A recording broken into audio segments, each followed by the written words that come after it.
The Books Galaxy. Treasure Island. Part 1. The Old Buccaneer. 1. The old sea dog at the Admiral Benbow. Squire Trelawney, Dr. Livesey, and the rest of these gentlemen having asked me to write down the whole particulars about Treasure Island, from the beginning to the end, keeping nothing back but the bearings of the island, and that only because there is still treasure not yet lifted, I take up my pen in the year of grace, 1700 and something, and go back to the time when my father kept the Admiral Benbow Inn and the brown old seaman with the saber cut first took up his lodging under our roof. I remember him as if it were yesterday, as he came plodding to the inn door, his sea chest following behind him in a hand barrow, a tall, strong, heavy, nut-brown man, his tarry pigtail falling over the shoulder of his soiled blue coat, his hands ragged and scarred, with black, broken nails, and the saber cut across one cheek, a dirty, livid white. I remember him looking round the cove and whistling to himself as he did so, and then breaking out in that old sea song that he sang so often afterwards. 15 men on the dead man's chest, yo-ho-ho, and a bottle of rum, in the high, old, tottering voice that seemed to have been tuned and broken at the capstan bars. Then he rapped on the door with a bit of stick like a handspike that he carried, and when my father appeared, called roughly for a glass of rum. This, when it was brought to him, he drank slowly like a connoisseur, lingering on the taste and still looking about him at the cliffs and up at our signboard. "This is a handy cove," says he at length, "and a pleasant, citiated grog shop. Much company, mate?" My father told him no, very little company, the more was the pity. "Well then," said he, "this is the berth for me. Here you, matey," he cried to the man who trundled the barrow. "Bring up alongside and help up my chest. I'll stay here a bit," he continued. "I'm a plain man, rum and bacon and eggs is what I want, and that head up there for to watch ships off. What you mought call me?" "You mought call me captain." "Oh, I see what you're at there," and he threw down 3 or 4 gold pieces on the threshold. "You can tell me when I've worked through that," says he, looking as fierce as a commander. And indeed, bad as his clothes were and coarsely as he spoke, he had none of the appearance of a man who sailed before the mast, but seemed like a mate or skipper accustomed to be obeyed or to strike.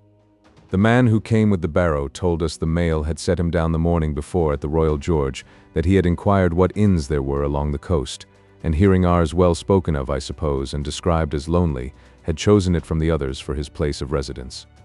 And that was all we could learn of our guest. He was a very silent man by custom. All day he hung round the cove or upon the cliffs with a brass telescope. All evening he sat in a corner of the parlor next the fire, and drank rum and water very strong. Mostly he would not speak when spoken to, only look up sudden and fierce and blow through his nose like a foghorn, and we and the people who came about our house soon learned to let him be. Every day when he came back from his stroll, he would ask if any seafaring men had gone by along the road.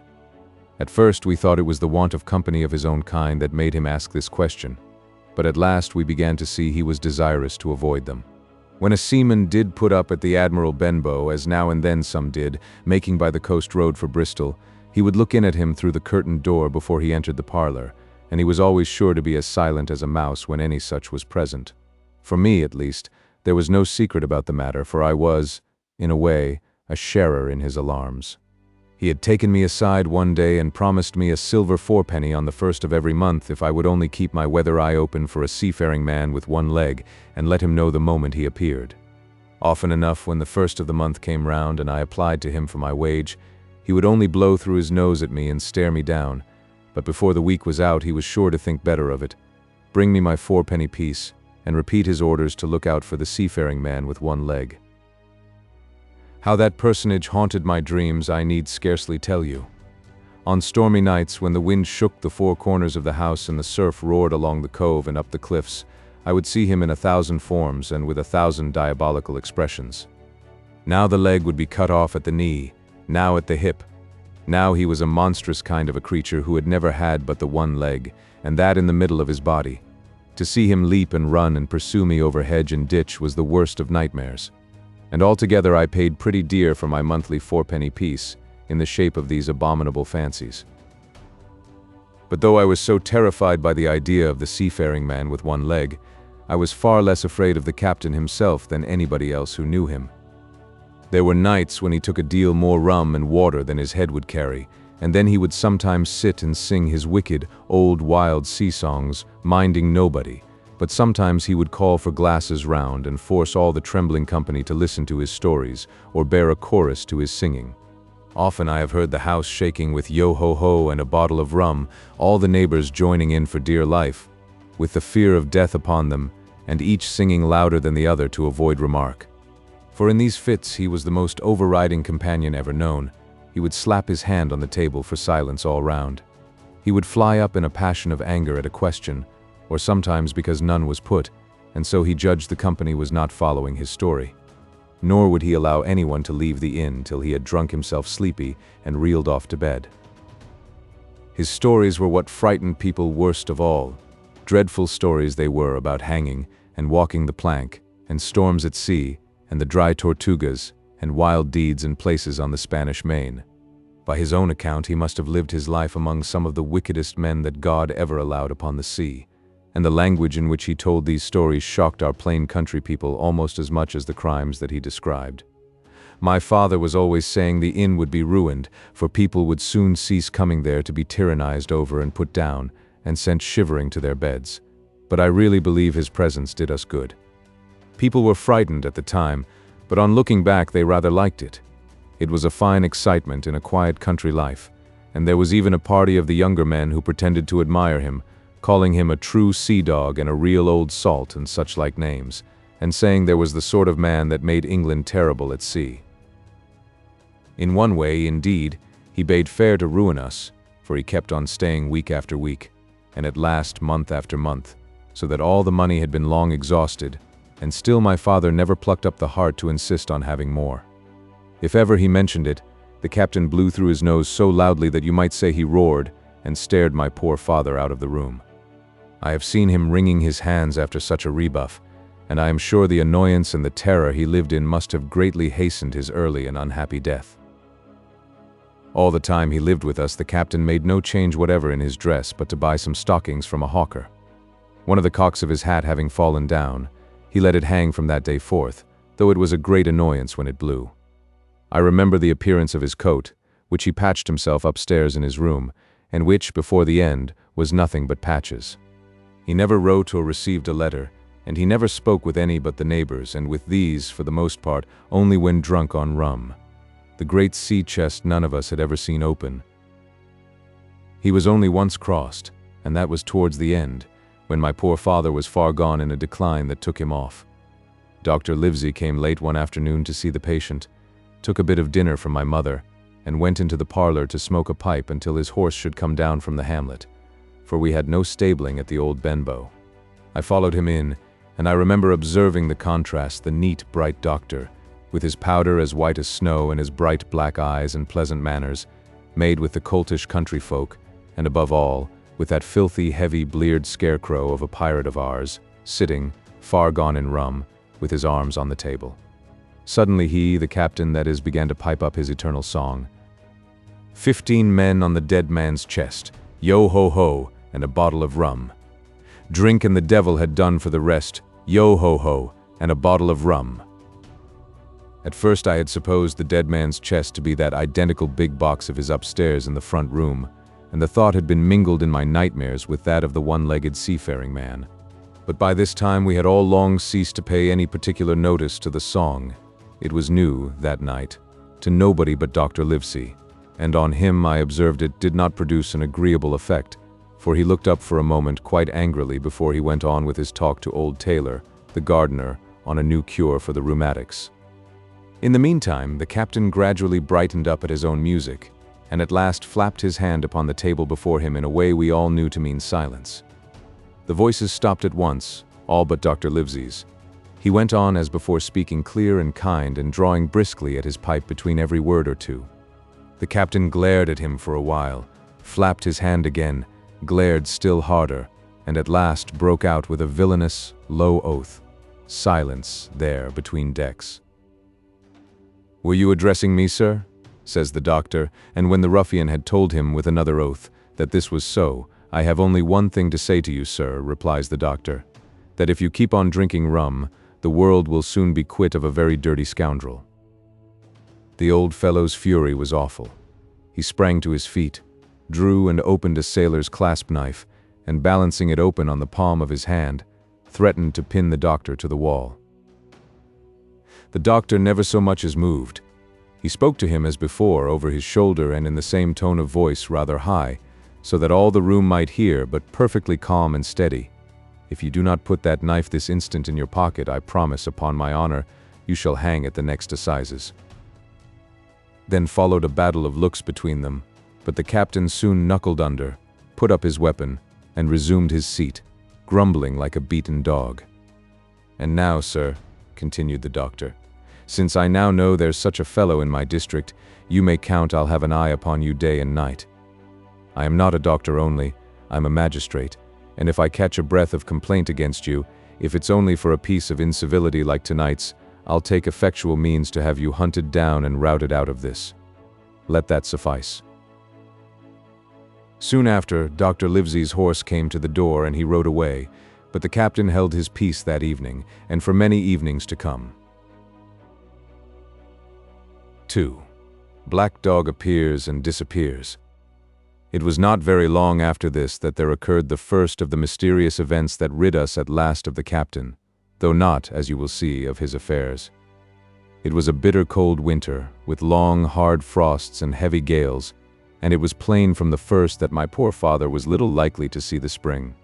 He sank daily, and my mother and I had all the inn upon our hands, and were kept busy enough without paying much regard to our unpleasant guest. It was one January morning, very early, a pinching, frosty morning, the cove all grey with hoarfrost, the ripple lapping softly on the stones, the sun still low and only touching the hilltops and shining far to seaward.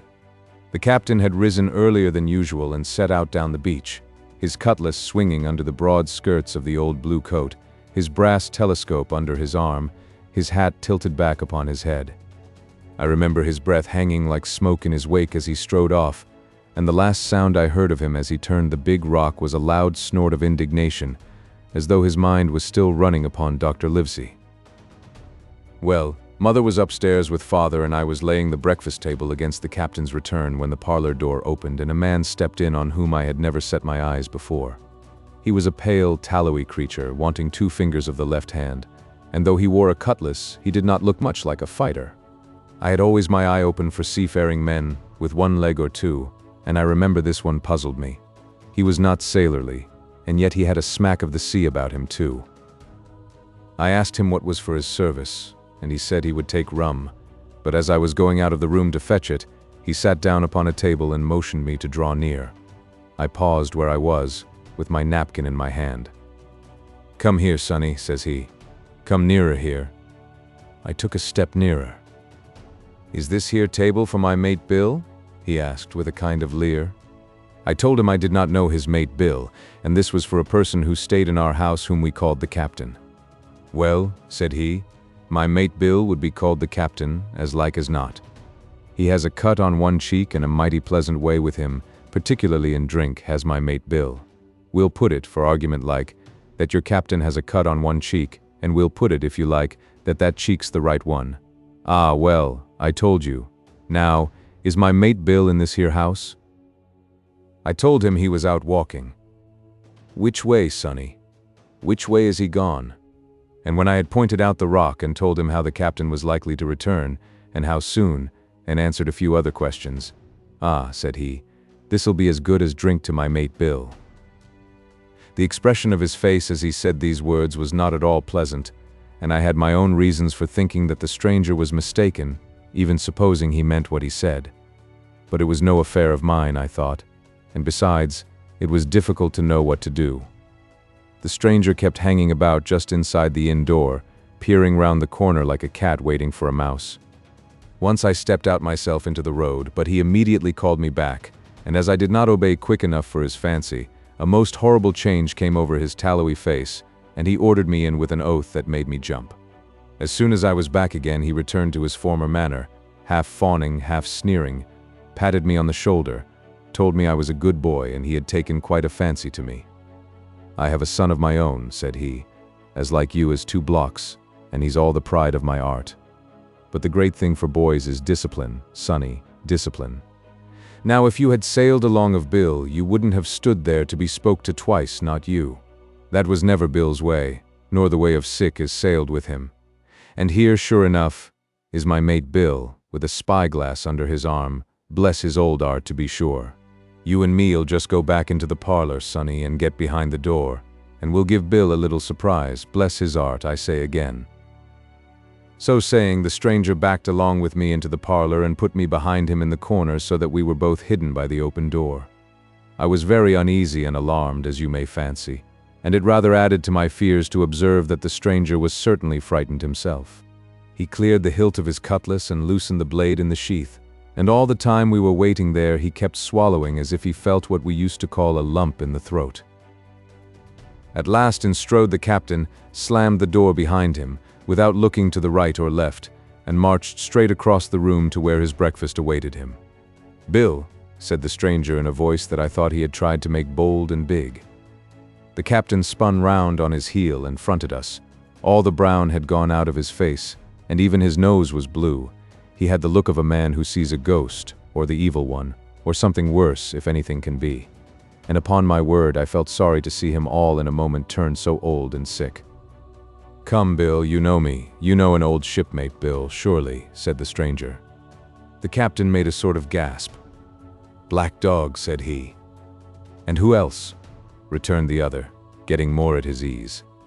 "Black Dog as ever was, come for to see his old shipmate Billy, at the Admiral Benbow Inn. Ah, Bill, we have seen a sight of times, us two, since I lost them 2 talons, holding up his mutilated hand. "Now, look here," said the captain, "you've run me down, here I am. Well then, speak up, what is it?" "That's you, Bill," returned Black Dog. "You're in the right of it, Billy. I'll have a glass of rum from this dear child here, as I've took such a liking to, and we'll sit down, if you please, and talk square, like old shipmates." When I returned with the rum, they were already seated on either side of the captain's breakfast table, Black Dog next to the door and sitting sideways so as to have one eye on his old shipmate and one, as I thought, on his retreat. He bade me go and leave the door wide open. "None of your keyholes for me, sonny," he said, and I left them together and retired into the bar. For a long time, though I certainly did my best to listen, I could hear nothing but a low gattling, but at last the voices began to grow higher, and I could pick up a word or two, mostly oaths, from the captain. "No, no, no, no, and an end of it," he cried once. And again, "If it comes to swinging, swing all, say I." Then, all of a sudden, there was a tremendous explosion of oaths and other noises. The chair and table went over in a lump, a clash of steel followed, and then a cry of pain, and the next instant I saw Black Dog in full flight, and the captain hotly pursuing, both with drawn cutlasses, and the former streaming blood from the left shoulder. Just at the door the captain aimed at the fugitive one last tremendous cut, which would certainly have split him to the chine had it not been intercepted by our big signboard of Admiral Benbow. You may see the notch on the lower side of the frame to this day. That blow was the last of the battle. Once out upon the road, Black Dog, in spite of his wound, showed a wonderful clean pair of heels and disappeared over the edge of the hill in half a minute. The captain, for his part, stood staring at the signboard like a bewildered man. Then he passed his hand over his eyes several times and at last turned back into the house. "Jim," says he, "rum," and as he spoke he reeled a little and caught himself with one hand against the wall. "Are you hurt?" cried I. "Rum," he repeated. "I must get away from here. Rum, rum." I ran to fetch it, but I was quite unsteadied by all that had fallen out, and I broke one glass and fouled the tap, and while I was still getting in my own way, I heard a loud fall in the parlor, and running in, beheld the captain lying full length upon the floor.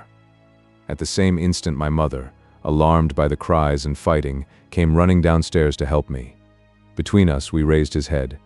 He was breathing very loud and hard, but his eyes were closed and his face a horrible color. "Dear, dearie me," cried my mother, "what a disgrace upon the house, and your poor father sick." In the meantime, we had no idea what to do to help the captain, nor any other thought but that he had got his death hurt in the scuffle with the stranger.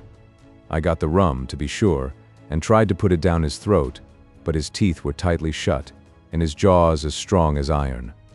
It was a happy relief for us when the door opened and Dr. Livesey came in, on his visit to my father. "Oh, doctor," we cried, "what shall we do? Where is he wounded?" "Wounded? A fiddlestick's end," said the doctor. "No more wounded than you or I. The man has had a stroke, as I warned him. Now, Mrs. Hawkins, just you run upstairs to your husband and tell him, if possible, nothing about it. For my part, I must do my best to save this fellow's trebly worthless life. Jim, you get me a basin." When I got back with the basin, the doctor had already ripped up the captain's sleeve and exposed his great sinewy arm. It was tattooed in several places. "Here's luck. A fair wind, and Billy Bones, his fancy, were very neatly and clearly executed on the forearm, and up near the shoulder there was a sketch of a gallows and a man hanging from it done, as I thought, with great spirit." "Prophetic," said the doctor, touching this picture with his finger. "And now, Master Billy Bones, if that be your name, we'll have a look at the color of your blood." "Jim," he said, "are you afraid of blood?" "No, sir," said I. "Well then," said he, "you hold the basin," and with that he took his lancet and opened a vein. A great deal of blood was taken before the captain opened his eyes and looked mistily about him. First he recognized the doctor with an unmistakable frown, then his glance fell upon me, and he looked relieved. But suddenly his color changed, and he tried to raise himself, crying, "Where's Black Dog?" "There is no black dog here," said the doctor, "except what you have on your own back. You have been drinking rum, you have had a stroke, precisely as I told you, and I have just, very much against my own will, dragged you headforemost out of the grave. Now, Mr. Bones—" "That's not my name," he interrupted. "Much I care," returned the doctor. "It's the name of a buccaneer of my acquaintance, and I call you by it for the sake of shortness, and what I have to say to you is this: one glass of rum won't kill you, but if you take one you'll take another and another, and I stake my wig if you don't break off short, you'll die. Do you understand that? Die, and go to your own place, like the man in the Bible. Come, now, make an effort. I'll help you to your bed for once." Between us, with much trouble, we managed to hoist him upstairs and laid him on his bed, where his head fell back on the pillow as if he were almost fainting. "Now, mind you," said the doctor, "I clear my conscience, the name of rum for you is death." And with that he went off to see my father, taking me with him by the arm. "This is nothing," he said as soon as he had closed the door. "I have drawn blood enough to keep him quiet a while. He should lie for a week where he is. That is the best thing for him and you. But another stroke would settle him." 3. The Black Spot. About noon I stopped at the captain's door with some cooling drinks and medicines. He was lying very much as we had left him, only a little higher, and he seemed both weak and excited.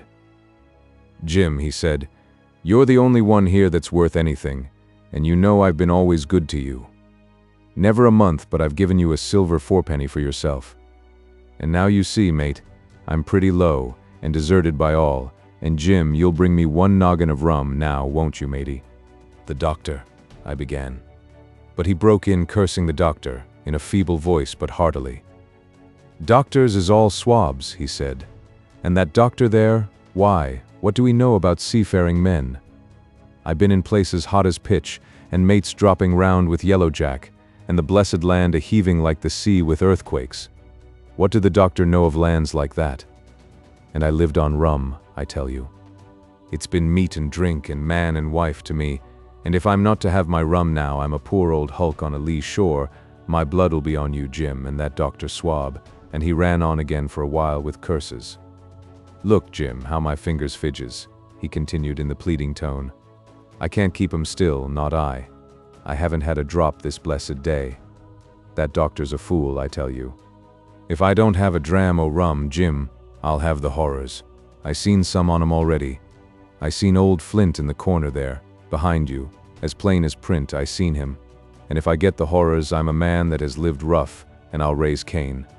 Your doctor hisself said one glass wouldn't hurt me. I'll give you a golden guinea for a noggin, Jim." He was growing more and more excited, and this alarmed me for my father, who was very low that day and needed quiet. Besides, I was reassured by the doctor's words, now quoted to me, and rather offended by the offer of a bribe. "I want none of your money," said I, "but what you owe my father. I'll get you 1 glass and no more." When I brought it to him, he seized it greedily and drank it out. "Aye, aye," said he. "That's some better, sure enough. And now, matey, did that doctor say how long I was to lie here in this old berth?" "A week at least," said I. "Thunder!" he cried. "A week! I can't do that. They'd have the black spot on me by then. The lubbers is going about to get the wind of me this blessed moment. Lubbers as couldn't keep what they got and want to nail what is another's. Is that seamanly behavior, now I want to know? But I'm a saving soul. I never wasted good money of mine, nor lost it neither, and I'll trick 'em again. I'm not afraid on 'em. I'll shake out another reef, matey, and daddle 'em again." As he was thus speaking, he had risen from bed with great difficulty, holding to my shoulder with a grip that almost made me cry out, and moving his legs like so much dead weight. His words, spirited as they were in meaning, contrasted sadly with the weakness of the voice in which they were uttered. He paused when he had got into a sitting position on the edge. "That doctor's done me," he murmured. "My ears is singing. Lay me back." Before I could do much to help him, he had fallen back again to his former place, where he lay for a while silent. "Jim," he said at length, "you saw that seafaring man today?" "Black Dog?" I asked. "Ah, Black Dog," says he. "He's a bad un, but there's worse that put him on. Now, if I can't get away nohow and they tip me the black spot, mind you, it's my old sea chest they're after. You get on a horse, you can, can't you? Well then, you get on a horse and go to, well, yes, I will, to that eternal Dr. Swab, and tell him to pipe all hands, magistrates and sick, and he'll lay 'em aboard at the Admiral Benbow, all old Flint's crew, man and boy, all on 'em that's left. I was first mate. I was old Flint's first mate, and I'm the only one as knows the place. He gave it me at Savannah, when he lay a-dying, like as if I was to now, you see. But you won't peach unless they get the black spot on me, or unless you see that Black Dog again or a seafaring man with 1 leg. Jim, him above all." "But what is the black spot, Captain?" I asked. "That's a summons, mate. I'll tell you if they get that. But you keep your weather eye open, Jim, and I'll share with you equals, upon my honor." He wandered a little longer, his voice growing weaker, but soon after I had given him his medicine, which he took like a child, with the remark, "If ever a seaman wanted drugs, it's me," he fell at last into a heavy, swoon-like sleep, in which I left him. What I should have done had all gone well, I do not know. Probably I should have told the whole story to the doctor, for I was in mortal fear lest the captain should repent of his confessions and make an end of me. But as things fell out, my poor father died quite suddenly that evening, which put all other matters on one side. Our natural distress, the visits of the neighbors, the arranging of the funeral, and all the work of the inn to be carried on in the meanwhile kept me so busy that I had scarcely time to think of the captain, far less to be afraid of him. He got downstairs next morning, to be sure, and had his meals as usual, though he ate little and had more, I am afraid, than his usual supply of rum, for he helped himself out of the bar, scowling and blowing through his nose, and no one dared to cross him. On the night before the funeral he was as drunk as ever, and it was shocking, in that house of mourning, to hear him singing away at his ugly old sea-song. But weak as he was, we were all in the fear of death for him, and the doctor was suddenly taken up with a case many miles away, and was never near the house after my father's death. I have said the captain was weak, and indeed he seemed rather to grow weaker than regain his strength. He clambered up and down stairs, and went from the parlor to the bar and back again, and sometimes put his nose out of doors to smell the sea, holding onto the walls as he went for support, and breathing hard and fast like a man on a steep mountain. He never particularly addressed me, and it is my belief he had as good as forgotten his confidences, but his temper was more flighty, and allowing for his bodily weakness, more violent than ever. He had an alarming way now when he was drunk of drawing his cutlass and laying it bare before him on the table. But with all that, he minded people less and seemed shut up in his own thoughts and rather wandering. Once, for instance, to our extreme wonder, he piped up to a different air, a kind of country love song that he must have learned in his youth before he had begun to follow the sea. So things passed until the day after the funeral, and about 3 o'clock of a bitter, foggy, frosty afternoon, I was standing at the door for a moment, full of sad thoughts about my father, when I saw someone drawing slowly near along the road. He was plainly blind, for he tapped before him with a stick, and wore a great green shade over his eyes and nose, and he was hunched, as if with age or weakness, and wore a huge old tattered sea cloak with a hood that made him appear positively deformed. I never saw in my life a more dreadful-looking figure. He stopped a little from the inn, and raising his voice in an odd sing-song, addressed the air in front of him. "Will any kind friend inform a poor blind man, who has lost the precious sight of his eyes in the gracious defense of his native country, England, and God bless King George, where or in what part of this country he may now be?" "You are at the Admiral Benbow, Black Hill Cove, my good man," said I. "I hear a voice," said he, "a young voice. Will you give me your hand, my kind young friend, and lead me in?" I held out my hand, and the horrible, soft-spoken, eyeless creature gripped it in a moment like a vice. I was so much startled that I struggled to withdraw, but the blind man pulled me close up to him with a single action of his arm. "Now, boy," he said, "take me in to the captain." "Sir," said I, "upon my word I dare not." "Oh," he sneered, "that's it. Take me in straight, or I'll break your arm." And he gave it, as he spoke, a wrench that made me cry out. "Sir," said I, "it is for yourself I mean. The captain is not what he used to be. He sits with a drawn cutlass, another gentleman." "Come now, march," interrupted he, and I never heard a voice so cruel and cold and ugly as that blind man's. It cowed me more than the pain, and I began to obey him at once, walking straight in at the door and towards the parlor, where our sick old buccaneer was sitting, dazed with rum. The blind man clung close to me, holding me in one iron fist, and leaning almost more of his weight on me than I could carry. "Lead me straight up to him, and when I'm in view, cry out, 'Here's a friend for you, Bill. If you don't, I'll do this.'" And with that he gave me a twitch that I thought would have made me faint. Between this and that, I was so utterly terrified of the blind beggar that I forgot my terror of the captain, and as I opened the parlor door, cried out the words he had ordered in a trembling voice. The poor captain raised his eyes, and at one look the rum went out of him and left him staring sober. The expression of his face was not so much of terror as of mortal sickness. He made a movement to rise, but I do not believe he had enough force left in his body. "Now, Bill, sit where you are," said the beggar. "If I can't see, I can hear a finger stirring. Business is business. Hold out your left hand. Boy, take his left hand by the wrist and bring it near to my right." We both obeyed him to the letter, and I saw him pass something from the hollow of the hand that held his stick into the palm of the captain's, which closed upon it instantly.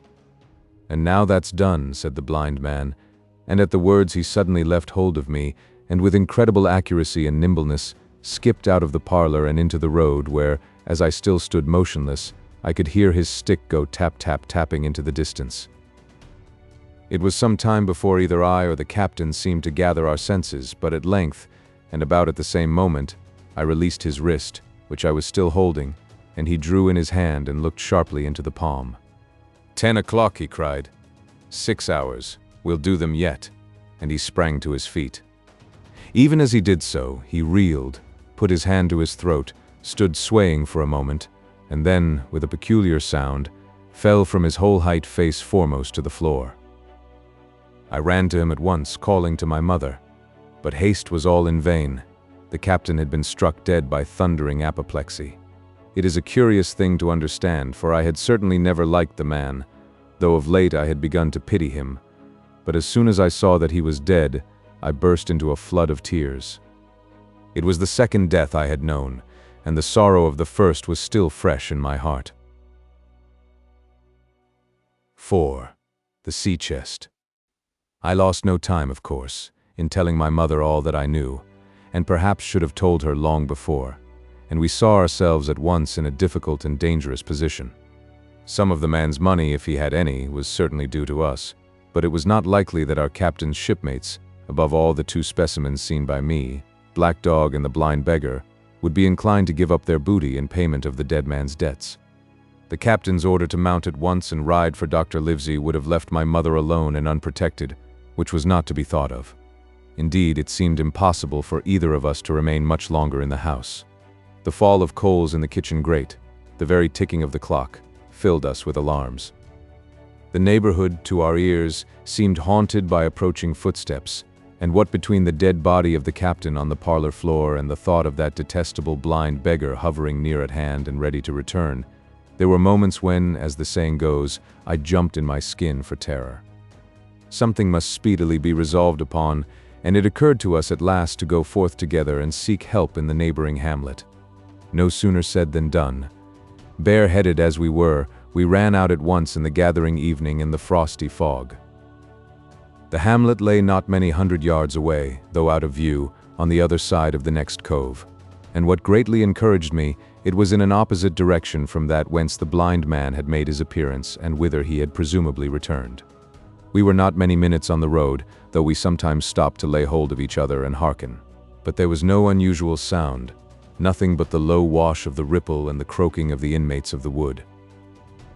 It was already candlelight when we reached the hamlet, and I shall never forget how much I was cheered to see the yellow shine in doors and windows, but that, as it proved, was the best of the help we were likely to get in that quarter.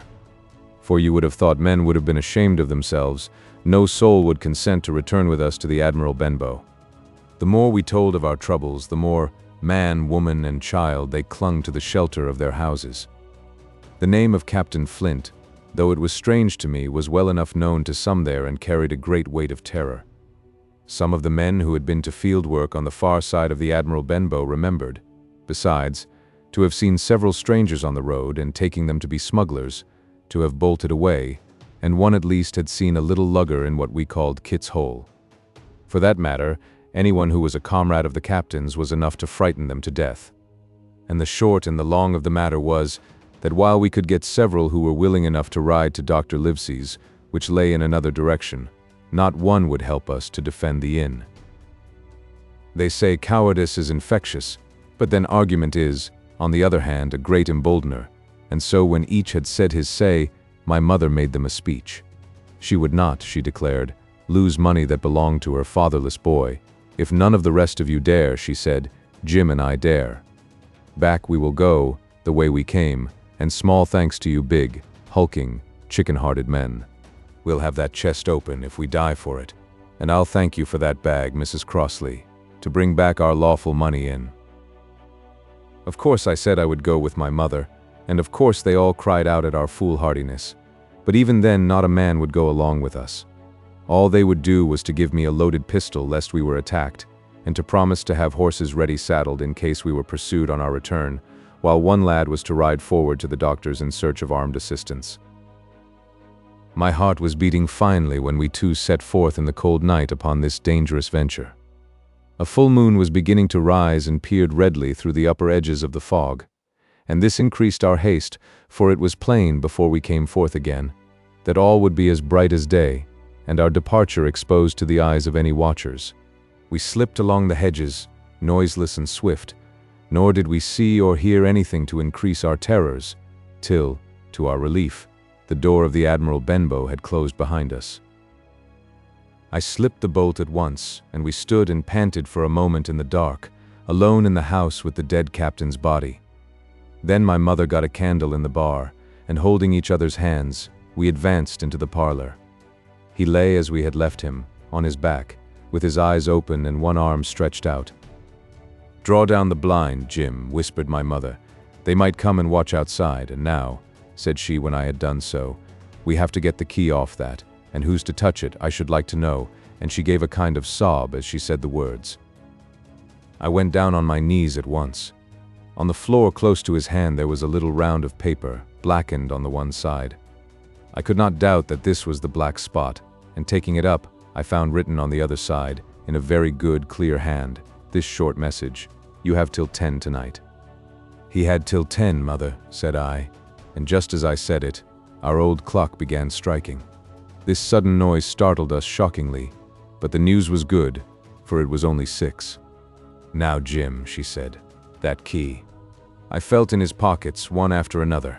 A few small coins, a thimble, and some thread and big needles, a piece of pigtail tobacco bitten away at the end, his gully with the crooked handle, a pocket compass, and a tinderbox were all that they contained, and I began to despair. "Perhaps it's round his neck," suggested my mother. Overcoming a strong repugnance, I tore open his shirt at the neck, and there, sure enough, hanging to a bit of tarry string, which I cut with his own gully, we found the key. At this triumph we were filled with hope, and hurried upstairs without delay to the little room where he had slept so long and where his box had stood since the day of his arrival. It was like any other seaman's chest on the outside, the initial B burned on the top of it with a hot iron, and the corners somewhat smashed and broken as by long, rough usage. "Give me the key," said my mother, and though the lock was very stiff, she had turned it and thrown back the lid in a twinkling. A strong smell of tobacco and tar rose from the interior, but nothing was to be seen on the top except a suit of very good clothes, carefully brushed and folded. They had never been worn, my mother said. Under that, the miscellany began: a quadrant, a tin cannikin, several sticks of tobacco, 2 brace of very handsome pistols, a piece of bar silver, an old Spanish watch and some other trinkets of little value and mostly of foreign make, a pair of compasses mounted with brass, and 5 or 6 curious West Indian shells. I have often wondered since why he should have carried about these shells with him in his wandering, guilty, and hunted life. In the meantime, we had found nothing of any value but the silver and the trinkets, and neither of these were in our way. Underneath there was an old boat cloak, whitened with sea salt on many a harbor bar. My mother pulled it up with impatience, and there lay before us the last things in the chest, a bundle tied up in oilcloth and looking like papers, and a canvas bag that gave forth, at a touch, the jingle of gold. "I'll show these rogues that I'm an honest woman," said my mother. "I'll have my dues, and not a farthing over. Hold Mrs. Crossley's bag." And she began to count over the amount of the captain's score from the sailor's bag into the one that I was holding. It was a long, difficult business, for the coins were of all countries and sizes, doubloons and louis d'ors and guineas, and pieces of 8, and I know not what besides, all shaken together at random. The guineas, too, were about the scarcest, and it was with these only that my mother knew how to make her count. When we were about halfway through, I suddenly put my hand upon her arm, for I had heard in the silent, frosty air a sound that brought my heart into my mouth, the tap-tapping of the blind man's stick upon the frozen road. It drew nearer and nearer, while we sat holding our breath. Then it struck sharp on the inn door, and then we could hear the handle being turned and the bolt rattling as the wretched being tried to enter, and then there was a long time of silence both within and without. At last the tapping recommenced, and, to our indescribable joy and gratitude, died slowly away again until it ceased to be heard. "Mother," said I, "take the whole and let's be going," for I was sure the bolted door must have seemed suspicious, and would bring the whole hornet's nest about our ears, though how thankful I was that I had bolted it.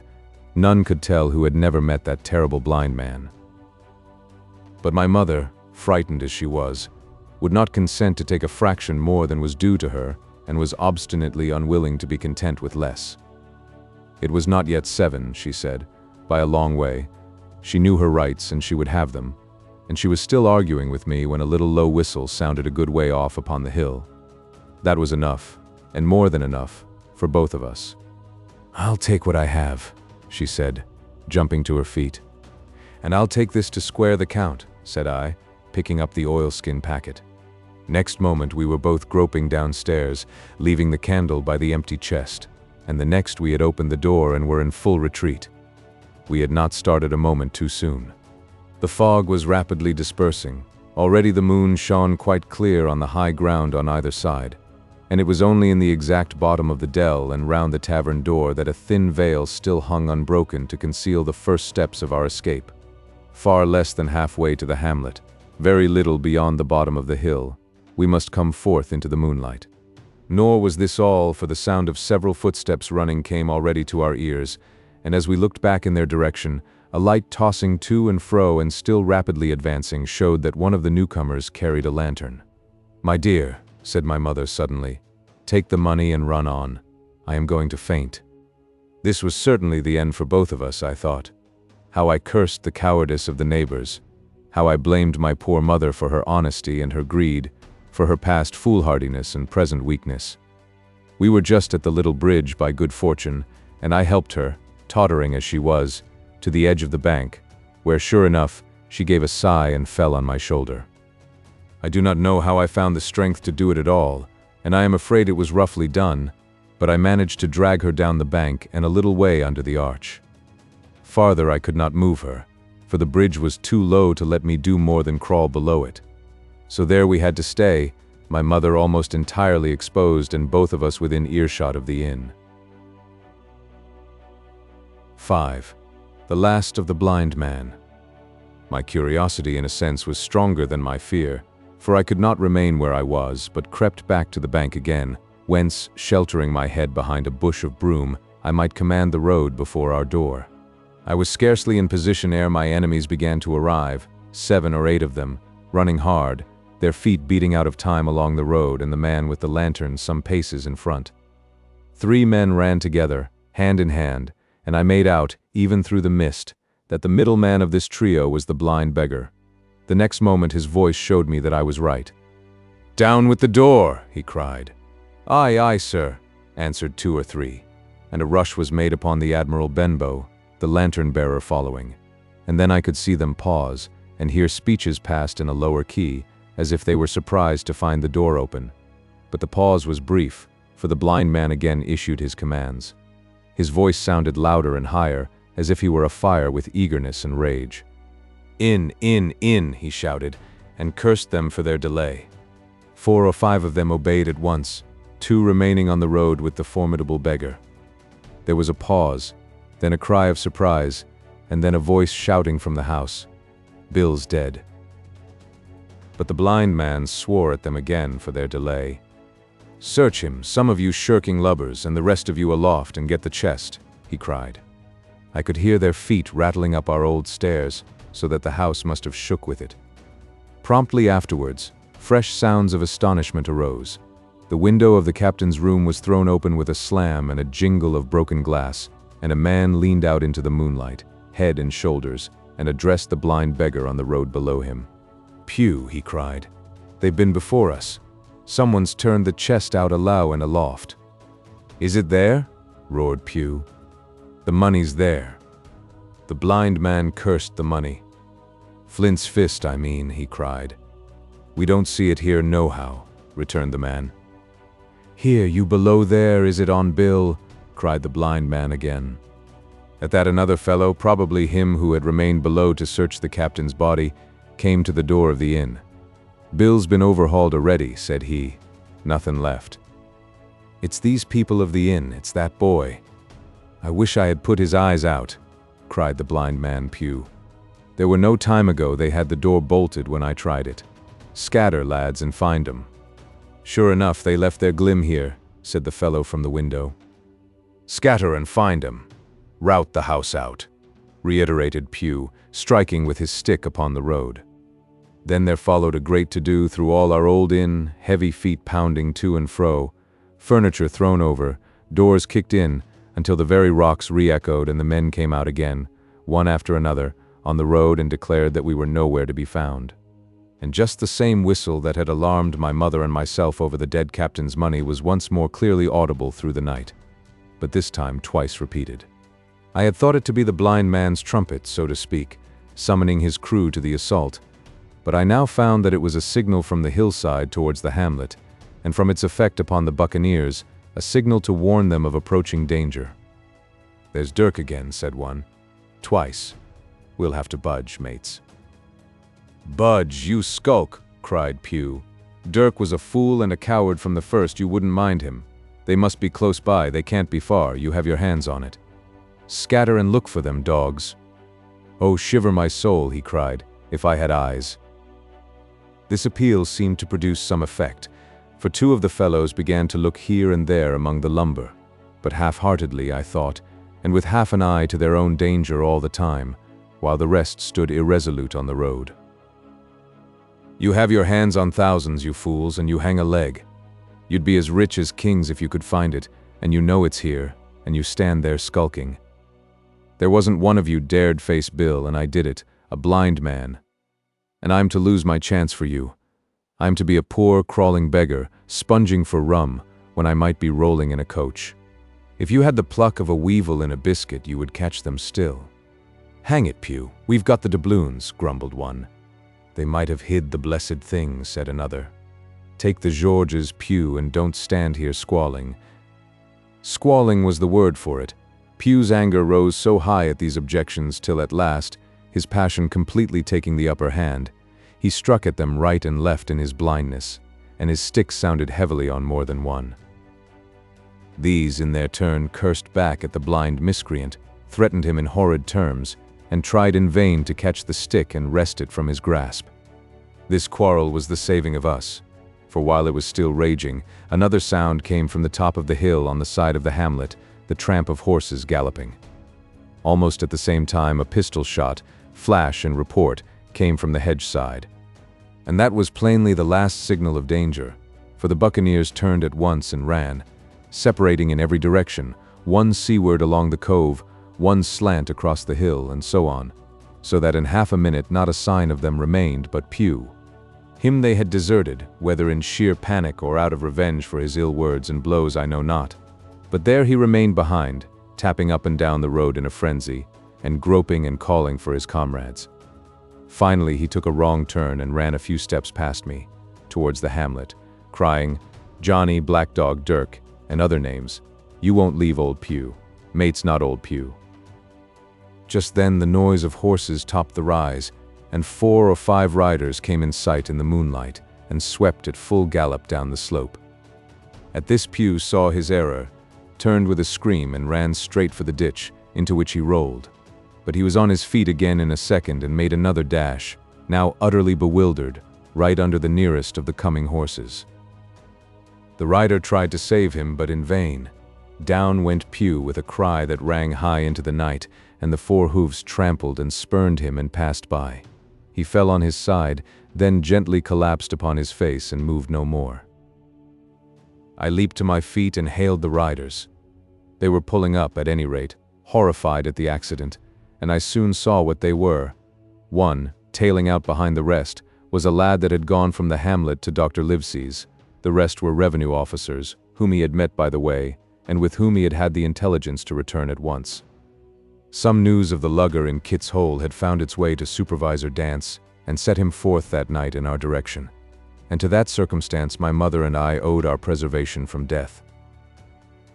Pew was dead, stone dead. As for my mother, when we had carried her up to the hamlet, a little cold water and salts, and that soon brought her back again, and she was none the worse for her terror, though she still continued to deplore the balance of the money.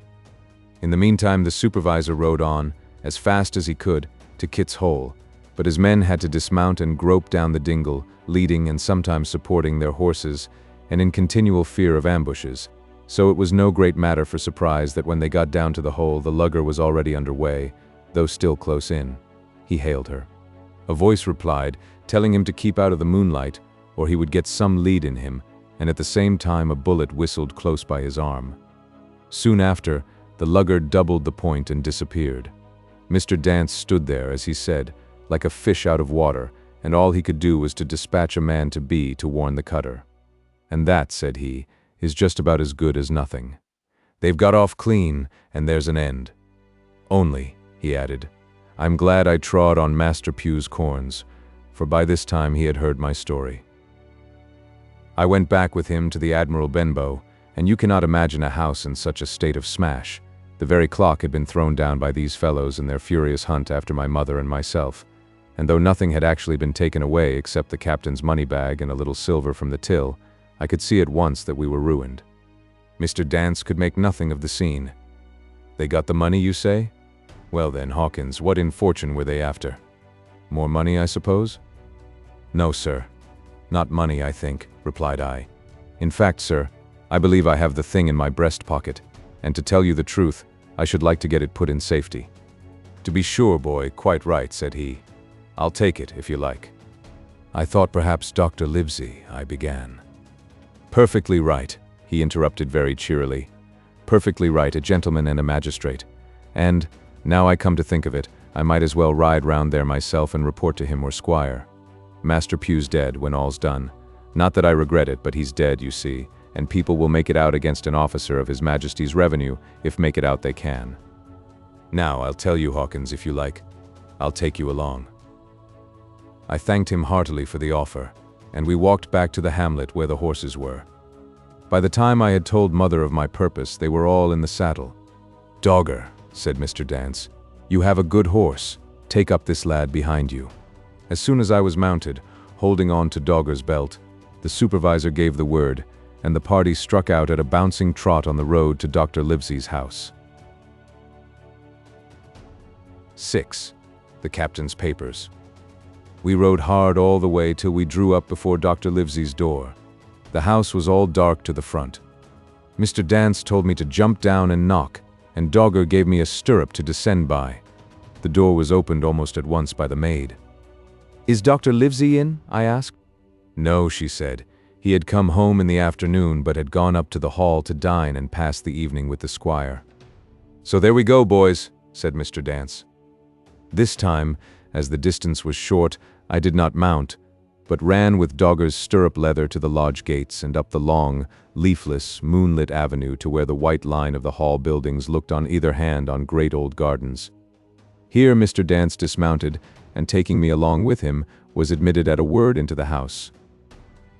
The servant led us down a matted passage and showed us at the end into a great library, all lined with bookcases and busts upon the top of them, where the squire and Dr. Livesey sat, pipe in hand, on either side of a bright fire. I had never seen the squire so near at hand. He was a tall man, over 6 feet high, and broad in proportion, and he had a bluff, rough and ready face, all roughened and reddened and lined in his long travels. His eyebrows were very black, and moved readily, and this gave him a look of some temper, not bad, you would say, but quick and high. "Come in, Mr. Dance," says he, very stately and condescending. "Good evening, Dance," says the doctor with a nod. "And good evening to you, friend Jim. What good wind brings you here?" The supervisor stood up straight and stiff and told his story like a lesson, and you should have seen how the two gentlemen leaned forward and looked at each other, and forgot to smoke in their surprise and interest. When they heard how my mother went back to the inn, Dr. Livesey fairly slapped his thigh, and the squire cried, "Bravo," and broke his long pipe against the grate. Long before it was done, Mr. Trelawney, that, you will remember, was the squire's name, had got up from his seat and was striding about the room, and the doctor, as if to hear the better, had taken off his powdered wig and sat there looking very strange indeed with his own close-cropped black poll. At last Mr. Dance finished the story.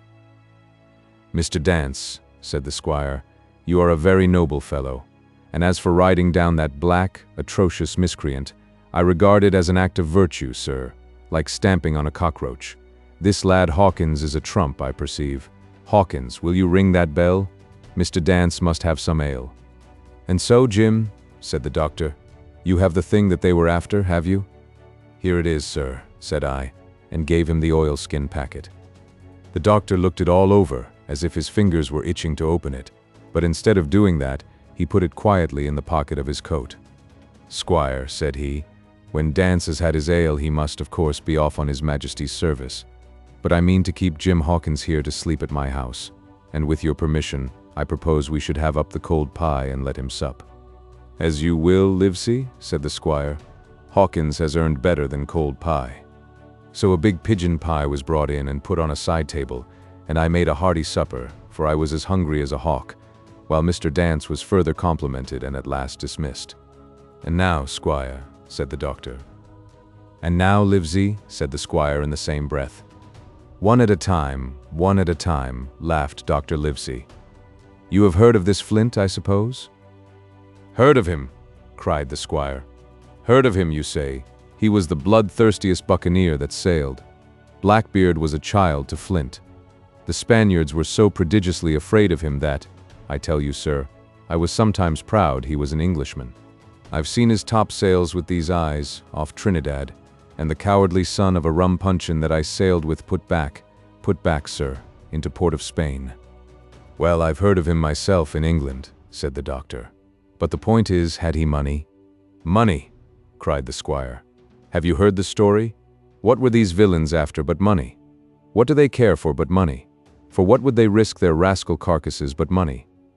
"That we shall soon know," replied the doctor.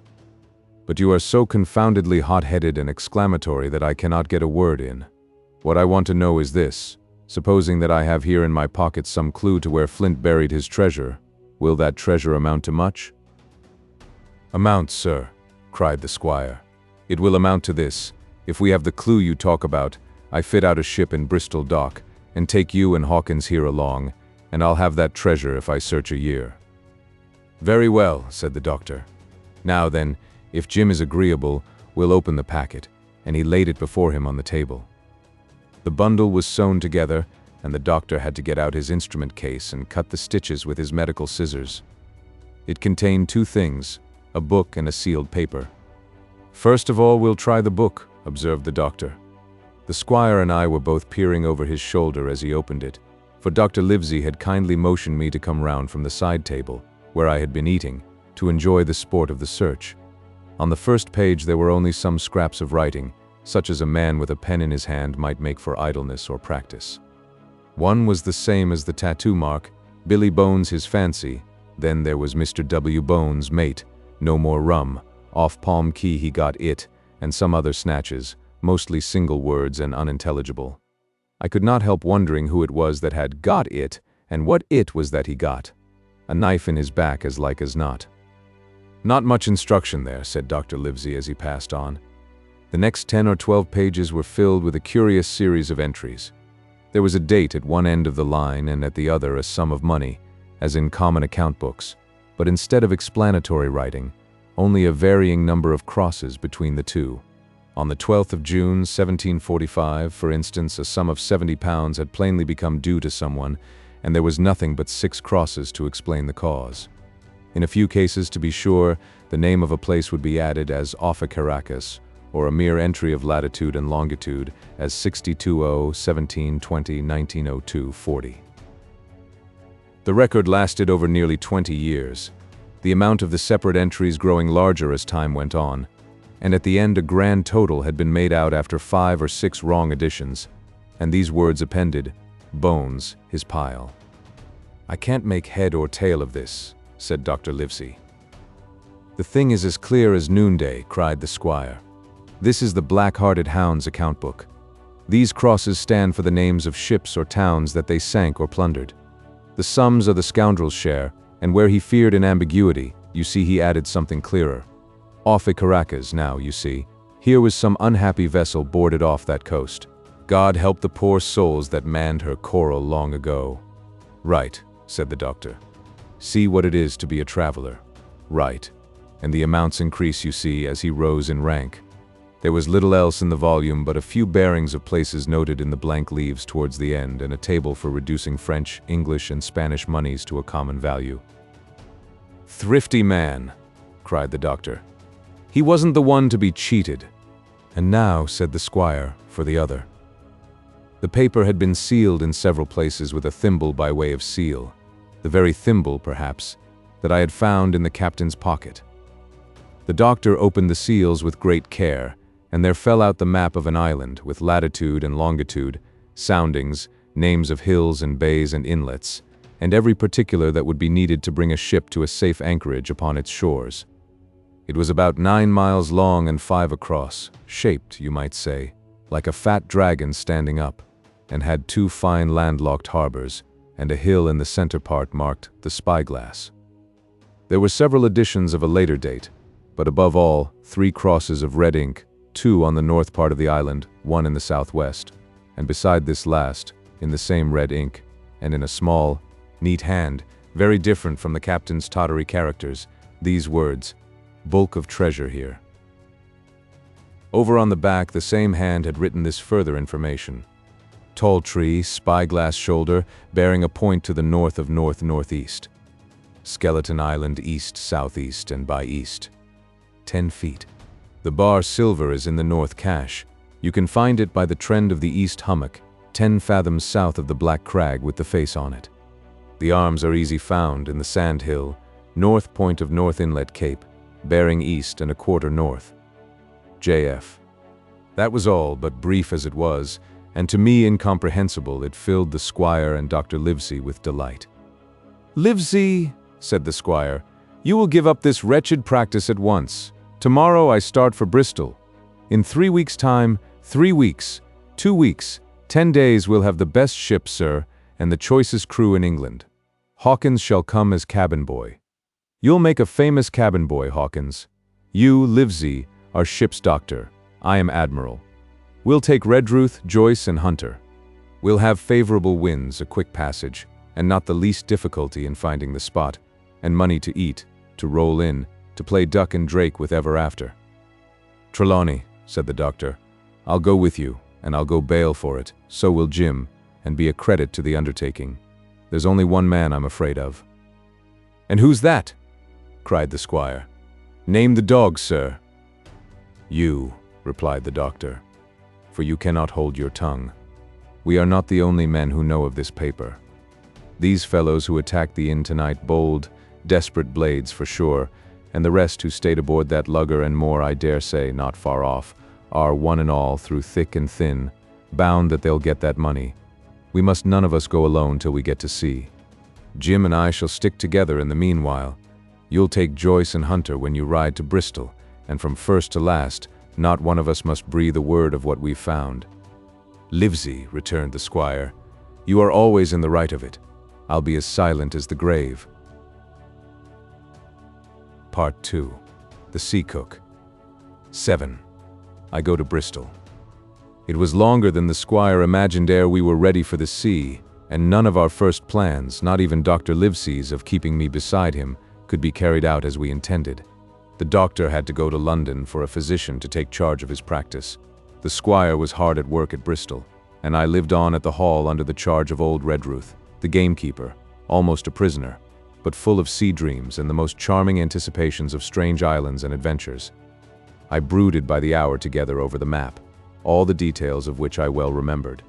Sitting by the fire in the housekeeper's room, I approached that island in my fancy from every possible direction. I explored every acre of its surface. I climbed 1,000 times to that tall hill they call the Spyglass, and from the top enjoyed the most wonderful and changing prospects. Sometimes the isle was thick with savages with whom we fought, sometimes full of dangerous animals that hunted us. But in all my fancies nothing occurred to me so strange and tragic as our actual adventures. So the weeks passed on, till one fine day there came a letter addressed to Dr. Livesey with this addition, to be opened in the case of his absence, by Tom Redruth or young Hawkins. Obeying this order we found, or rather I found, for the gamekeeper was a poor hand at reading anything but print, the following important news. Old Anchor Inn, Bristol, March 1st, 1700 and something. Dear Livesey, as I do not know whether you are at the Hall or still in London, I send this in double to both places. The ship is bought and fitted. She lies at anchor, ready for sea. You never imagined a sweeter schooner, a child might sail her, 200 tons, name, Hispaniola. I got her through my old friend, Blandly, who has proved himself throughout the most surprising trump. The admirable fellow literally slaved in my interest, and so, I may say, did everyone in Bristol, as soon as they got wind of the port we sailed for treasure, I mean. Redruth, said I, interrupting the letter, Dr. Livesey will not like that. The squire has been talking after all. Well, who's a better right? Growled the gamekeeper. A pretty rum go if squire ain't to talk for Dr. Livesey, I should think. At that I gave up all attempts at commentary and read straight on. Blandly himself found the Hispaniola, and by the most admirable management got her for the merest trifle. There is a class of men in Bristol monstrously prejudiced against Blandly. They go the length of declaring that this honest creature would do anything for money, that the Hispaniola belonged to him, and that he sold at me absurdly high the most transparent calumnies. None of them dare, however, to deny the merits of the ship. So far there was not a hitch. The workpeople, to be sure, riggers and what not, were most annoyingly slow, but time cured that. It was the crew that troubled me. I wished a round score of men in case of natives, buccaneers, or the odious French, and I had the worry of the deuce itself to find so much as half a dozen, till the most remarkable stroke of fortune brought me the very man that I required. I was standing on the dock when, by the merest accident, I fell in talk with him. I found he was an old sailor, kept a public house, knew all the seafaring men in Bristol, had lost his health ashore, and wanted a good berth as cook to get to sea again. He had hobbled down there that morning, he said, to get a smell of the salt. I was monstrously touched. So would you have been, and out of pure pity, I engaged him on the spot to be ship's cook. Long John Silver he is called, and has lost a leg, but that I regarded as a recommendation, since he lost it in his country's service, under the immortal Hawk. He has no pension, lives he. Imagine the abominable age we live in. Well, sir, I thought I had only found a cook, but it was a crew I had discovered. Between Silver and myself we got together in a few days a company of the toughest old salts imaginable, not pretty to look at, but fellows by their faces, of the most indomitable spirit. I declare we could fight a frigate. Long John even got rid of 2 out of the 6 or 7 I had already engaged.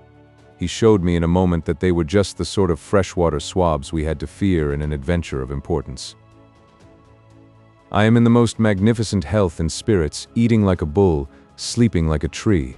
Yet I shall not enjoy a moment till I hear my old tarpaulins tramping round the capstan. Seaward, ho, hang the treasure. It's the glory of the sea that has turned my head. So now, Livesey, come post. Do not lose an hour if you respect me. Let young Hawkins go at once to see his mother, with Redruth for a guard, and then both come full speed to Bristol. John Trelawney. Postscript. I did not tell you that Blandly, who, by the way, is to send a consort after us if we don't turn up by the end of August, had found an admirable fellow for sailing master, a stiff man, which I regret, but in all other respects a treasure. Long John Silver unearthed a very competent man for a mate, a man named Arrow. I have a boatswain who pipes, Livesey, so things shall go man-o'-war fashion on board the good ship Hispaniola. I forgot to tell you that Silver is a man of substance. I know of my own knowledge that he has a banker's account, which has never been overdrawn. He leaves his wife to manage the inn, and as she is a woman of color, a pair of old bachelors like you and I may be excused for guessing that it is the wife, quite as much as the health, that sends him back to roving. J.T. Postscript. Hawkins may stay one night with his mother. J.T. You can fancy the excitement into which that letter put me. I was half beside myself with glee, and if ever I despised a man, it was old Tom Redruth, who could do nothing but grumble and lament. Any of the under gamekeepers would gladly have changed places with him, but such was not the squire's pleasure, and the squire's pleasure was like law among them all.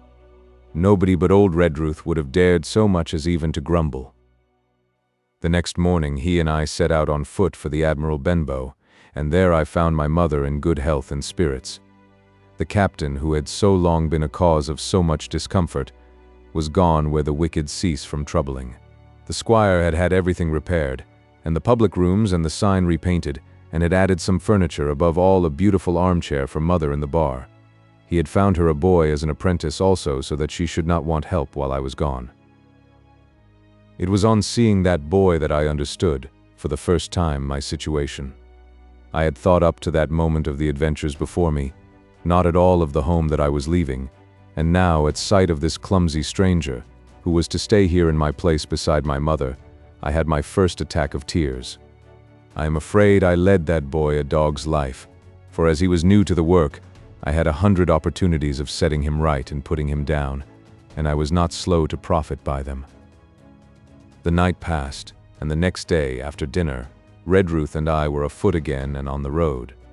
I said goodbye to mother and the cove where I had lived since I was born, and the dear old Admiral Benbow, since he was repainted, no longer quite so dear. One of my last thoughts was of the captain, who had so often strode along the beach with his cocked hat, his saber-cut cheek, and his old brass telescope. Next moment we had turned the corner and my home was out of sight. The mail picked us up about dusk at the Royal George on the Heath. I was wedged in between Redruth and a stout old gentleman, and in spite of the swift motion and the cold night air, I must have dozed a great deal from the very first, and then slept like a log up hill and down dale through stage after stage, for when I was awakened at last it was by a punch in the ribs, and I opened my eyes to find that we were standing still before a large building in a city street, and that the day had already broken a long time. "Where are we?" I asked. "Bristol," said Tom. "Get down." Mr. Trelawney had taken up his residence at an inn far down the docks to superintend the work upon the schooner. Thither we had now to walk, and our way, to my great delight, lay along the quays and beside the great multitude of ships of all sizes and rigs and nations. In one, sailors were singing at their work, in another there were men aloft, high over my head, hanging to threads that seemed no thicker than a spider's.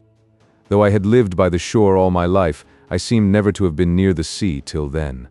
The smell of tar and salt was something new. I saw the most wonderful figureheads that had all been far over the ocean. I saw, besides, many old sailors with rings in their ears, and whiskers curled in ringlets, and tarry pigtails, and their swaggering, clumsy sea walk, and if I had seen as many kings or archbishops, I could not have been more delighted. And I was going to sea myself, to sea in a schooner, with a piping boatswain and pig-tailed singing seamen, to sea, bound for an unknown island, and to seek for buried treasure.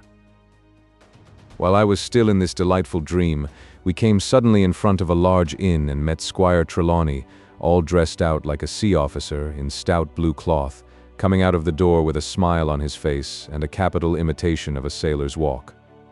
"Here you are," he cried, "and the doctor came last night from London. Bravo, the ship's company complete." "Oh, sir," cried I, "when do we sail?"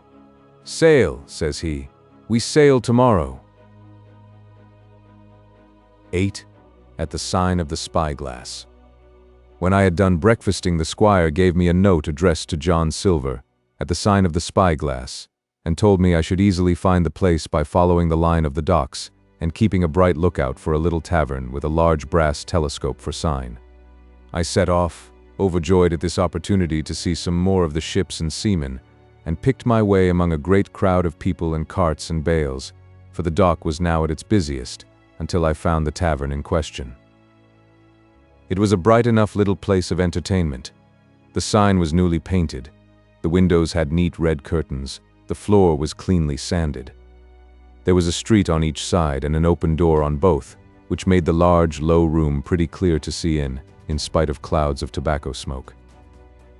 The customers were mostly seafaring men, and they talked so loudly that I hung at the door, almost afraid to enter. As I was waiting, a man came out of a side room, and at a glance I was sure he must be Long John. His left leg was cut off close by the hip, and under the left shoulder he carried a crutch, which he managed with wonderful dexterity, hopping about upon it like a bird.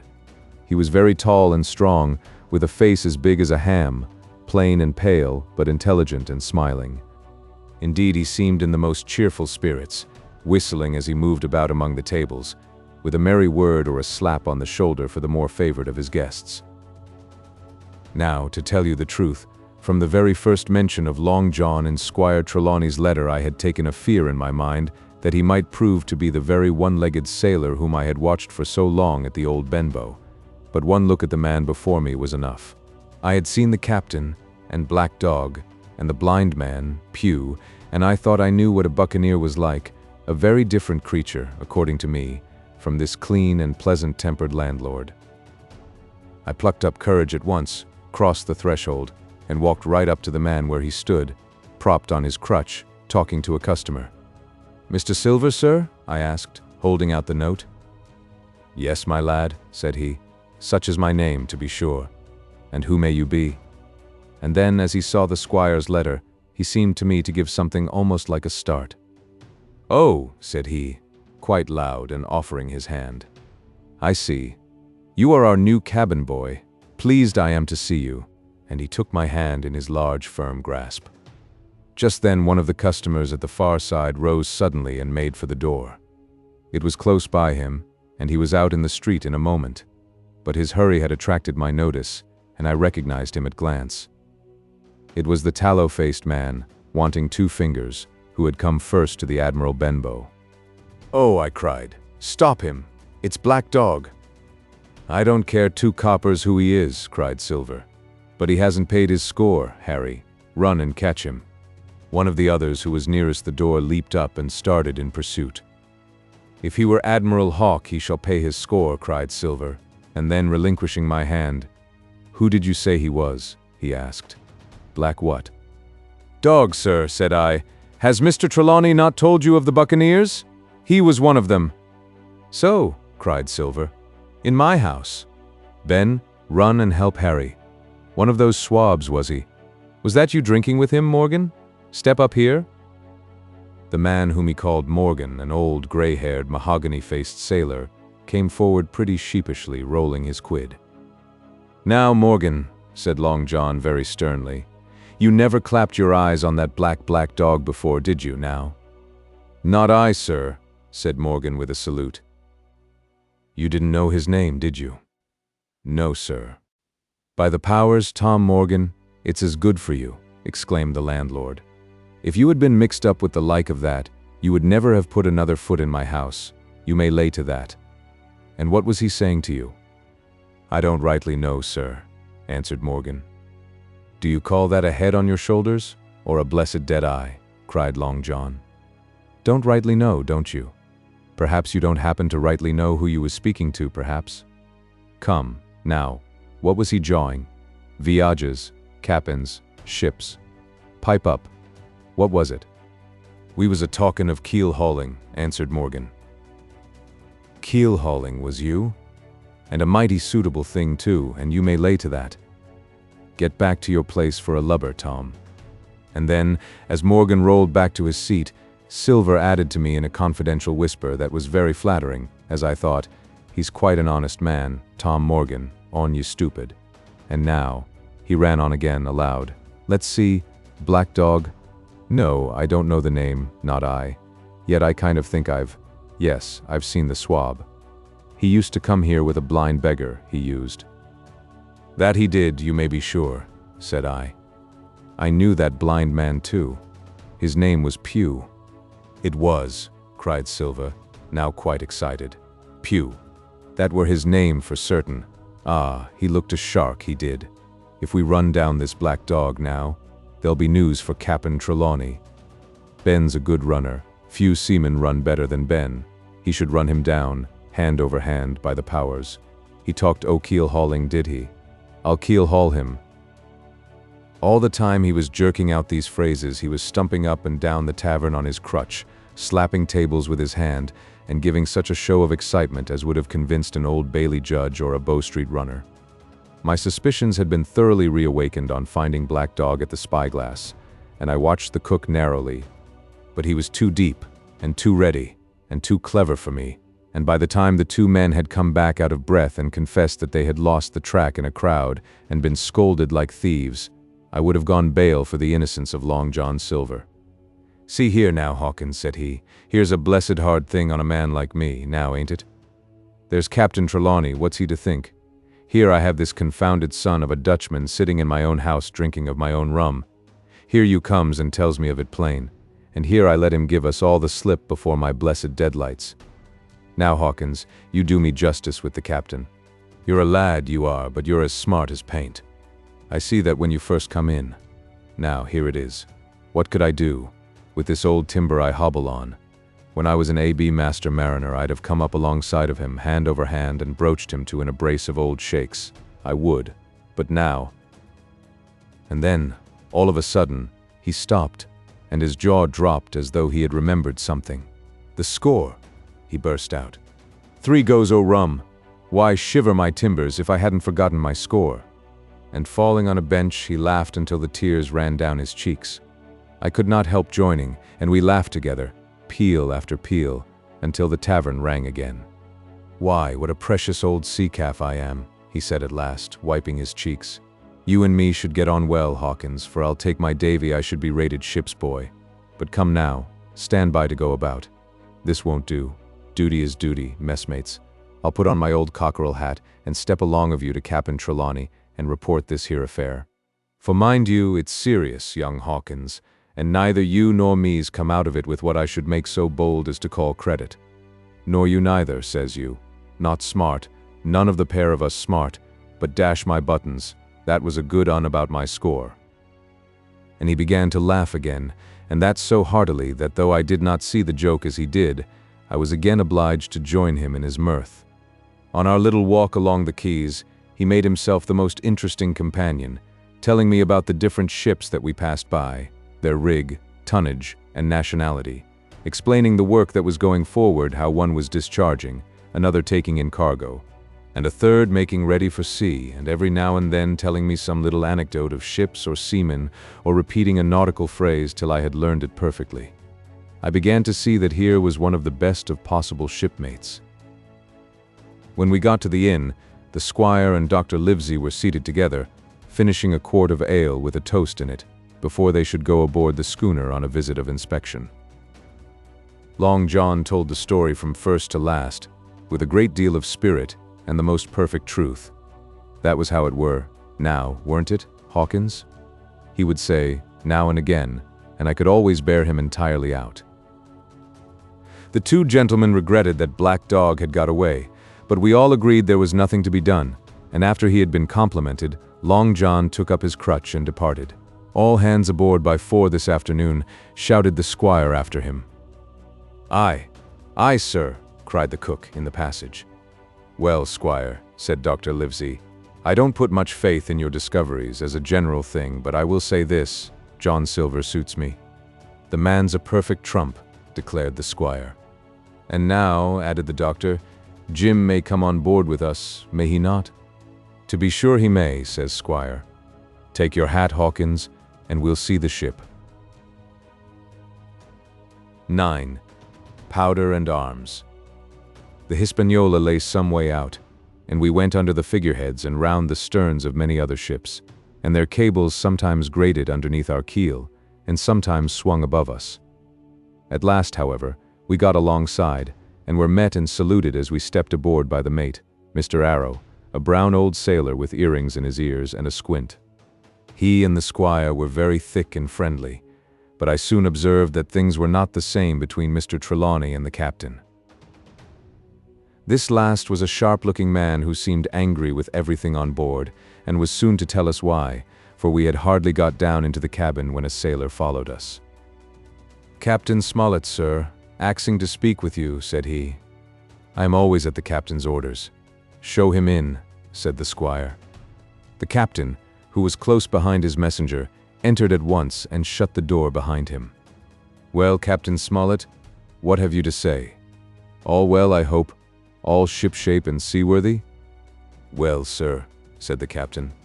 Better speak plain, I believe, even at the risk of offense. I don't like this cruise, I don't like the men, and I don't like my officer. That's short and sweet. Perhaps, sir, you don't like the ship? Inquired the squire, very angry, as I could see. I can't speak as to that, sir, not having seen her tried, said the captain. She seems a clever craft. More I can't say. Possibly, sir, you may not like your employer either, says the squire. But here Dr. Livesey cut in. Stay a bit, said he, stay a bit. No use of such questions as that but to produce ill feeling. The captain has said too much or he has said too little, and I'm bound to say that I require an explanation of his words. You don't. You say, like this cruise. Now, why? I was engaged, sir, on what we call sealed orders, to sail this ship for that gentleman where he should bid me, said the captain. So far, so good.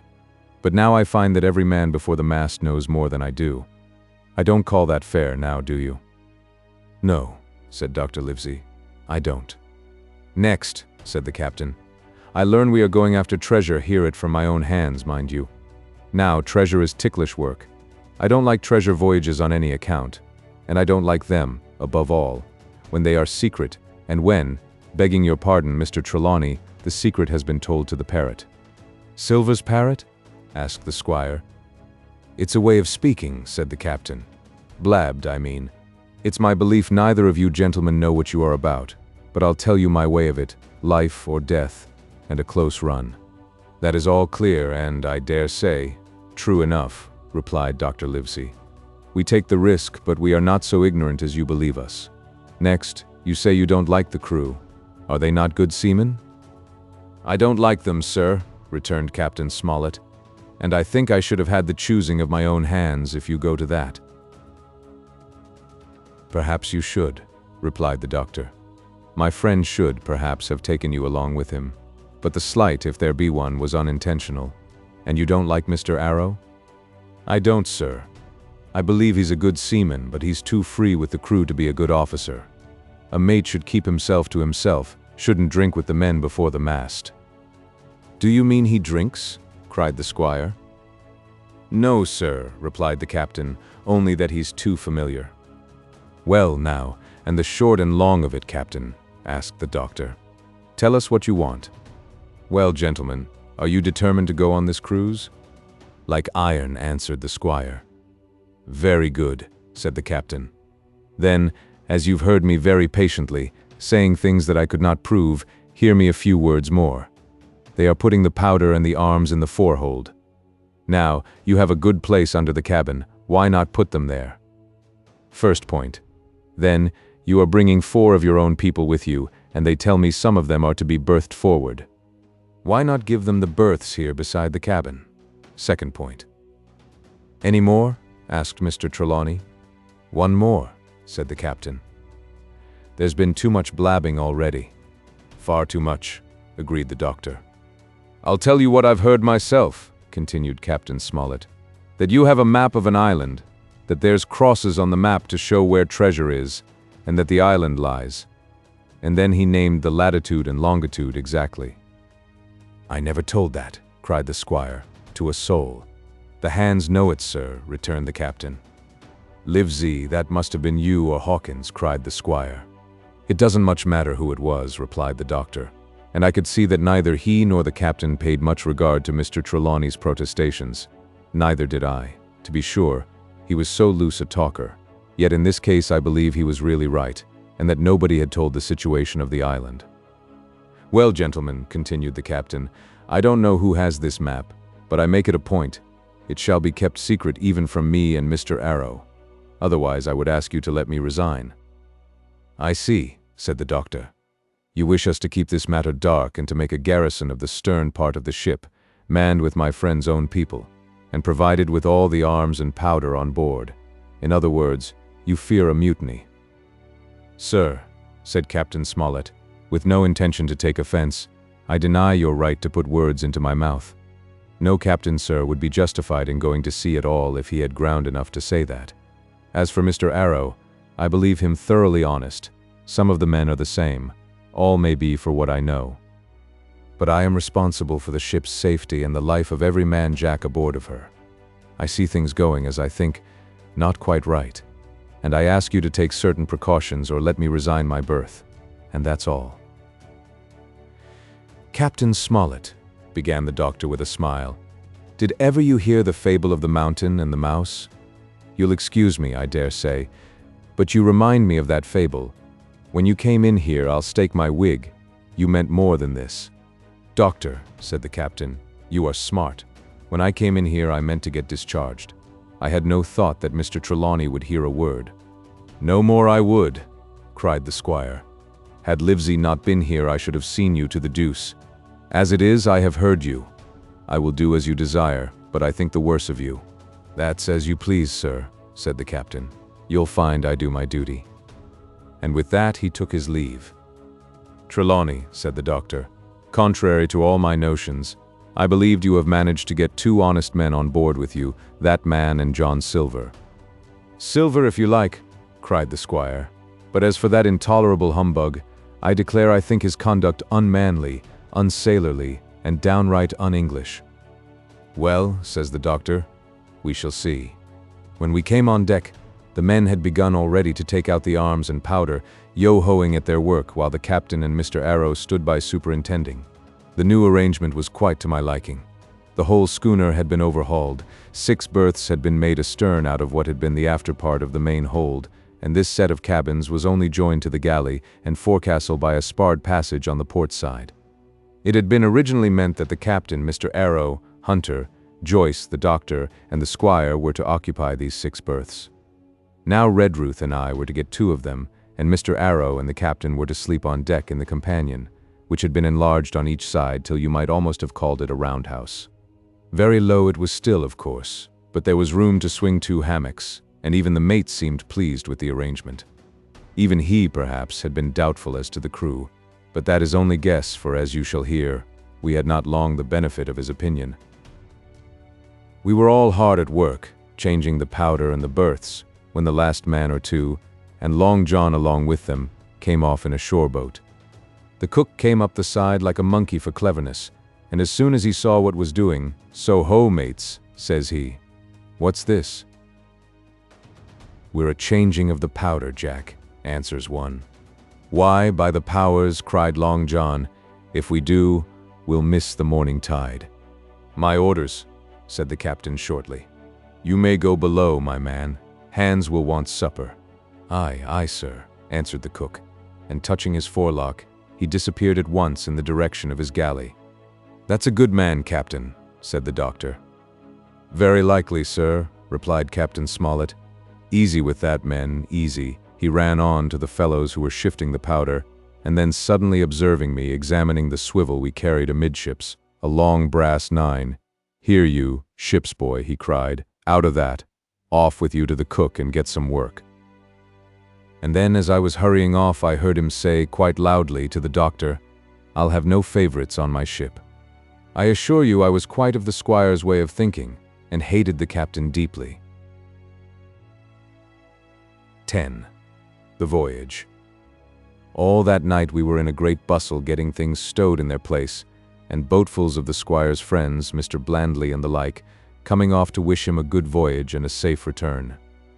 We never had a night at the Admiral Benbow when I had half the work, and I was dog-tired when, a little before dawn, the boatswain sounded his pipe and the crew began to man the capstan bars. I might have been twice as weary, yet I would not have left the deck. All was so new and interesting to me, the brief commands, the shrill note of the whistle, the men bustling to their places in the glimmer of the ship's lanterns. "Now, barbecue, tip us a stave," cried one voice. "The old one," cried another. "Aye, aye, mates," said Long John, who was standing by, with his crutch under his arm, and at once broke out in the air and words I knew so well. 15 men on the dead man's chest, and then the whole crew bore chorus. Yo-ho-ho and a bottle of rum. And at the third ho, drove the bars before them with a will. Even at that exciting moment it carried me back to the old Admiral Benbow in a second, and I seemed to hear the voice of the captain piping in the chorus. But soon the anchor was short up. Soon it was hanging dripping at the bows. Soon the sails began to draw, and the land and shipping to flit by on either side, and before I could lie down to snatch an hour of slumber, the Hispaniola had begun her voyage to the Isle of Treasure. I am not going to relate that voyage in detail. It was fairly prosperous. The ship proved to be a good ship, the crew were capable seamen, and the captain thoroughly understood his business. But before we came the length of Treasure Island, 2 or 3 things had happened which required to be known. Mr. Arrow, first of all, turned out even worse than the captain had feared. He had no command among the men, and people did what they pleased with him. But that was by no means the worst of it, for after a day or 2 at sea he began to appear on deck with hazy eye, red cheeks, stuttering tongue, and other marks of drunkenness. Time after time he was ordered below in disgrace.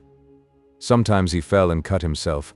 Sometimes he lay all day long in his little bunk at one side of the companion. Sometimes for a day or 2 he would be almost sober and attend to his work at least passably. In the meantime, we could never make out where he got the drink. That was the ship's mystery. Watch him as we pleased, we could do nothing to solve it, and when we asked him to his face, he would only laugh if he were drunk, and if he were sober deny solemnly that he ever tasted anything but water. He was not only useless as an officer and a bad influence amongst the men, but it was plain that at this rate he must soon kill himself outright. So nobody was much surprised, nor very sorry, when one dark night with a head sea, he disappeared entirely and was seen no more. "Overboard?" said the captain. "Well, gentlemen, that saves the trouble of putting him in irons." But there we were, without a mate, and it was necessary, of course, to advance one of the men. The boatswain, Job Anderson, was the likeliest man aboard, and though he kept his old title, he served in a way as mate. Mr. Trelawney had followed the sea, and his knowledge made him very useful, for he often took a watch himself in easy weather. And the coxswain, Israel Hands, was a careful, wily, old, experienced seaman who could be trusted at a pinch with almost anything. He was a great confidant of Long John Silver, and so the mention of his name leads me on to speak of our ship's cook, Barbecue, as the men called him. Aboard ship he carried his crutch by a lanyard round his neck to have both hands as free as possible. It was something to see him wedge the foot of the crutch against a bulkhead and propped against it, yielding to every movement of the ship, get on with his cooking like someone safe ashore. Still more strange was it to see him in the heaviest of weather cross the deck. He had a line or two rigged up to help him across the widest spaces, Long John's earrings they were called, and he would hand himself from one place to another, now using the crutch, now trailing it alongside by the lanyard, as quickly as another man could walk. Yet some of the men who had sailed with him before expressed their pity to see him so reduced. "He's no common man, Barbecue," said the coxswain to me. "He had good schooling in his young days and can speak like a book when so minded, and brave a lion's nothing alongside of Long John. I seen him grapple 4 and knock their heads together, him unarmed." All the crew respected and even obeyed him. He had a way of talking to each and doing everybody some particular service. To me he was unweariedly kind, and always glad to see me in the galley, which he kept as clean as a new pin, the dishes hanging up burnished and his parrot in a cage in one corner. "Come away, Hawkins," he would say. "Come and have a yarn with John. Nobody more welcome than yourself, my son. Sit you down and hear the news. Here's Cap'n Flint, I calls my parrot Cap'n Flint, after the famous Buccaneer. Here's Cap'n Flint predicting success to our voyage. Wasn't you, Cap'n?" And the parrot would say with great rapidity, "Pieces of 8, pieces of 8, pills." You wondered that it was not out of breath, or till John threw his handkerchief over the cage. "Now, that bird," he would say, "is maybe 200 years old, Hawkins. They live forever mostly, and if anybody's seen more wickedness, it must be the devil himself. She's sailed with England, the great Cap'n England, the pirate. She's been at Madagascar and at Malabar and Suriname and Providence and Portobello. She was at the fishing up of the wrecked plate ships. It's there she learned pieces of 8, and little wonder, 350,000 of 'em, Hawkins. She was at the boarding of the Viceroy of the Indies out of Goa, she was, and to look at her you would think she was a babby. But you smelt powder, didn't you, Cap'n? Stand by to go about," the parrot would scream. "Ah, she's a handsome craft, she is," the cook would say, and give her sugar from his pocket, and then the bird would peck at the bars and swear straight on, passing belief for wickedness. "There," John would add, "you can't touch pitch and not be mucked, lad. Here's this poor old innocent bird o' mine swearing blue fire, and none the wiser. You may lay to that." She would swear the same in a manner of speaking before Chaplain, and John would touch his forelock with a solemn way he had that made me think he was the best of men. In the meantime, the squire and Captain Smollett were still on pretty distant terms with one another. The squire made no bones about the matter. He despised the captain. The captain, on his part, never spoke but when he was spoken to, and then sharp and short and dry, and not a word wasted. He owned, when driven into a corner, that he seemed to have been wrong about the crew, that some of them were as brisk as he wanted to see, and all had behaved fairly well. As for the ship, he had taken a downright fancy to her. "She'll lie a point nearer the wind than a man has a right to expect of his own married wife, sir.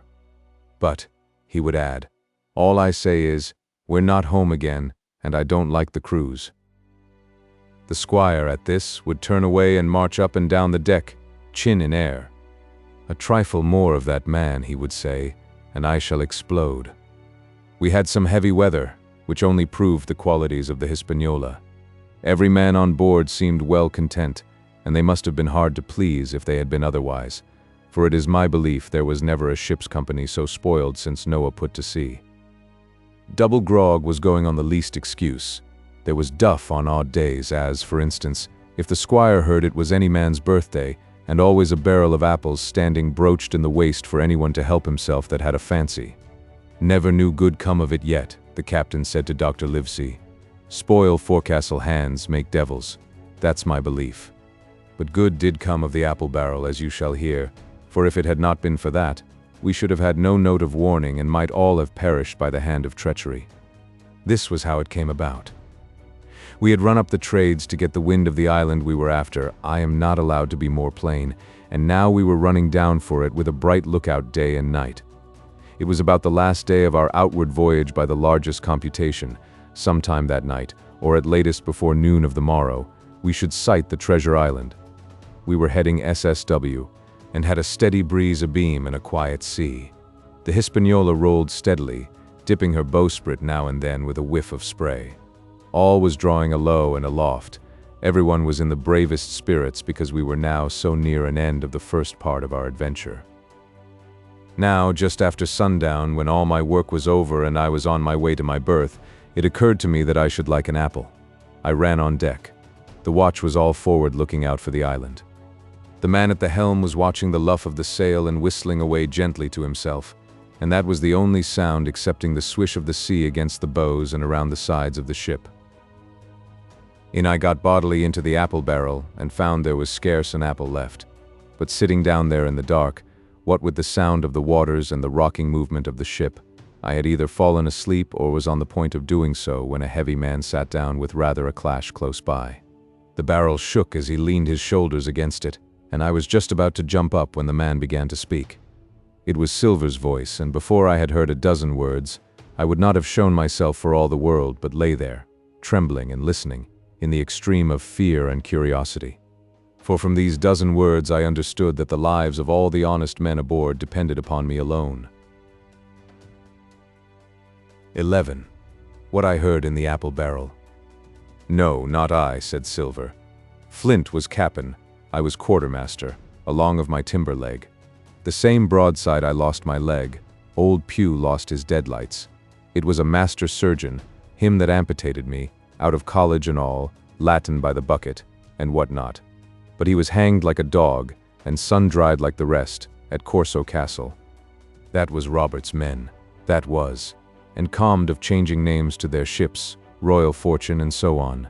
Now, what a ship was christened, so let her stay, I says.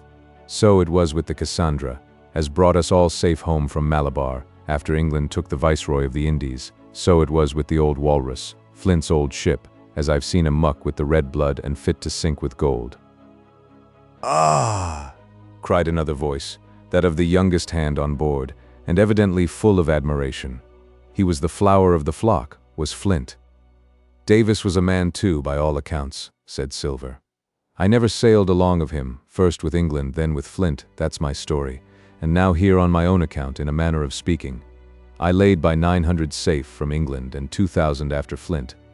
That ain't bad for a man before the mast, all safe in bank. 'Tain't earning now, it's saving does it, you may lay to that. Where's all England's men now? I dunno. Where's Flint's? Why, most on 'em aboard here and glad to get the duff, been begging before that, some on 'em. Old Pew, as had lost his sight, and might have thought shame, spends £1,200 in a year like a lord in Parliament. Where is he now? Well, he's dead now and under hatches, but for 2 years before that, shiver my timbers, the man was starving. He begged, and he stole, and he cut throats, and starved at that, by the powers. Well, it ain't much use after all, said the young seaman. 'Tain't much use for fools, you may lay to it that, nor nothing, cried Silver. But now you look here, you're young, you are, but you're as smart as paint. I see that when I set my eyes on you, and I'll talk to you like a man. You may imagine how I felt when I heard this abominable old rogue addressing another in the very same words of flattery as he had used to myself. I think, if I had been able, that I would have killed him through the barrel. Meantime, he ran on, little supposing he was overheard. Here it is about gentlemen of fortune. They lives rough, and they risk swinging, but they eat and drink like fighting cocks, and when a cruise is done, why, it's hundreds of pounds instead of hundreds of farthings in their pockets. Now the most goes for rum and a good fling, and to sea again in their shirts. But that's not the course I lay.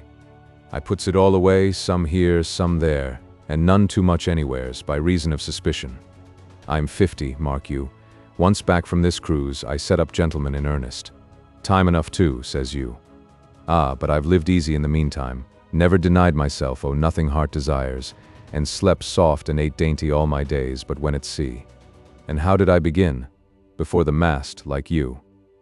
Well, said the other, but all the other money's gone now, ain't it? You daren't show face in Bristol after this. Why, where might you suppose it was? Asked Silver derisively. At Bristol, in banks and places, answered his companion. It were, said the cook, it were when we weighed anchor. But my old missus has it all by now. And the spyglass is sold, lease and goodwill and rigging, and the old girl's off to meet me.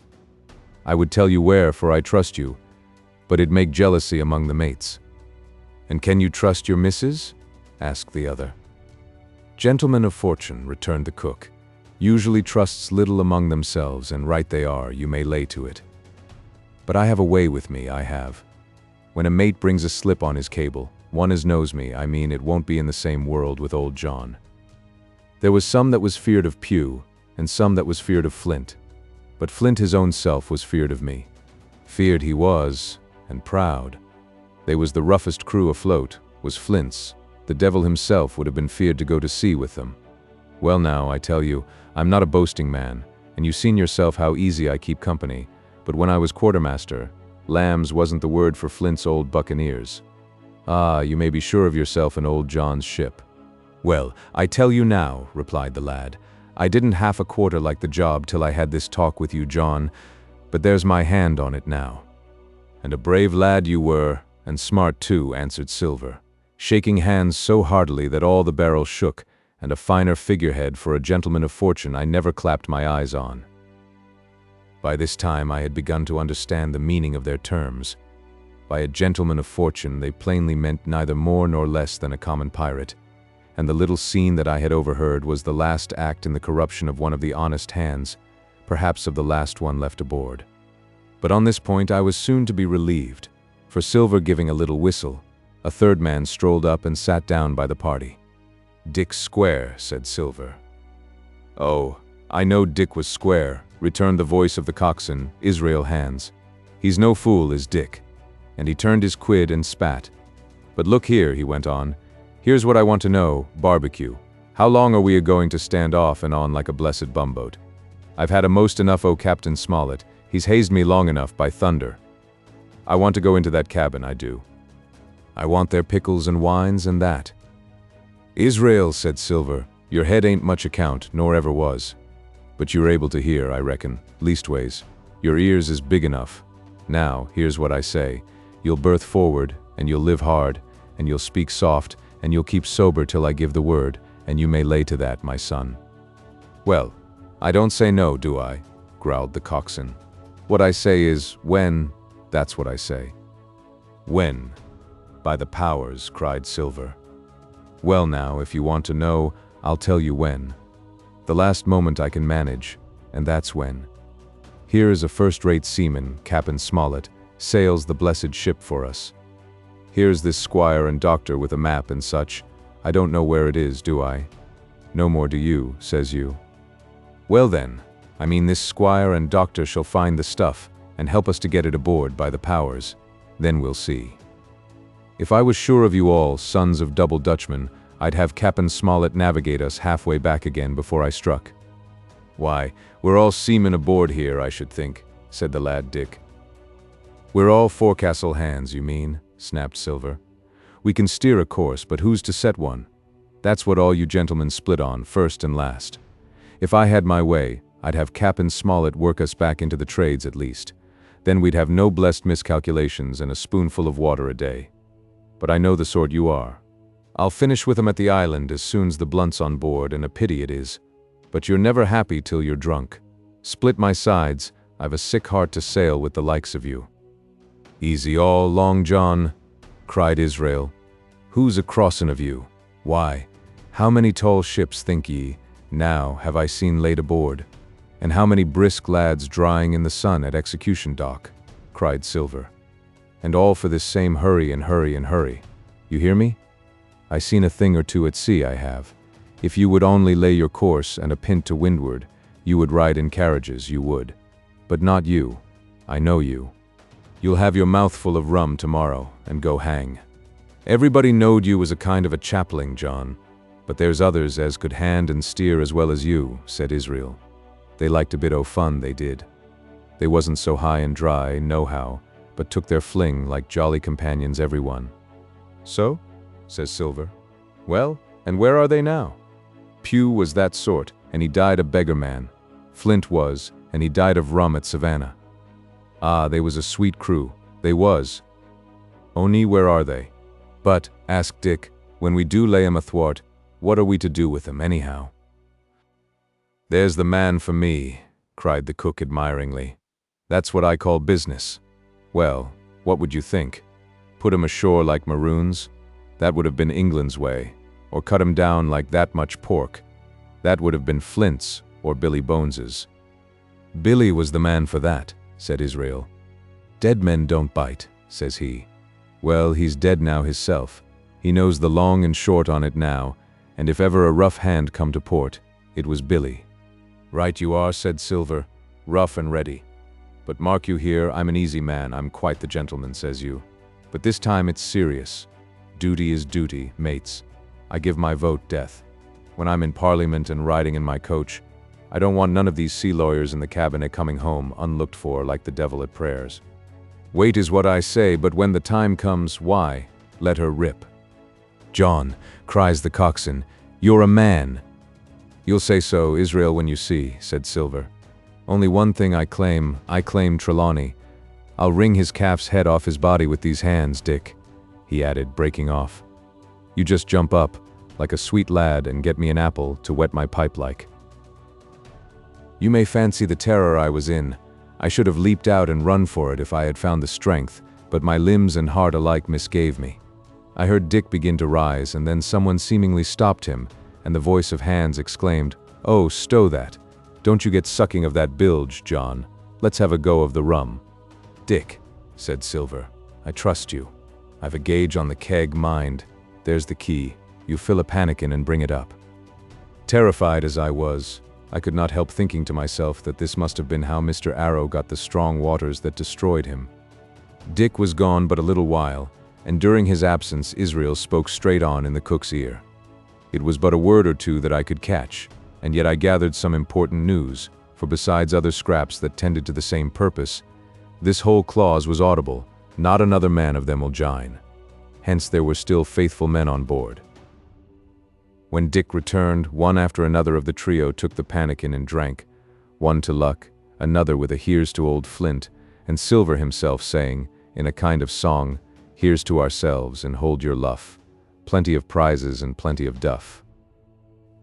Just then a sort of brightness fell upon me in the barrel, and looking up, I found the moon had risen, and was silvering the mizzen top and shining white on the luff of the foresail. And almost at the same time the voice of the lookout shouted, "Land ho!" 12. Council of War. There was a great rush of feet across the deck. I could hear people tumbling up from the cabin and the forecastle, and slipping in an instant outside my barrel, I dived behind the foresail, made a double towards the stern, and came out upon the open deck in time to join Hunter and Dr. Livesey in the rush for the weather bow.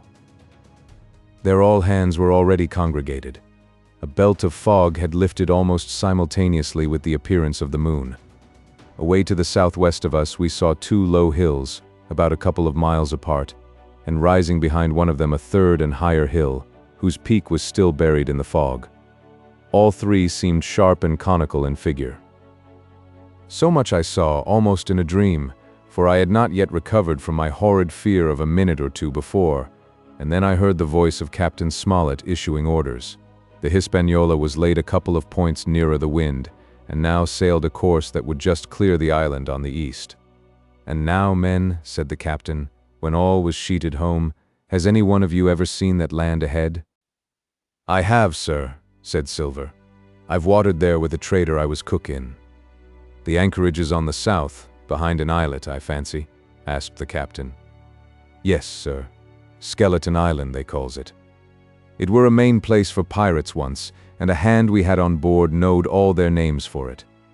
That hill to the nor'ard they calls the foremast hill. There are 3 hills in a row running south'ard for, main and mizzen, sir. But the main, that's the big un, with the cloud on it, they usually calls the spyglass, by reason of a lookout they kept when they was in the anchorage cleaning, for it's there they cleaned their ships, sir, asking your pardon. I have a chart here, says Captain Smollett. See if that's the place. Long John's eyes burned in his head as he took the chart, but by the fresh look of the paper I knew he was doomed to disappointment.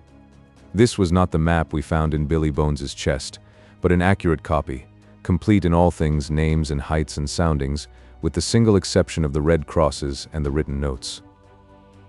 Sharp as must have been his annoyance, Silver had the strength of mind to hide it. "Yes, sir," said he. "This is the spot, to be sure, and very prettily drawed out. Who might have done that, I wonder? The pirates were too ignorant, I reckon. Aye, here it is, Captain Kidd's anchorage, just the name my shipmate called it. There's a strong current runs along the south, and then away nor'ard up the west coast. Right you was, sir," says he, "to haul your wind and keep the weather of the island. Leastways, if such was your intention as to enter and careen, and there ain't no better place for that in these waters." "Thank you, my man," says Captain Smollett. "I'll ask you later on to give us a help. You may go." I was surprised at the coolness with which John avowed his knowledge of the island, and I own I was half frightened when I saw him drawing nearer to myself. He did not know, to be sure, that I had overheard his counsel from the apple barrel, and yet I had by this time taken such a horror of his cruelty, duplicity, and power that I could scarce conceal a shudder when he laid his hand upon my arm. "Ah," says he, "this here is a sweet spot, this island a sweet spot for a lad to get ashore on. You'll bathe, and you'll climb trees, and you'll hunt goats, you will, and you'll get aloft on them hills like a goat yourself. Why, it makes me young again. I was going to forget my timber leg, I was. It's a pleasant thing to be young and have 10 toes, and you may lay to that. When you want to go a bit of exploring, you just ask old John, and he'll put up a snack for you to take along." And clapping me in the friendliest way upon the shoulder, he hobbled off forward and went below. Captain Smollett, the squire, and Dr. Livesey were talking together on the quarter-deck, and anxious as I was to tell them my story, I durst not interrupt them openly. While I was still casting about in my thoughts to find some probable excuse, Dr. Livesey called me to his side. He had left his pipe below, and being a slave to tobacco, had meant that I should fetch it. But as soon as I was near enough to speak and not to be overheard, I broke immediately. "Doctor, let me speak. Get the captain and squire down to the cabin, and then make some pretense to send for me. I have terrible news." The doctor changed countenance a little, but next moment he was master of himself. "Thank you, Jim," said he quite loudly. That was all I wanted to know, as if he had asked me a question. And with that he turned on his heel and rejoined the other two. They spoke together for a little, and though none of them started, or raised his voice, or so much as whistled, it was plain enough that Dr. Livesey had communicated my request, for the next thing that I heard was the captain giving an order to Job Anderson, and all hands were piped on deck. "My lads," said Captain Smollett, "I've a word to say to you. This land that we have sighted is the place we have been sailing for. Mr. Trelawney, being a very open-handed gentleman, as we all know, has just asked me a word or two, and as I was able to tell him that every man on board had done his duty, alow and aloft, as I never asked to see it done better, why, he and I and the doctor are going below to the cabin to drink your health and luck, and you'll have grog served out for you to drink our health and luck. I'll tell you what I think of this. I think it handsome, and if you think as I do, you'll give a good sea cheer for the gentleman that does it." The cheer followed, that was a matter of course, but it rang out so full and hearty that I confess I could hardly believe these same men were plotting for our blood. "One more cheer for Captain Smollett," cried Long John when the first had subsided, and this also was given with a will. On the top of that the three gentlemen went below, and not long after word was sent forward that Jim Hawkins was wanted in the cabin.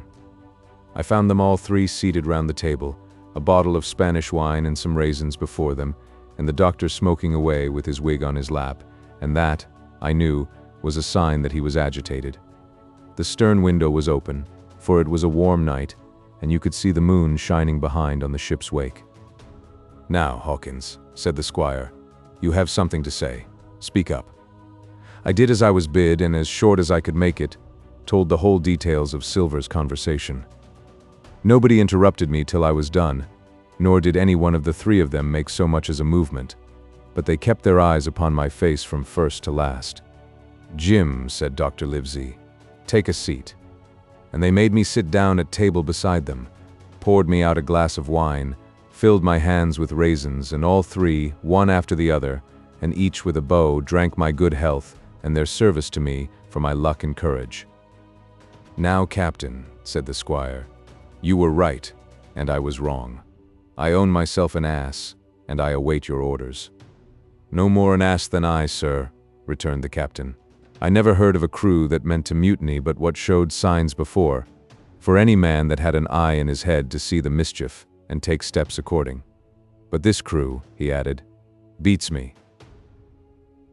"Captain," said the doctor, "with your permission, that's Silver, a very remarkable man." "He'd look remarkably well from a yard arm, sir," returned the captain. "But this is talk. This don't lead to anything. I see 3 or 4 points, and with Mr. Trelawney's permission, I'll name them." "You, sir, are the captain. It is for you to speak," says Mr. Trelawney grandly. "First point," began Mr. Smollett. "We must go on because we can't turn back. If I gave the word to go about, they would rise at once. Second point, we have time before us at least until this treasure's found. Third point, there are faithful hands. Now, sir, it's got to come to blows sooner or later, and what I propose is to take time by the forelock, as the saying is, and come to blows some fine day when they least expect it. We can count, I take it, on your own home servants, Mr. Trelawney?" "As upon myself," declared the squire. "3, reckoned the captain. Ourselves make 7, counting Hawkins here. Now, about the honest hands?" "Most likely Trelawney's own men," said the doctor, "those he had picked up for himself before he lit on Silver." "Nay," replied the squire, "Hans was one of mine." "I did think I could have trusted Hans," added the captain. "And to think that they're all Englishmen," broke out the squire. "Sir, I could find it in my heart to blow the ship up." "Well, gentlemen," said the captain, "the best that I can say is not much. We must lay to, if you please, and keep a bright lookout. It's trying on a man, I know. It would be pleasanter to come to blows. But there's no help for it till we know our men. Lay to, and whistle for a wind, that's my view. Jim here," said the doctor, "can help us more than anyone. The men are not shy with him, and Jim is a noticing lad. Hawkins, I put prodigious faith in you," added the squire. I began to feel pretty desperate at this, for I felt altogether helpless, and yet, by an odd train of circumstances, it was indeed through me that safety came. In the meantime, talk as we pleased, there were only 7 out of the 26 on whom we knew we could rely, and out of these 7 1 was a boy, so that the grown men on our side were 6 to their 19. Part 3, My Shore Adventure. 13. How I began my shore adventure. The appearance of the island when I came on deck next morning was altogether changed. Although the breeze had now utterly ceased, we had made a great deal of way during the night, and were now lying becalmed about half a mile to the southeast of the low eastern coast. Gray-colored woods covered a large part of the surface. This even tint was indeed broken up by streaks of yellow sandbreak in the lower lands, and by many tall trees of the pine family, outtopping the others, some singly, some in clumps, but the general coloring was uniform and sad. The hills ran up clear above the vegetation in spires of naked rock. All were strangely shaped, and the spyglass, which was by 300 or 400 feet the tallest on the island, was likewise the strangest in configuration, running up sheer from almost every side and then suddenly cut off at the top like a pedestal to put a statue on. The Hispaniola was rolling scuppers under in the ocean swell. The booms were tearing at the blocks, the rudder was banging to and fro, and the whole ship creaking, groaning, and jumping like a manufactory. I had to cling tight to the backstay, and the world turned giddily before my eyes, for though I was a good enough sailor when there was way on, this standing still and being rolled about like a bottle was a thing I never learned to stand without a qualm or so, above all in the morning, on an empty stomach. Perhaps it was this, perhaps it was the look of the island, with its gray, melancholy woods and wild stone spires, and the surf that we could both see and hear foaming and thundering on the steep beach at least, although the sun shone bright and hot, and the shorebirds were fishing and crying all around us. And you would have thought anyone would have been glad to get to land after being so long at sea. My heart sank, as the saying is, into my boots, and from the first look onward, I hated the very thought of Treasure Island. We had a dreary morning's work before us, for there was no sign of any wind, and the boats had to be got out and manned, and the ship warped 3 or 4 miles round the corner of the island and up the narrow passage to the haven behind Skeleton Island. I volunteered for one of the boats, where I had, of course, no business. The heat was sweltering, and the men grumbled fiercely over their work. Anderson was in command of my boat, and instead of keeping the crew in order, he grumbled as loud as the worst. "Well," he said with an oath, "it's not forever." I thought this was a very bad sign, for up to that day the men had gone briskly and willingly about their business, but the very sight of the island had relaxed the cords of discipline. All the way in, Long John stood by the steersman and conned the ship.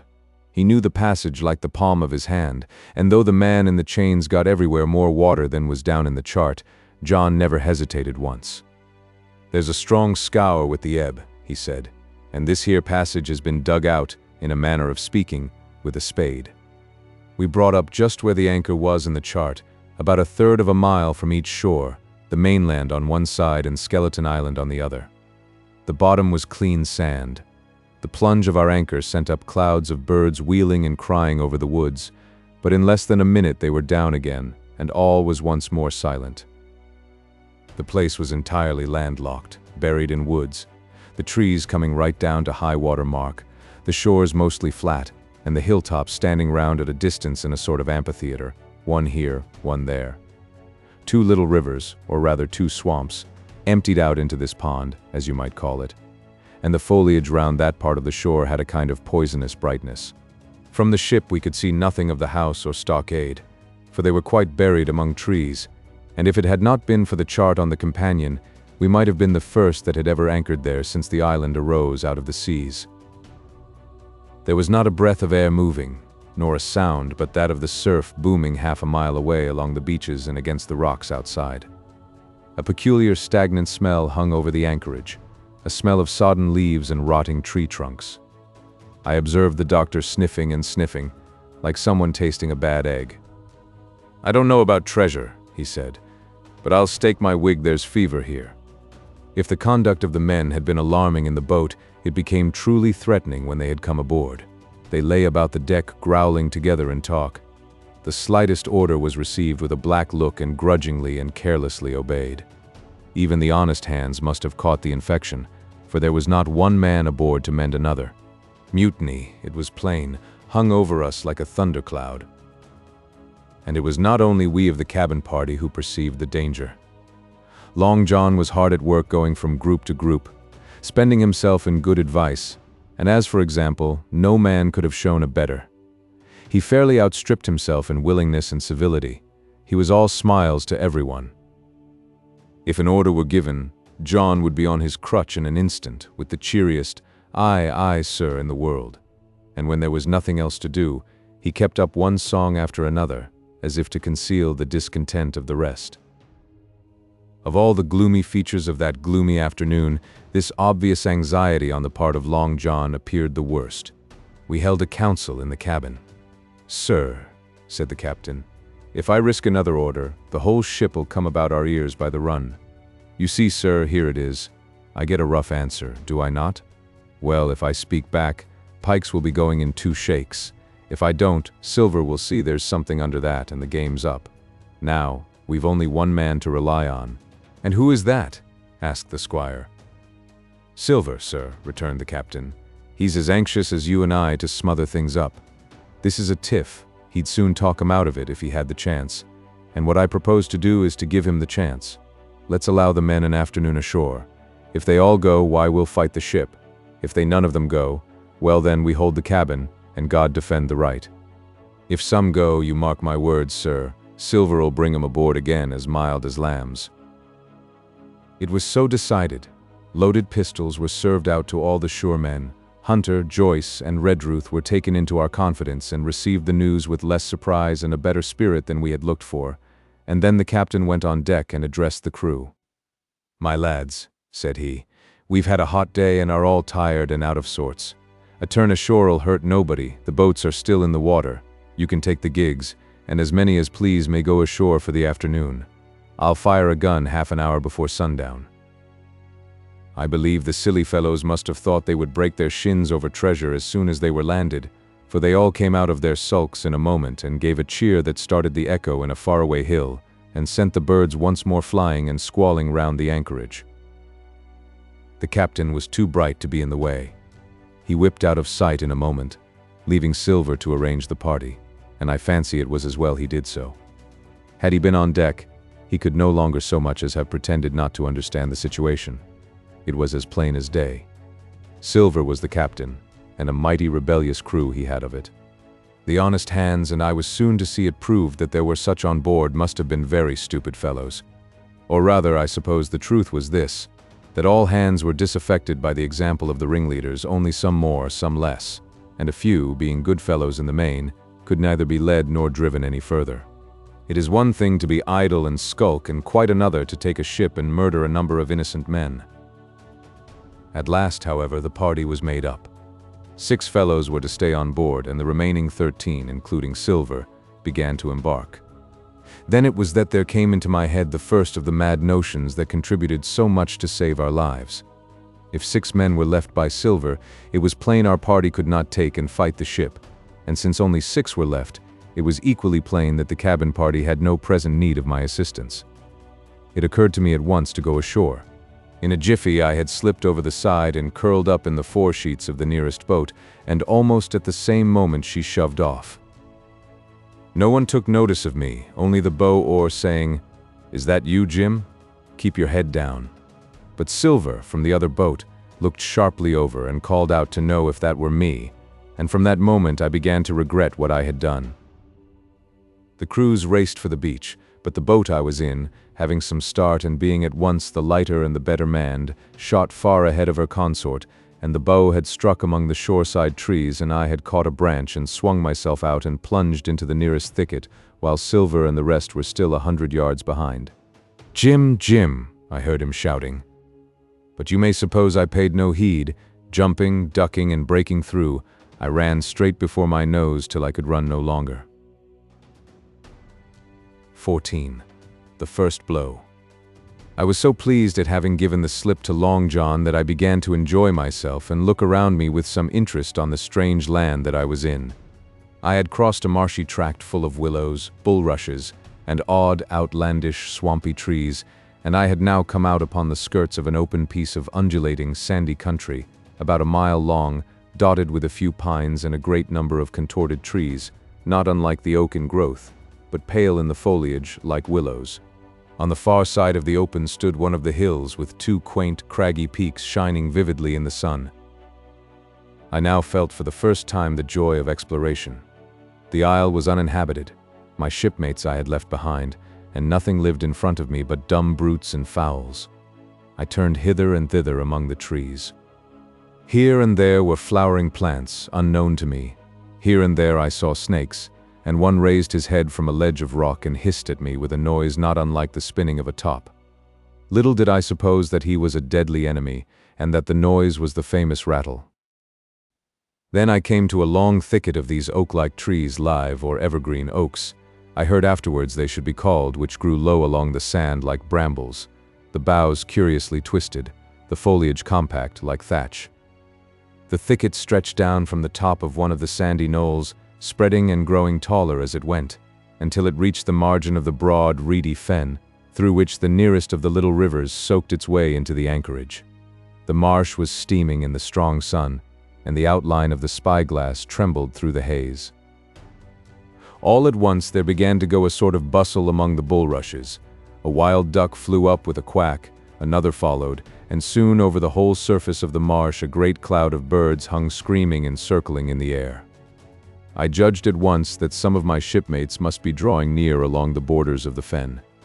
Nor was I deceived, for soon I heard the very distant and low tones of a human voice, which, as I continued to give ear, grew steadily louder and nearer. This put me in a great fear, and I crawled under cover of the nearest live oak and squatted there, hearkening, as silent as a mouse. Another voice answered, and then the first voice, which I now recognized to be Silver's, once more took up the story and ran on for a long while in a stream, only now and again interrupted by the other. By the sound they must have been talking earnestly and almost fiercely, but no distinct word came to my hearing. At last the speakers seemed to have paused and perhaps to have sat down, for not only did they cease to draw any nearer, but the birds themselves began to grow more quiet and to settle again to their places in the swamp. And now I began to feel that I was neglecting my business, that since I had been so foolhardy as to come ashore with these desperadoes, the least I could do was to overhear them at their councils, and that my plain and obvious duty was to draw as close as I could manage under the favorable ambush of the crouching trees. I could tell the direction of the speakers pretty exactly, not only by the sound of their voices, but by the behavior of the few birds that still hung in alarm above the heads of the intruders. Crawling on all fours, I made steadily but slowly towards them, till at last, raising my head to an aperture among the leaves, I could see clear down into a little green dell beside the marsh, and closely set about with trees, where Long John Silver and another of the crew stood face to face in conversation. The sun beat full upon them. Silver had thrown his hat beside him on the ground, and his great, smooth, blond face, all shining with heat, was lifted to the other man's in a kind of appeal. "Mate," he was saying, "it's because I thinks gold dust of you, gold dust, and you may lay to that. If I hadn't took to you like pitch, do you think I'd have been here a warning of you? All's up you can't make nor mend. It's to save your neck that I'm a-speaking, and if one of the wild uns knew it, where'd I be, Tom, now? Tell me, where'd I be?"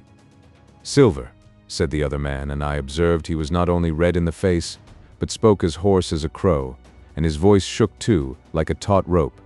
"Silver," says he, "you are old and you're honest, or has the name for it, and you've money too, which lots of poor sailors hasn't, and you're brave, or I'm mistook.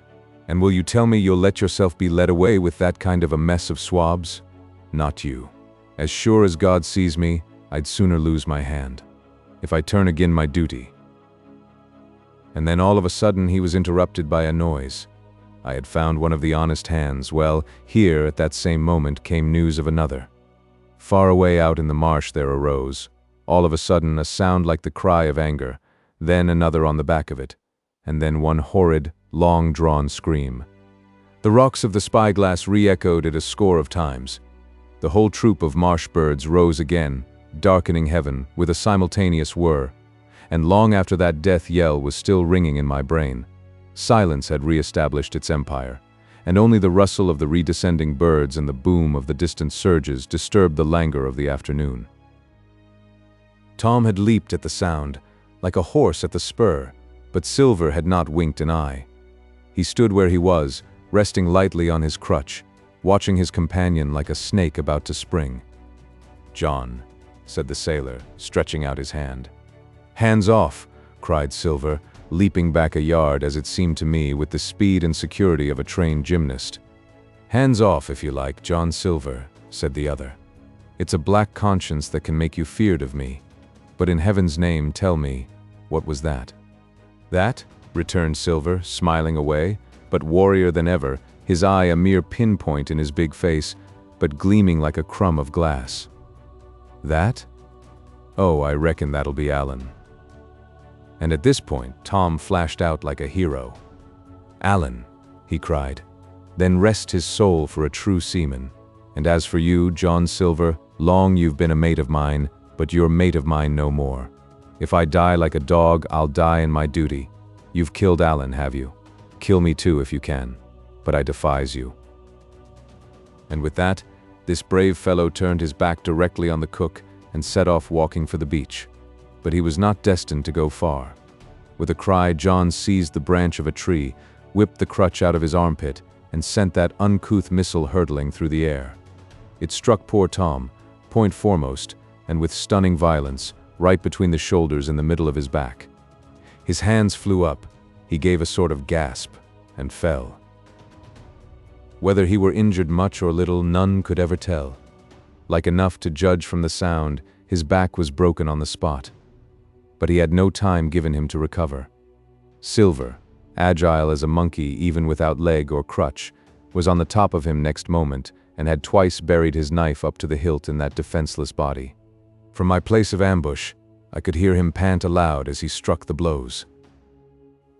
I do not know what it rightly is to faint, but I do know that for the next little while the whole world swam away from before me in a whirling mist, Silver and the birds, and the tall spyglass hilltop, going round and topsy-turvy before my eyes, and all manner of bells ringing and distant voices shouting in my ear. When I came again to myself, the monster had pulled himself together, his crutch under his arm, his hat upon his head. Just before him Tom lay motionless upon the sward, but the murderer minded him not a whit, cleansing his blood-stained knife the while upon a wisp of grass. Everything else was unchanged, the sun still shining mercilessly on the steaming marsh and the tall pinnacle of the mountain, and I could scarce persuade myself that murder had been actually done and a human life cruelly cut short a moment since before my eyes. But now John put his hand into his pocket, brought out a whistle, and blew upon it several modulated blasts that rang far across the heated air. I could not tell, of course, the meaning of the signal, but it instantly awoke my fears. More men would be coming. I might be discovered. They had already slain 2 of the honest people, after Tom and Alan. Might not I come next? Instantly I began to extricate myself and crawl back again, with what speed and silence I could manage, to the more open portion of the wood. As I did so, I could hear hails coming and going between the old buccaneer and his comrades, and this sound of danger lent me wings. As soon as I was clear of the thicket, I ran as I never ran before, scarce minding the direction of my flight, so long as it led me from the murderers, and as I ran, fear grew and grew upon me until it turned into a kind of frenzy. Indeed, could anyone be more entirely lost than I? When the gun fired, how should I dare to go down to the boats among those fiends, still smoking from their crime? Would not the first of them who saw me wring my neck like a snipe's? Would not my absence itself be an evidence to them of my alarm, and therefore of my fatal knowledge? It was all over, I thought. Goodbye to the Hispaniola, goodbye to the squire, the doctor, and the captain. There was nothing left for me but death by starvation or death by the hands of the mutineers. All this while, as I say, I was still running, and without taking any notice, I had drawn near to the foot of the little hill with the 2 peaks and had got into a part of the island where the live oaks grew more widely apart and seemed more like forest trees in their bearing and dimensions. Mingled with these were a few scattered pines, some 50, some nearer 70 feet high. The air too smelt more freshly than down beside the marsh. And here a fresh alarm brought me to a standstill with a thumping heart. 15. The man of the island. From the side of the hill, which was here steep and stony, a spout of gravel was dislodged and fell rattling and bounding through the trees. My eyes turned instinctively in that direction, and I saw a figure leap with great rapidity behind the trunk of a pine. What it was, whether bear or man or monkey, I could in no wise tell. It seemed dark and shaggy, more I knew not. But the terror of this new apparition brought me to a stand. I was now, it seemed, cut off upon both sides, behind me the murderers, before me this lurking nondescript, and immediately I began to prefer the dangers that I knew to those I knew not. Silver himself appeared less terrible in contrast with this creature of the woods, and I turned on my heel, and looking sharply behind me over my shoulder, began to retrace my steps in the direction of the boats. Instantly the figure reappeared, and making a wide circuit, began to head me off. I was tired, at any rate, but had I been as fresh as when I rose, I could see it was in vain for me to contend in speed with such an adversary. From trunk to trunk the creature flitted like a deer, running manlike on 2 legs, but unlike any man that I had ever seen, stooping almost double as it ran. Yet a man it was, I could no longer be in doubt about that. I began to recall what I had heard of cannibals. I was within an ace of calling for help. But the mere fact that he was a man, however wild, had somewhat reassured me, and my fear of Silver began to revive in proportion. I stood still, therefore, and cast about for some method of escape, and as I was so thinking, the recollection of my pistol flashed into my mind. As soon as I remembered I was not defenseless, courage glowed again in my heart, and I set my face resolutely for this man of the island, and walked briskly towards him. He was concealed by this time behind another tree trunk, but he must have been watching me closely, for as soon as I began to move in his direction he reappeared and took a step to meet me. Then he hesitated, drew back, came forward again, and at last, to my wonder and confusion, threw himself on his knees and held out his clasped hands in supplication. At that I once more stopped. "Who are you?" I asked.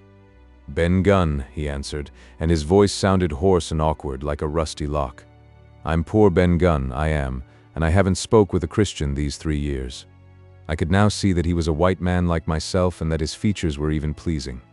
His skin, wherever it was exposed, was burnt by the sun, even his lips were black, and his fair eyes looked quite startling in so dark a face. Of all the beggarmen that I had seen or fancied, he was the chief for raggedness. He was clothed with tatters of old ship's canvas and old sea cloth, and this extraordinary patchwork was all held together by a system of the most various and incongruous fastenings, brass buttons, bits of stick, and loops of tarry gaskin. About his waist he wore an old brass-buckled leather belt, which was the one thing solid in his whole accoutrement. 3 years, I cried. Were you shipwrecked? Nay, mate, said he, marooned. I had heard the word, and I knew it stood for a horrible kind of punishment common enough among the buccaneers, in which the offender is put ashore with a little powder and shot and left behind on some desolate and distant island. Marooned 3 years agone, he continued, and lived on goats since then, and berries and oysters. Wherever a man is, says I, a man can do for himself. But mate, my heart is sore for Christian diet. You mightn't happen to have a piece of cheese about you now? No? Well, many's the long night I've dreamed of cheese, toasted mostly, and woke up again, and here I were. If ever I can get aboard again, said I, you shall have cheese by the stone. All this time he had been feeling the stuff of my jacket, smoothing my hands, looking at my boots, and generally, in the intervals of his speech, showing a childish pleasure in the presence of a fellow creature. But at my last words he perked up into a kind of startled slyness. If ever you can get aboard again, says you? He repeated. Why, now, who's to hinder you? Not you, I know, was my reply. And right you was, he cried. Now you, what do you call yourself, mate? Jim, I told him. Jim, says he, quite pleased apparently. Well, now Jim, I've lived that rough as you'd be ashamed to hear of. Now, for instance, you wouldn't think I had had a pious mother to look at me? He asked. Why, no, not in particular, I answered. Ah, well, said he, but I had remarkable pious. And I was a civil, pious boy, and could rattle off my catechism that fast, as you couldn't tell one word from another. And here's what it come to, Jim, and it begun with Chuck Farthen on the blessed gravestones. That's what it begun with, but it went further than that, and so my mother told me, and predict the whole, she did, the pious woman. But it were Providence that put me here. I've thought it all out in this here lonely island, and I'm back on piety. You don't catch me tasting rum so much, but just a thimbleful for luck, of course, the first chance I have. I'm bound I'll be good, and I see the way to. And, Jim, looking all round him and lowering his voice to a whisper, I'm rich. I now felt sure that the poor fellow had gone crazy in his solitude, and I suppose I must have shown the feeling in my face, for he repeated the statement hotly. Rich, I says, and I'll tell you what, I'll make a man of you, Jim. Ah, Jim, you'll bless your stars, you will. You was the first that found me. And at this there came suddenly a lowering shadow over his face, and he tightened his grasp upon my hand and raised a forefinger threateningly before my eyes. Now, Jim, you tell me true, that ain't Flint's ship, he asked. At this I had a happy inspiration. I began to believe that I had found an ally, and I answered him at once. It's not Flint's ship, and Flint is dead. But I'll tell you true, as you ask me, there are some of Flint's hands aboard, worse luck for the rest of us. Not a man with one leg? He gasped. Silver? I asked. Ah, Silver, says he. That were his name. He's the cook, and the ringleader too. He was still holding me by the wrist, and at that he give it quite a ring. If you was sent by Long John, he said, I'm as good as pork, and I know it. But where was you, do you suppose? I had made my mind up in a moment, and by way of answer told him the whole story of our voyage and the predicament in which we found ourselves. He heard me with the keenest interest, and when I had done he patted me on the head. You're a good lad, Jim, he said, and you're all in a clove hitch, ain't you? Well, you just put your trust in Ben Gunn. Ben Gunn's the man to do it. Would you think it likely now, that your squire would prove a liberal-minded one in case of help him being in a clove hitch, as you remark? I told him the squire was the most liberal of men. Aye, but you see, returned Ben Gunn, I didn't mean giving me a gate to keep, and a suit of livery clothes and such. That's not my mark, Jim. What I mean is, would he be likely to come down to the tune of, say, £1,000 out of money that's as good as a man's own already? I am sure he would, said I. As it was, all hands were to share. And a passage home? He added with a look of great shrewdness. Why, I cried. The squire's a gentleman, and besides, if we got rid of the others, we should want you to help work the vessel home.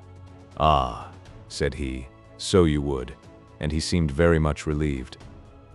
Now, I'll tell you what, he went on. So much I'll tell you, and no more. I were in Flint's ship when he buried the treasure, he and 6 strong seamen. They was ashore nigh on a week, and us standing off and on in the old walrus. One fine day up went the signal, and here come Flint by himself in a little boat, and his head done up in a blue scarf. The sun was getting up, and mortal white he looked about the cutwater. But there he was, you mind, and the 6 all dead and buried. How he done it, not a man aboard us could make out. It was battle, murder, and sudden death, leastways, him against 6. Billy Bones was the mate.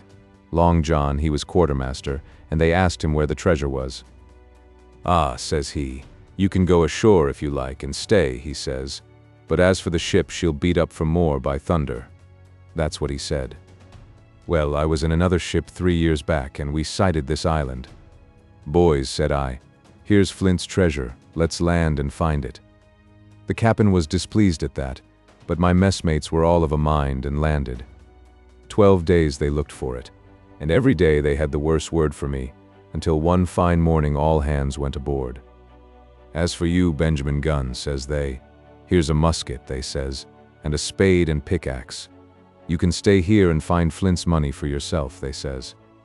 Well, Jim, 3 years have I been here, and not a bite of Christian diet from that day to this. But now you look here, look at me. Do I look like a man before the mast? No, says you. Nor I weren't, neither, I says. And with that he winked and pinched me hard. Just you mention them words to your squire, Jim, he went on. Nor he weren't, neither, that's the words. 3 years he were the man of this island, light and dark, fair and rain. And sometimes he would maybe think upon a prayer, says you, and sometimes he would maybe think of his old mother, so be as she's alive, you'll say. But the most part of Gunn's time, this is what you'll say, the most part of his time was took up with another matter. And then you'll give him a nip, like I do. And he pinched me again in the most confidential manner. Then, he continued, then you'll up, and you'll say this. Gunn is a good man, you'll say, and he puts a precious sight more confidence, a precious sight, mind that in a gentleman born than in these gentlemen of fortune, having been one himself. Well, I said, I don't understand one word that you've been saying, but that's neither here nor there, for how am I to get on board? Ah, said he, that's the hitch for sure. Well, there's my boat, that I made with my 2 hands. I keep her under the white rock. If the worst come to the worst, we might try that after dark. Hi, he broke out. What's that? For just then, although the sun had still an hour or 2 to run, all the echoes of the island awoke and bellowed to the thunder of a cannon. They have begun to fight, I cried. Follow me. And I began to run towards the anchorage, my terrors all forgotten, while close at my side the marooned man in his goatskins trotted easily and lightly. Left, left, says he.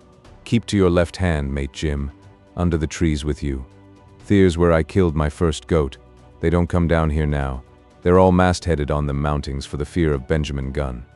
Ah, and there's the cemetery, he must have meant. You see the mounds? I come here and prayed, nows and thens, when I thought maybe a Sunday would be about due. It weren't quite a chapel, but it seemed more solemn-like. And then, says you, Ben Gunn was short-handed, no chapeling, nor so much as a Bible and a flag, you says. So he kept talking as I ran, neither expecting nor receiving any answer. The cannon shot was followed after a considerable interval by a volley of small arms. Another pause, and then, not a quarter of a mile in front of me, I beheld the Union Jack flutter in the air above a wood.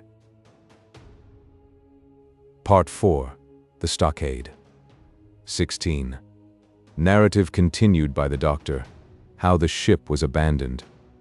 It was about 1:30, 3 bells in the sea phrase, that the 2 boats went ashore from the Hispaniola.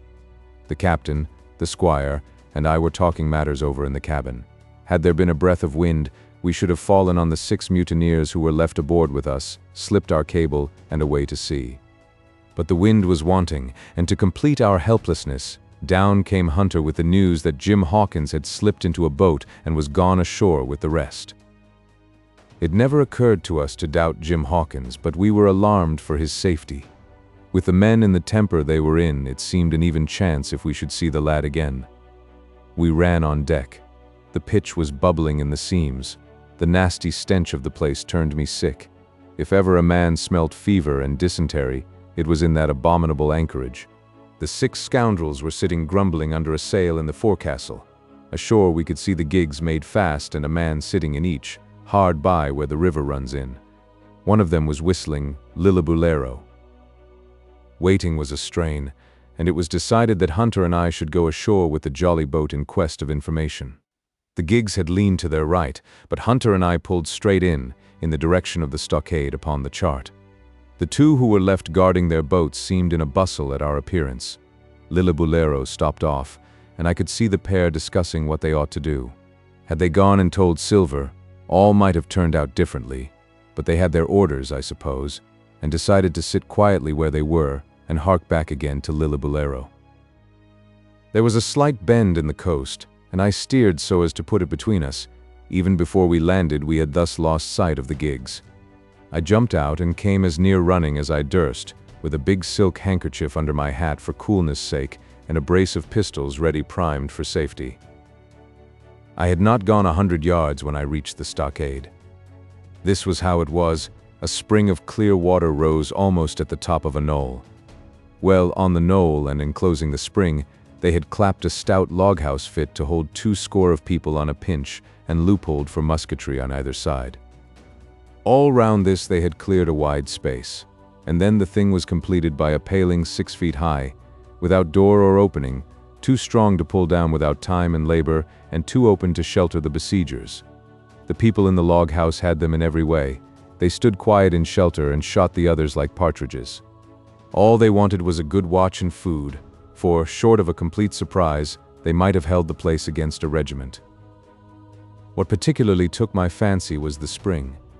For though we had a good enough place of it in the cabin of the Hispaniola, with plenty of arms and ammunition, and things to eat, and excellent wines, there had been one thing overlooked.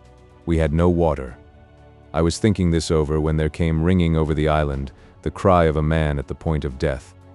I was not new to violent death. I have served His Royal Highness the Duke of Cumberland, and got a wound myself at Fontenoy, but I know my pulse went dot and carry one. Jim Hawkins is gone, was my first thought. It is something to have been an old soldier, but more still to have been a doctor.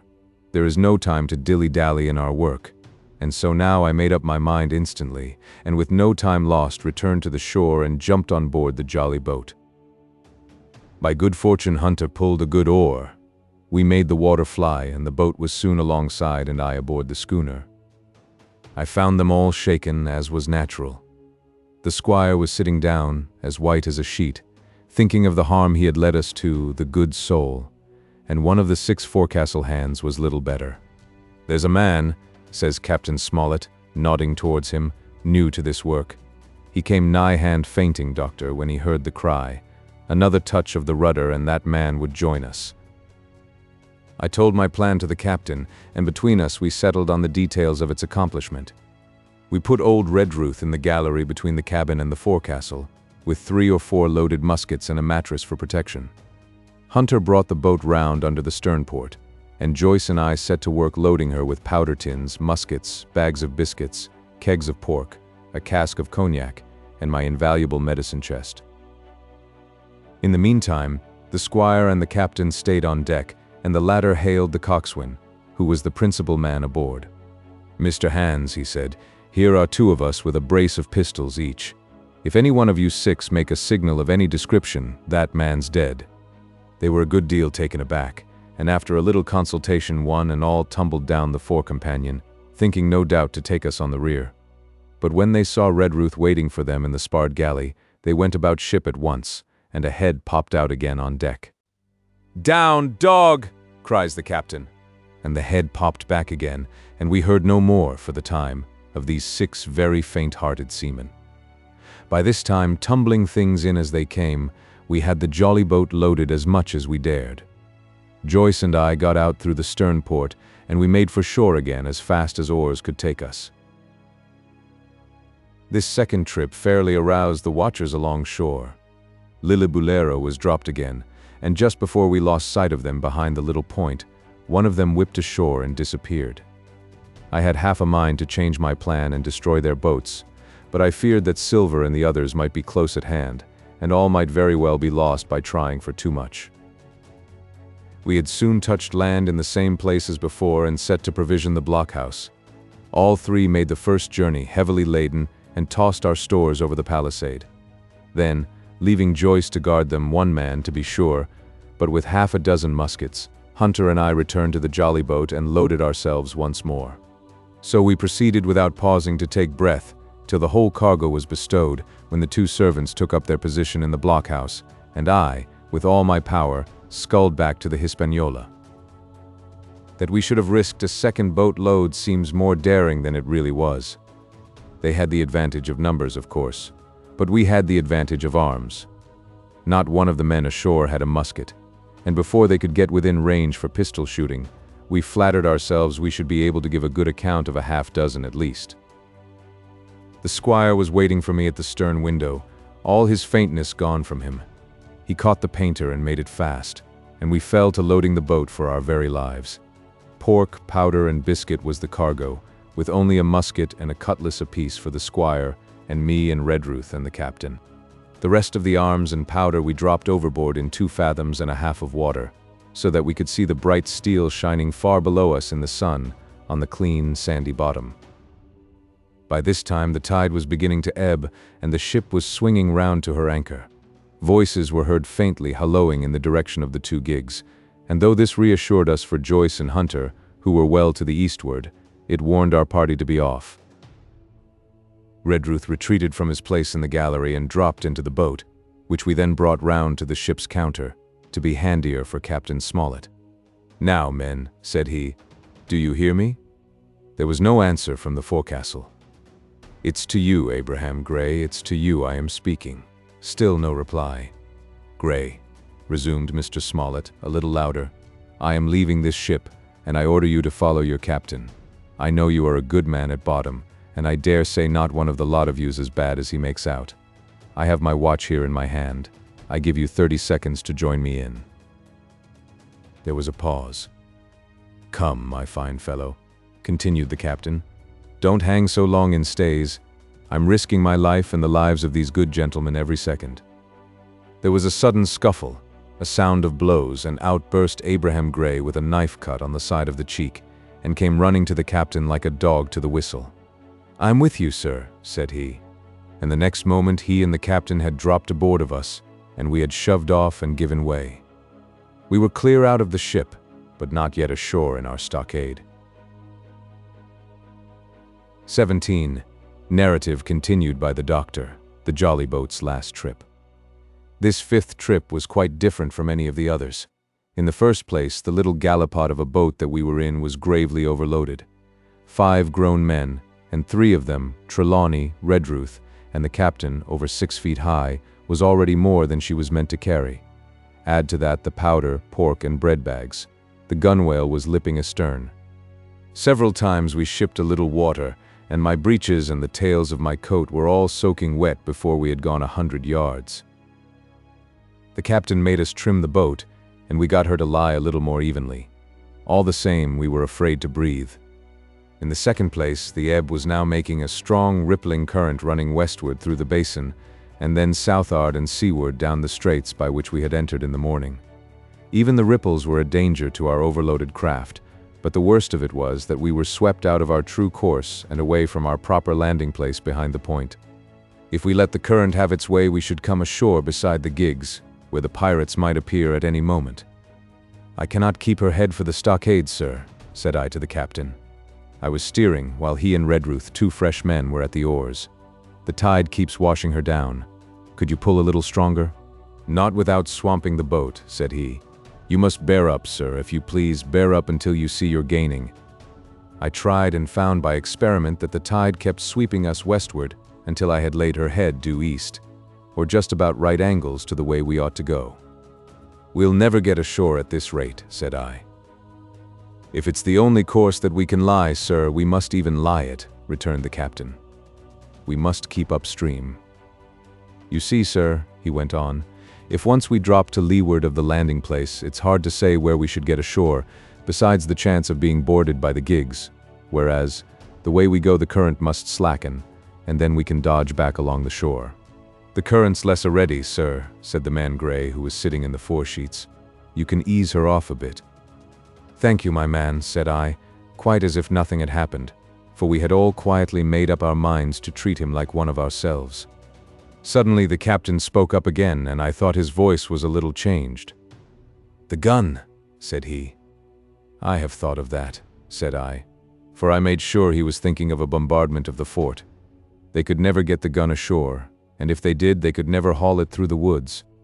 "Look astern, Doctor," replied the captain. We had entirely forgotten the long nine, and there, to our horror, were the 5 rogues busy about her, getting off her jacket, as they called the stout tarpaulin cover under which she sailed.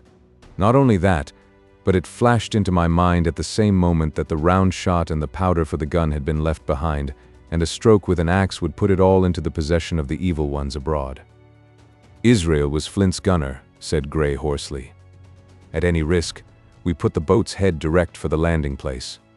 By this time we had got so far out of the run of the current that we kept steerage way even at our necessarily gentle rate of rowing, and I could keep her steady for the goal. But the worst of it was that with the course I now held, we turned our broadside instead of our stern to the Hispaniola and offered a target like a barn door.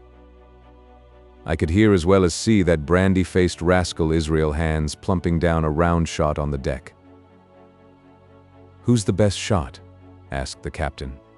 "Mr. Trelawney, out and away," said I. "Mr. Trelawney, will you please pick me off one of these men, sir?" "Hands, if possible," said the captain. Trelawney was as cool as steel. He looked to the priming of his gun.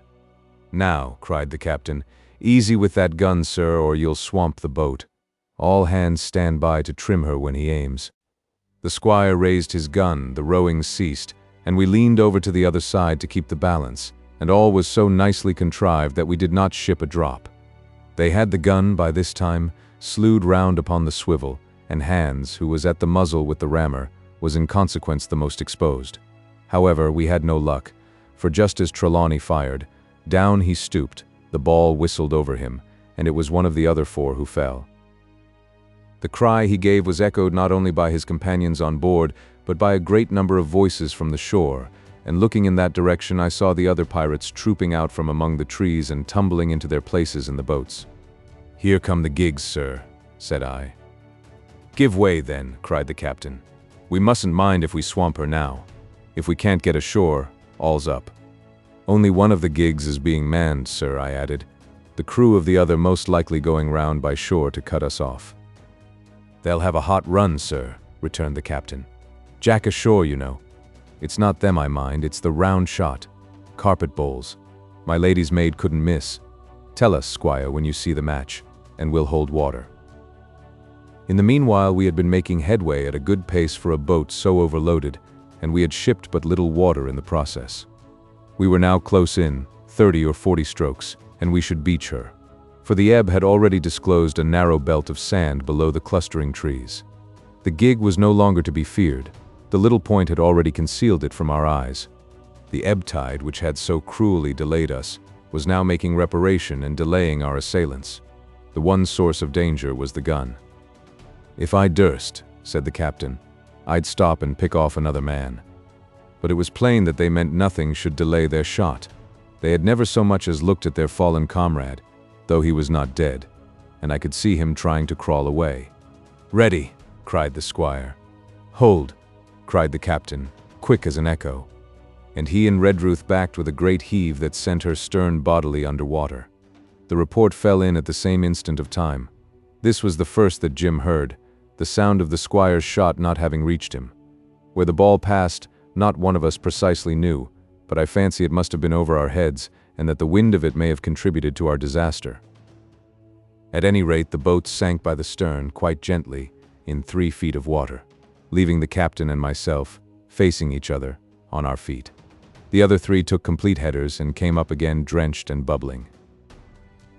So far there was no great harm. No lives were lost, and we could wade ashore in safety. But there were all our stores at the bottom, and to make things worse, only 2 guns out of 5 remained in a state for service. Mine I had snatched from my knees and held over my head, by a sort of instinct. As for the captain, he had carried his over his shoulder by a bandolier, and like a wise man, lock uppermost. The other 3 had gone down with the boat. To add to our concern, we heard voices already drawing near us in the woods along shore, and we had not only the danger of being cut off from the stockade in our half-crippled state, but the fear before us whether, if Hunter and Joyce were attacked by half a dozen, they would have the sense and conduct to stand firm. Hunter was steady, that we knew. Joyce was a doubtful case, a pleasant, polite man for a valet and to brush one's clothes, but not entirely fitted for a man of war. With all this in our minds, we waded ashore as fast as we could, leaving behind us the poor jolly boat and a good half of all our powder and provisions. 18. Narrative continued by the doctor. End of the first day's fighting. We made our best speed across the strip of wood that now divided us from the stockade, and at every step we took the voices of the buccaneers rang nearer. Soon we could hear their footfalls as they ran and the cracking of the branches as they breasted across a bit of thicket. I began to see we should have a brush for it in earnest and looked to my priming. "Captain," said I, "Trelawney is the dead shot. Give him your gun, his own is useless."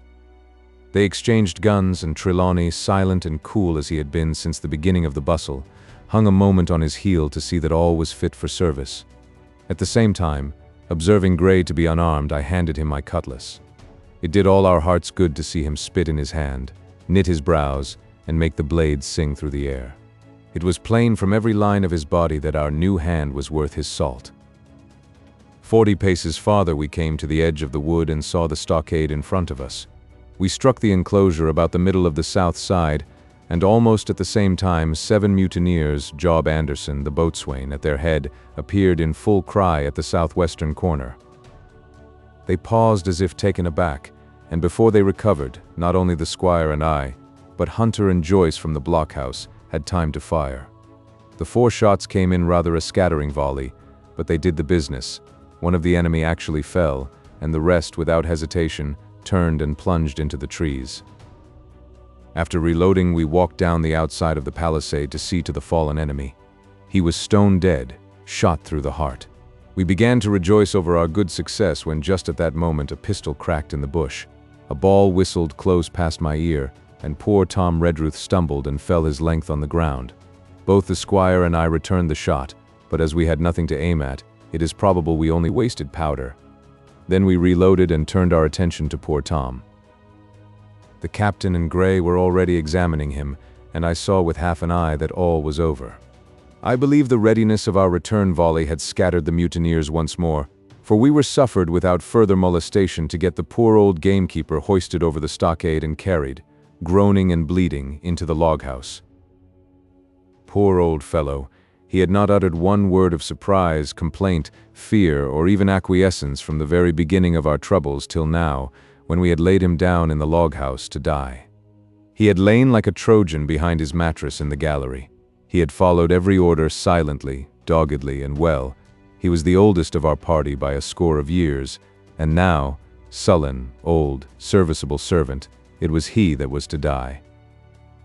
The squire dropped down beside him on his knees and kissed his hand, crying like a child. "Be I going, doctor?" he asked.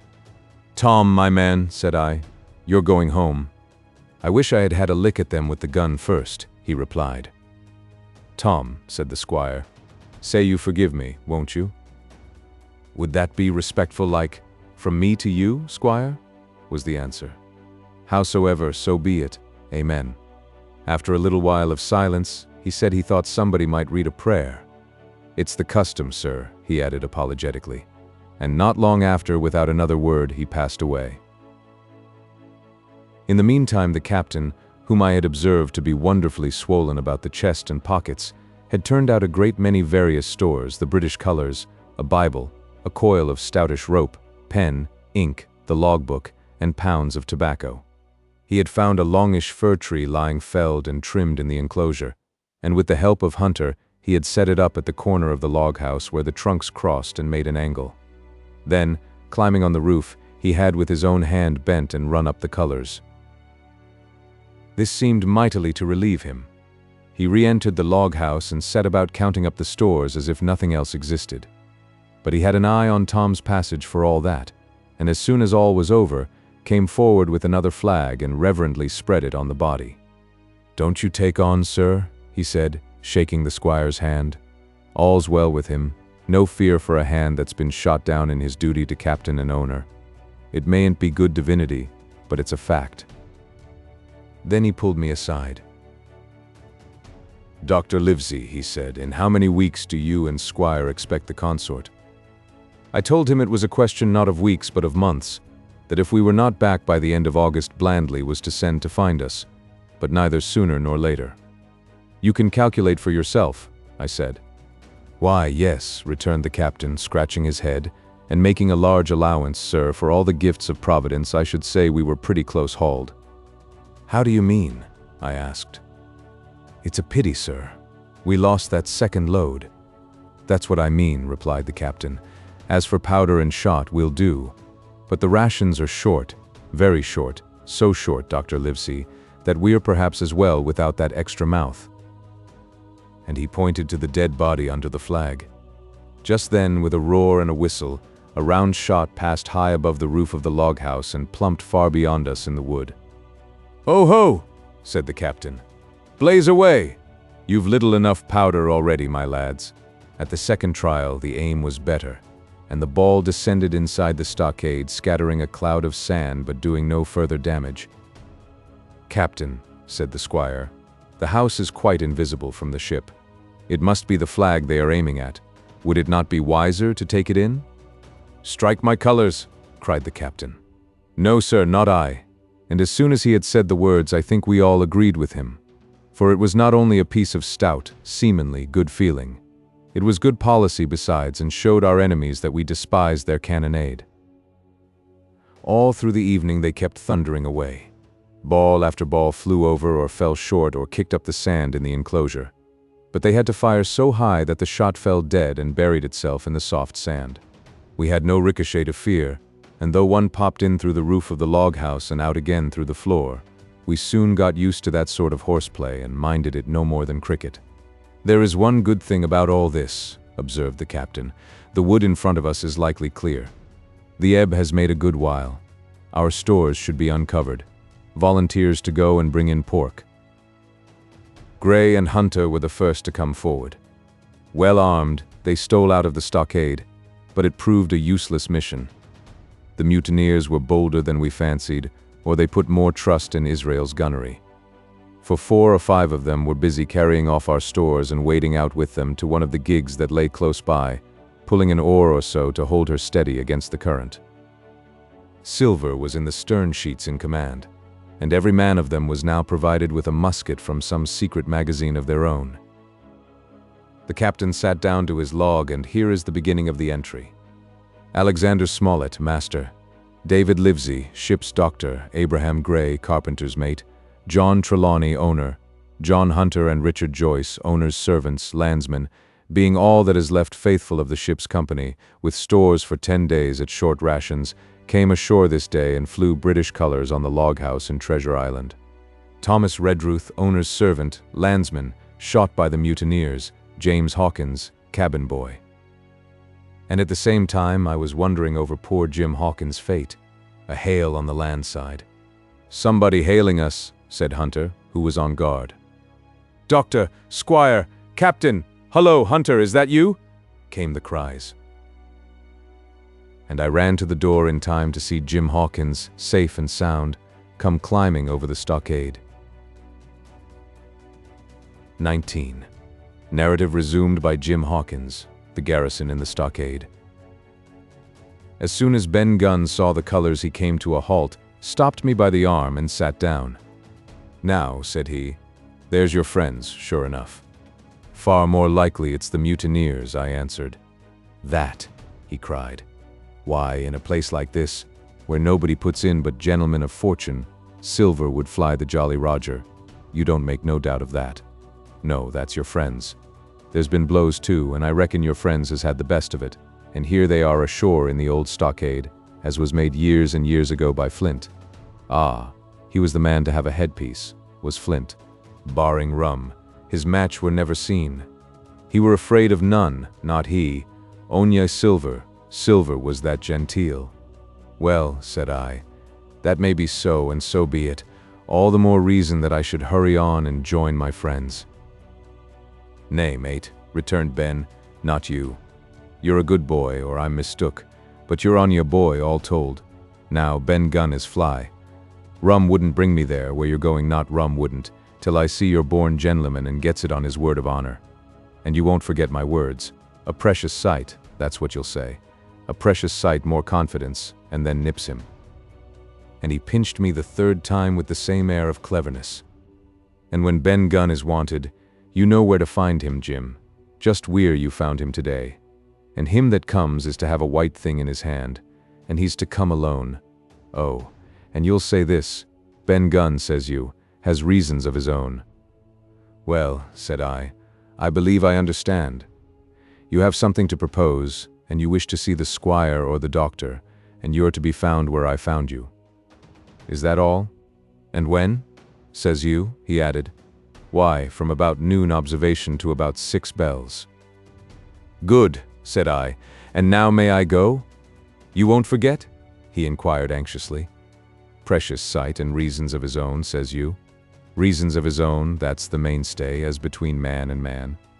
Well, then still holding me, I reckon you can go, Jim.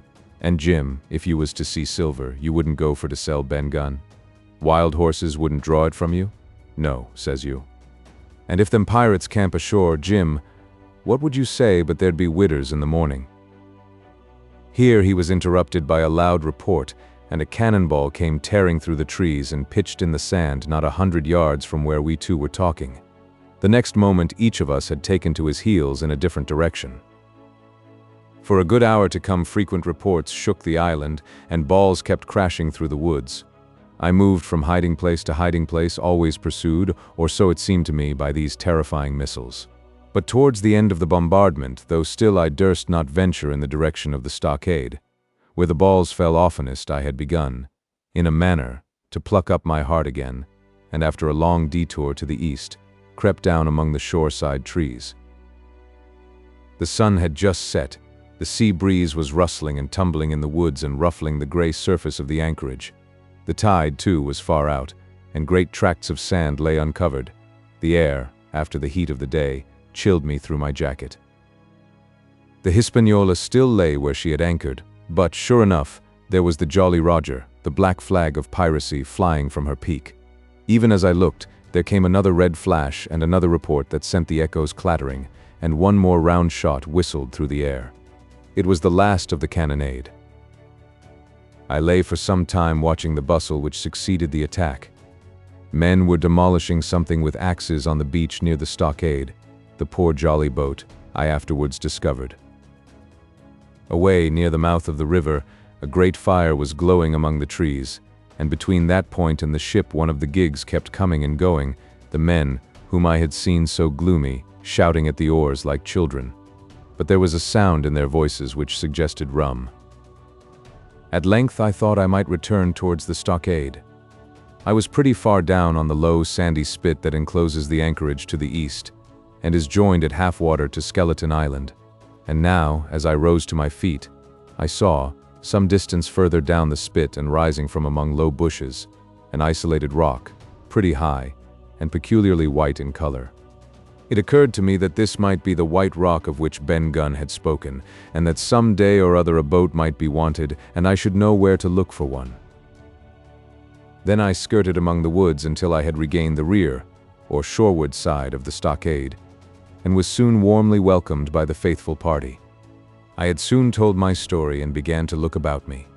The log house was made of unsquared trunks of pine, roof, walls, and floor.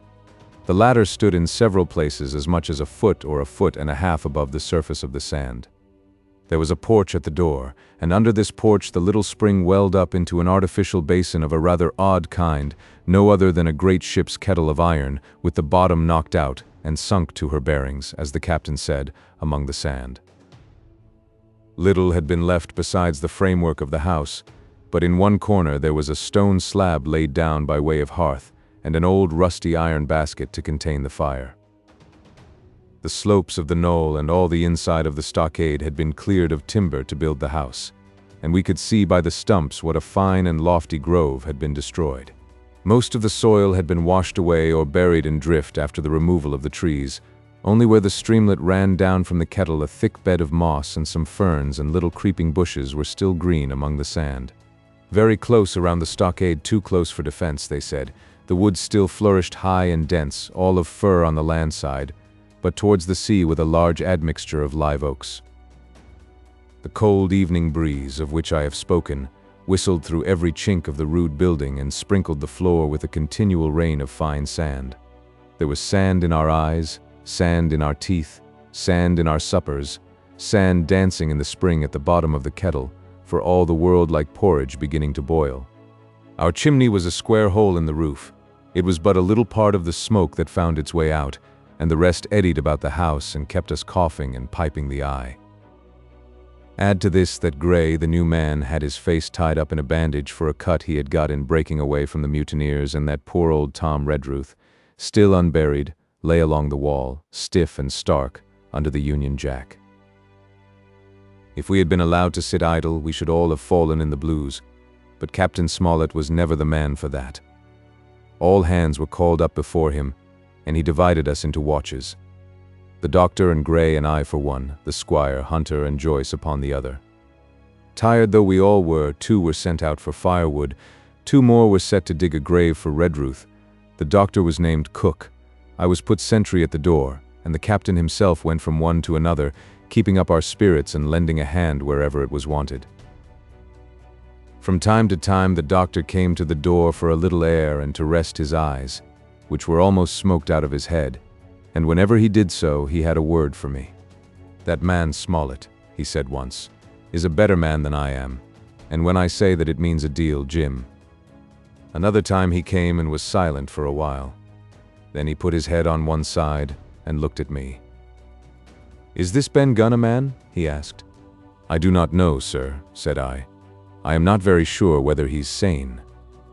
"If there's any doubt about the matter, he is," returned the doctor. "A man who has been 3 years biting his nails on a desert island, Jim, can't expect to appear as sane as you or me. It doesn't lie in human nature. Was it cheese you said he had a fancy for?" "Yes, sir, cheese," I answered. "Well, Jim," says he, "just see the good that comes of being dainty in your food. You've seen my snuff box, haven't you? And you never saw me take snuff.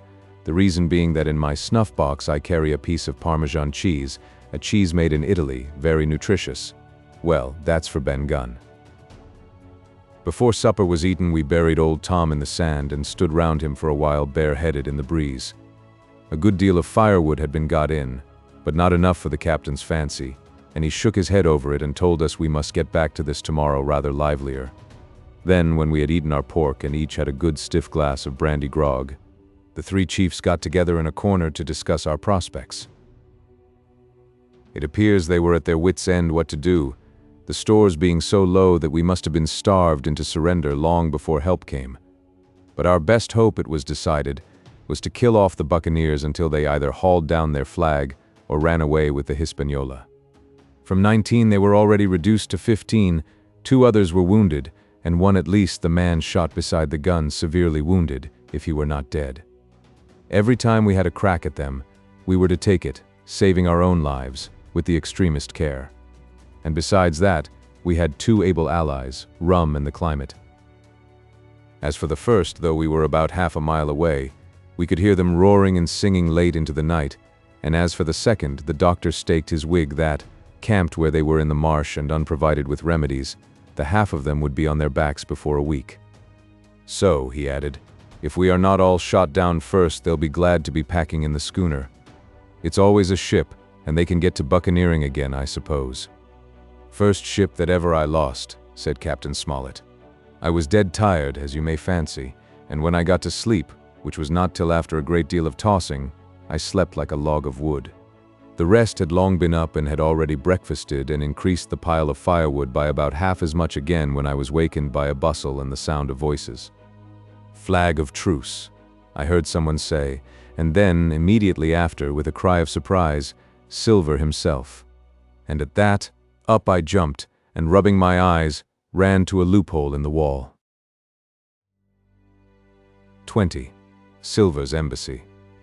Sure enough, there were two men just outside the stockade, one of them waving a white cloth, the other, no less a person than Silver himself, standing placidly by.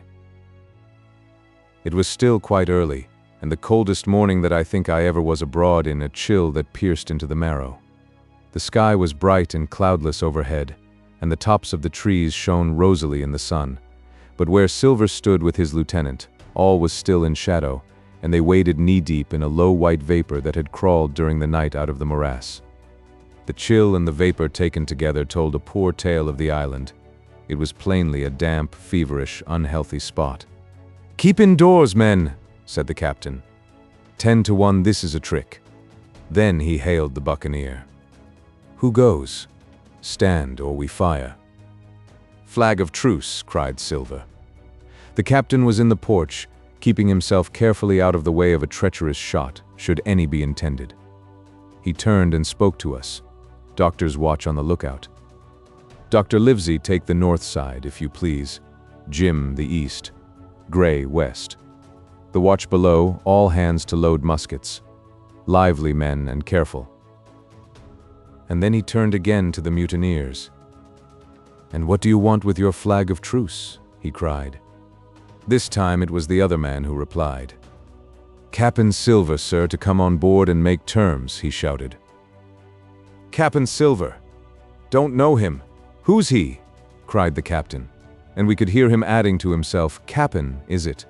My heart, and here's promotion." Long John answered for himself. "Me, sir. These poor lads have chosen me cap'n, after your desertion, sir," laying a particular emphasis upon the word desertion. "We're willing to submit if we can come to terms, and no bones about it. All I ask is your word, Cap'n Smollett, to let me safe and sound out of this here stockade, and 1 minute to get out a shot before a gun is fired." "My man," said Captain Smollett, "I have not the slightest desire to talk to you. If you wish to talk to me, you can come, that's all. If there's any treachery, it'll be on your side, and the Lord help you." "That's enough, Cap'n," shouted Long John cheerily. "A word from you's enough. I know a gentleman, and you may lay to that." We could see the man who carried the flag of truce attempting to hold Silver back. Nor was that wonderful, seeing how cavalier had been the captain's answer. But Silver laughed at him aloud and slapped him on the back as if the idea of alarm had been absurd. Then he advanced to the stockade, threw over his crutch, got a leg up, and with great vigor and skill succeeded in surmounting the fence and dropping safely to the other side. I will confess that I was far too much taken up with what was going on to be of the slightest use as sentry. Indeed, I had already deserted my eastern loophole and crept up behind the captain, who had now seated himself on the threshold, with his elbows on his knees, his head in his hands, and his eyes fixed on the water as it bubbled out of the old iron kettle in the sand.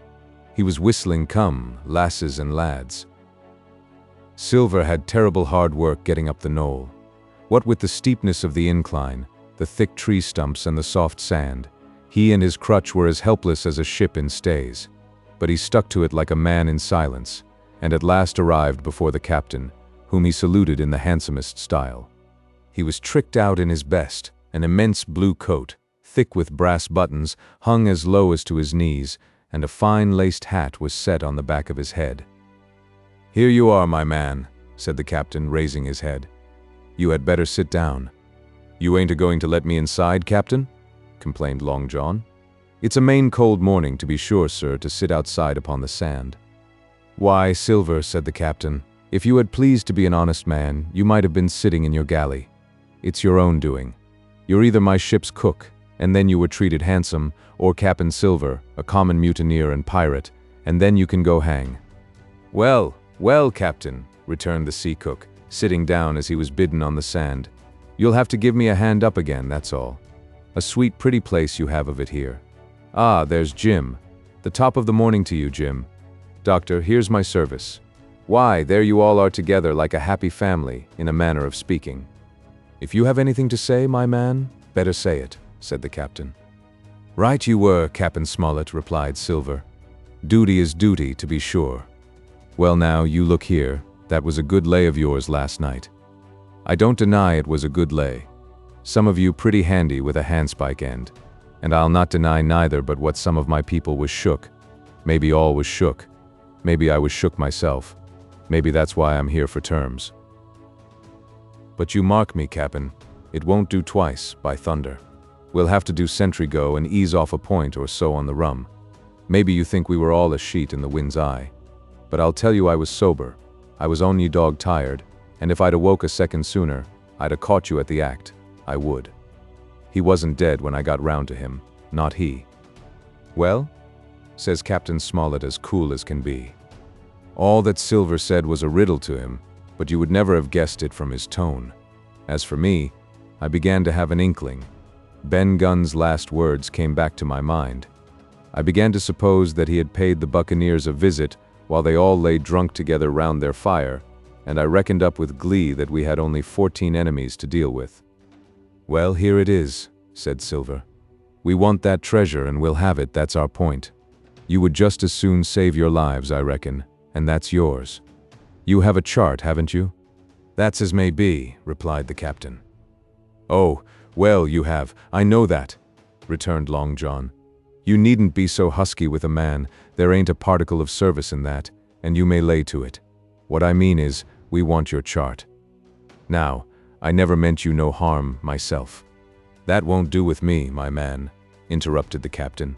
"We know exactly what you meant to do, and we don't care, for now, you see, you can't do it." And the captain looked at him calmly and proceeded to fill a pipe. If Abe Gray, Silver broke out. "Avast there!" cried Mr. Smollett. "Gray told me nothing, and I asked him nothing, and what's more, I would see you and him and this whole island blown clean out of the water into blazes first. So there's my mind for you, my man, on that." This little whiff of temper seemed to cool Silver down. He had been growing nettled before, but now he pulled himself together. "Like enough," said he. "I would set no limits to what gentlemen might consider shipshape, or might not, as the case were. And seeing as how you are about to take a pipe, Captain, I'll make so free as do likewise."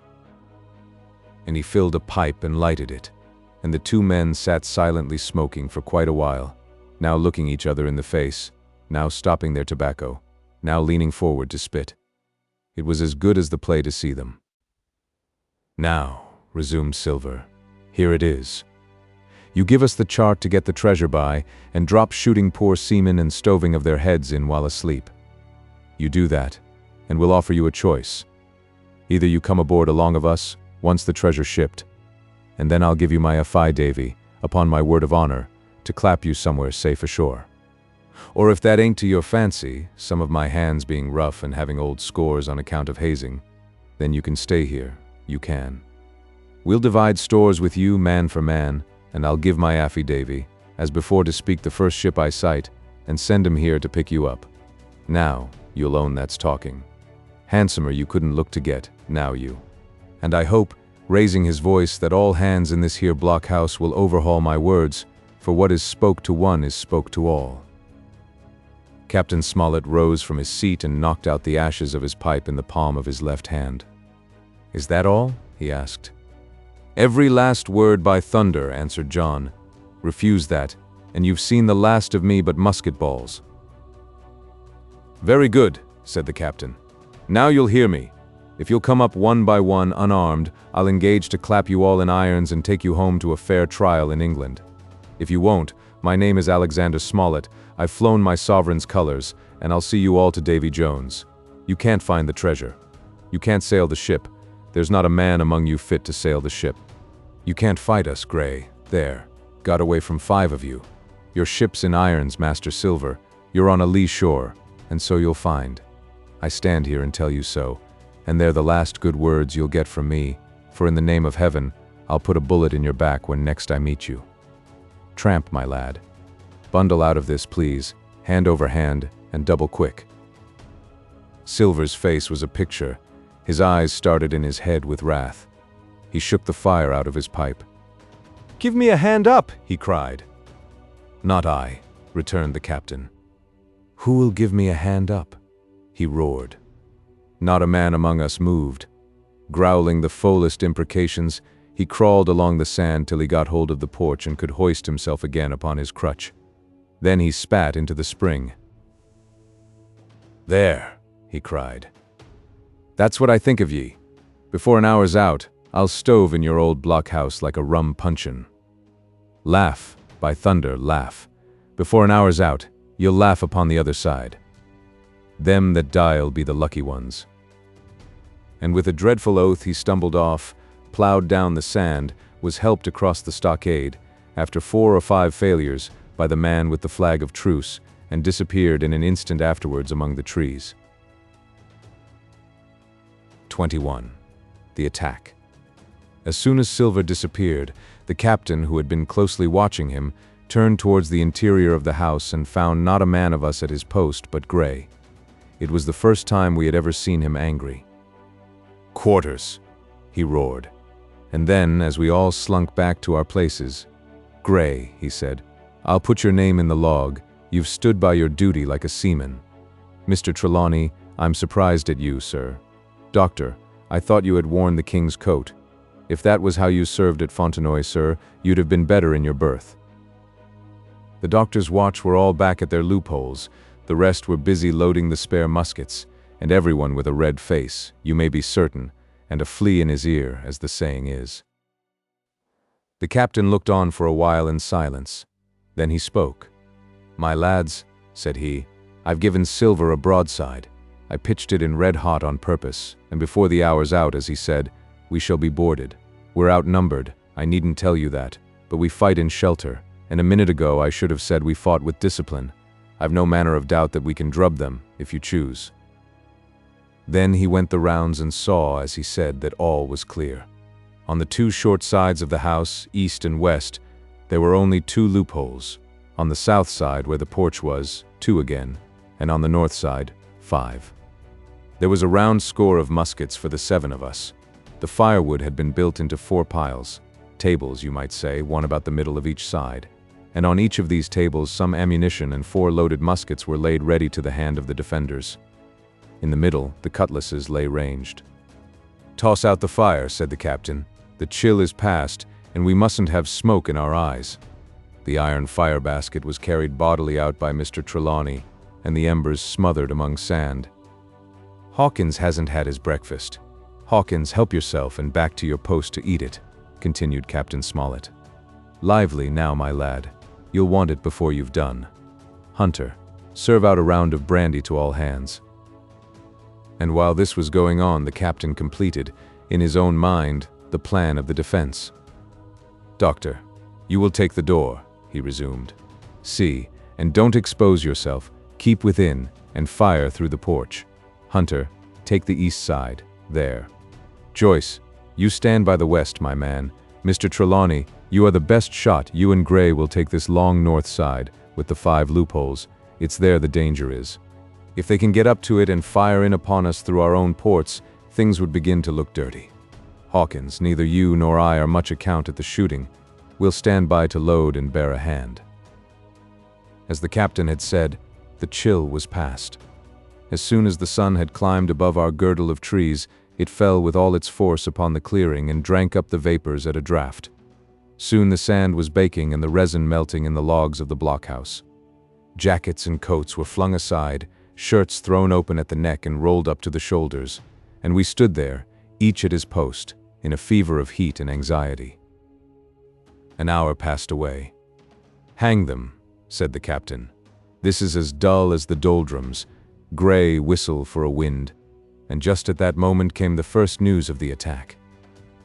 "If you please, sir," said Joyce, "if I see anyone, am I to fire?" "I told you so," cried the captain. "Thank you, sir," returned Joyce with the same quiet civility. Nothing followed for a time, but the remark had set us all on the alert, straining ears and eyes, the musketeers with their pieces balanced in their hands, the captain out in the middle of the blockhouse with his mouth very tight and a frown on his face. So some seconds passed, till suddenly Joyce whipped up his musket and fired. The report had scarcely died away ere it was repeated and repeated from without, in a scattering volley, shot behind shot, like a string of geese, from every side of the enclosure. Several bullets struck the log house, but not one entered, and as the smoke cleared away and vanished, the stockade and the woods around it looked as quiet and empty as before. Not a bough waved, not the gleam of a musket barrel betrayed the presence of our foes. "Did you hit your man?" asked the captain. "No, sir," replied Joyce. "I believe not, sir." "Next best thing to tell the truth," muttered Captain Smollett. "Load his gun, Hawkins. How many should say they were on your side, Doctor?" "I know precisely," said Dr. Livesey. 3 shots were fired on this side. I saw the 3 flashes, 2 close together, 1 farther to the west. 3, repeated the captain. "And how many on yours, Mr. Trelawney?" But this was not so easily answered. There had come many from the north, 7 by the squire's computation, 8 or 9 according to Gray. From the east and west only a single shot had been fired. It was plain, therefore, that the attack would be developed from the north and that on the other 3 sides we were only to be annoyed by a show of hostilities. But Captain Smollett made no change in his arrangements. If the mutineers succeeded in crossing the stockade, he argued they would take possession of any unprotected loophole and shoot us down like rats in our own stronghold. Nor had we much time left to us for thought. Suddenly, with a loud huzza, a little cloud of pirates leaped from the woods on the north side and ran straight on the stockade. At the same moment, the fire was once more opened from the woods, and a rifle ball sang through the doorway and knocked the doctor's musket into bits. The boarders swarmed over the fence like monkeys. Squire and Gray fired again and yet again. 3 men fell, 1 forwards into the enclosure, 2 back on the outside. But of these, 1 was evidently more frightened than hurt, for he was on his feet again in a crack and instantly disappeared among the trees. 2 had bit the dust, 1 had fled, 4 had made good their footing inside our defenses, while from the shelter of the woods 7 or 8 men, each evidently supplied with several muskets, kept up a hot though useless fire on the log house. The 4 who had boarded made straight before them for the building, shouting as they ran, and the men among the trees shouted back to encourage them. Several shots were fired, but such was the hurry of the marksmen that not one appears to have taken effect. In a moment, the 4 pirates had swarmed up the mound and were upon us. The head of Job Anderson, the boatswain, appeared at the middle loophole. "Adam, all hands, he roared in a voice of thunder. At the same moment, another pirate grasped Hunter's musket by the muzzle, wrenched it from his hands, plucked it through the loophole, and with one stunning blow, laid the poor fellow senseless on the floor. Meanwhile, a third, running unharmed all around the house, appeared suddenly in the doorway and fell with his cutlass on the doctor. Our position was utterly reversed. A moment since we were firing under cover at an exposed enemy. Now it was we who lay uncovered and could not return a blow. The log house was full of smoke, to which we owed our comparative safety. Cries and confusion, the flashes and reports of pistol shots, and one loud groan rang in my ears. "Out, lads, out, and fight 'em in the open. Cutlasses," cried the captain. I snatched a cutlass from the pile, and someone, at the same time snatching another, gave me a cut across the knuckles which I hardly felt. I dashed out of the door into the clear sunlight. Someone was close behind, I knew not whom. Right in front, the doctor was pursuing his assailant down the hill, and just as my eyes fell upon him, beat down his guard and sent him sprawling on his back with a great slash across the face. "Round the house, lads, round the house," cried the captain, and even in the hurly-burly, I perceived a change in his voice. Mechanically I obeyed, turned eastwards, and with my cutlass raised ran round the corner of the house. Next moment I was face to face with Anderson. He roared aloud, and his hanger went up above his head, flashing in the sunlight. I had not time to be afraid, but as the blow still hung impending, leaped in a trice upon one side, and missing my foot in the soft sand, rolled headlong down the slope. When I had first sallied from the door, the other mutineers had been already swarming up the palisade to make an end of us. One man, in a red nightcap, with his cutlass in his mouth, had even got upon the top and thrown a leg across. Well, so short had been the interval that when I found my feet again all was in the same posture. The fellow with the red nightcap still halfway over, another still just showing his head above the top of the stockade. And yet, in this breath of time, the fight was over, and the victory was ours. Gray, following close behind me, had cut down the big boatswain ere he had time to recover from his last blow. Another had been shot at a loophole in the very act of firing into the house, and now lay in agony, the pistol still smoking in his hand. A third, as I had seen, the doctor had disposed of at a blow. Of the 4 who had scaled the palisade, one only remained unaccounted for, and he, having left his cutlass on the field, was now clambering out again with the fear of death upon him. "Fire! Fire from the house!" cried the doctor. "And you, lads, back into cover." But his words were unheeded. No shot was fired, and the last boarder made good his escape and disappeared with the rest into the wood.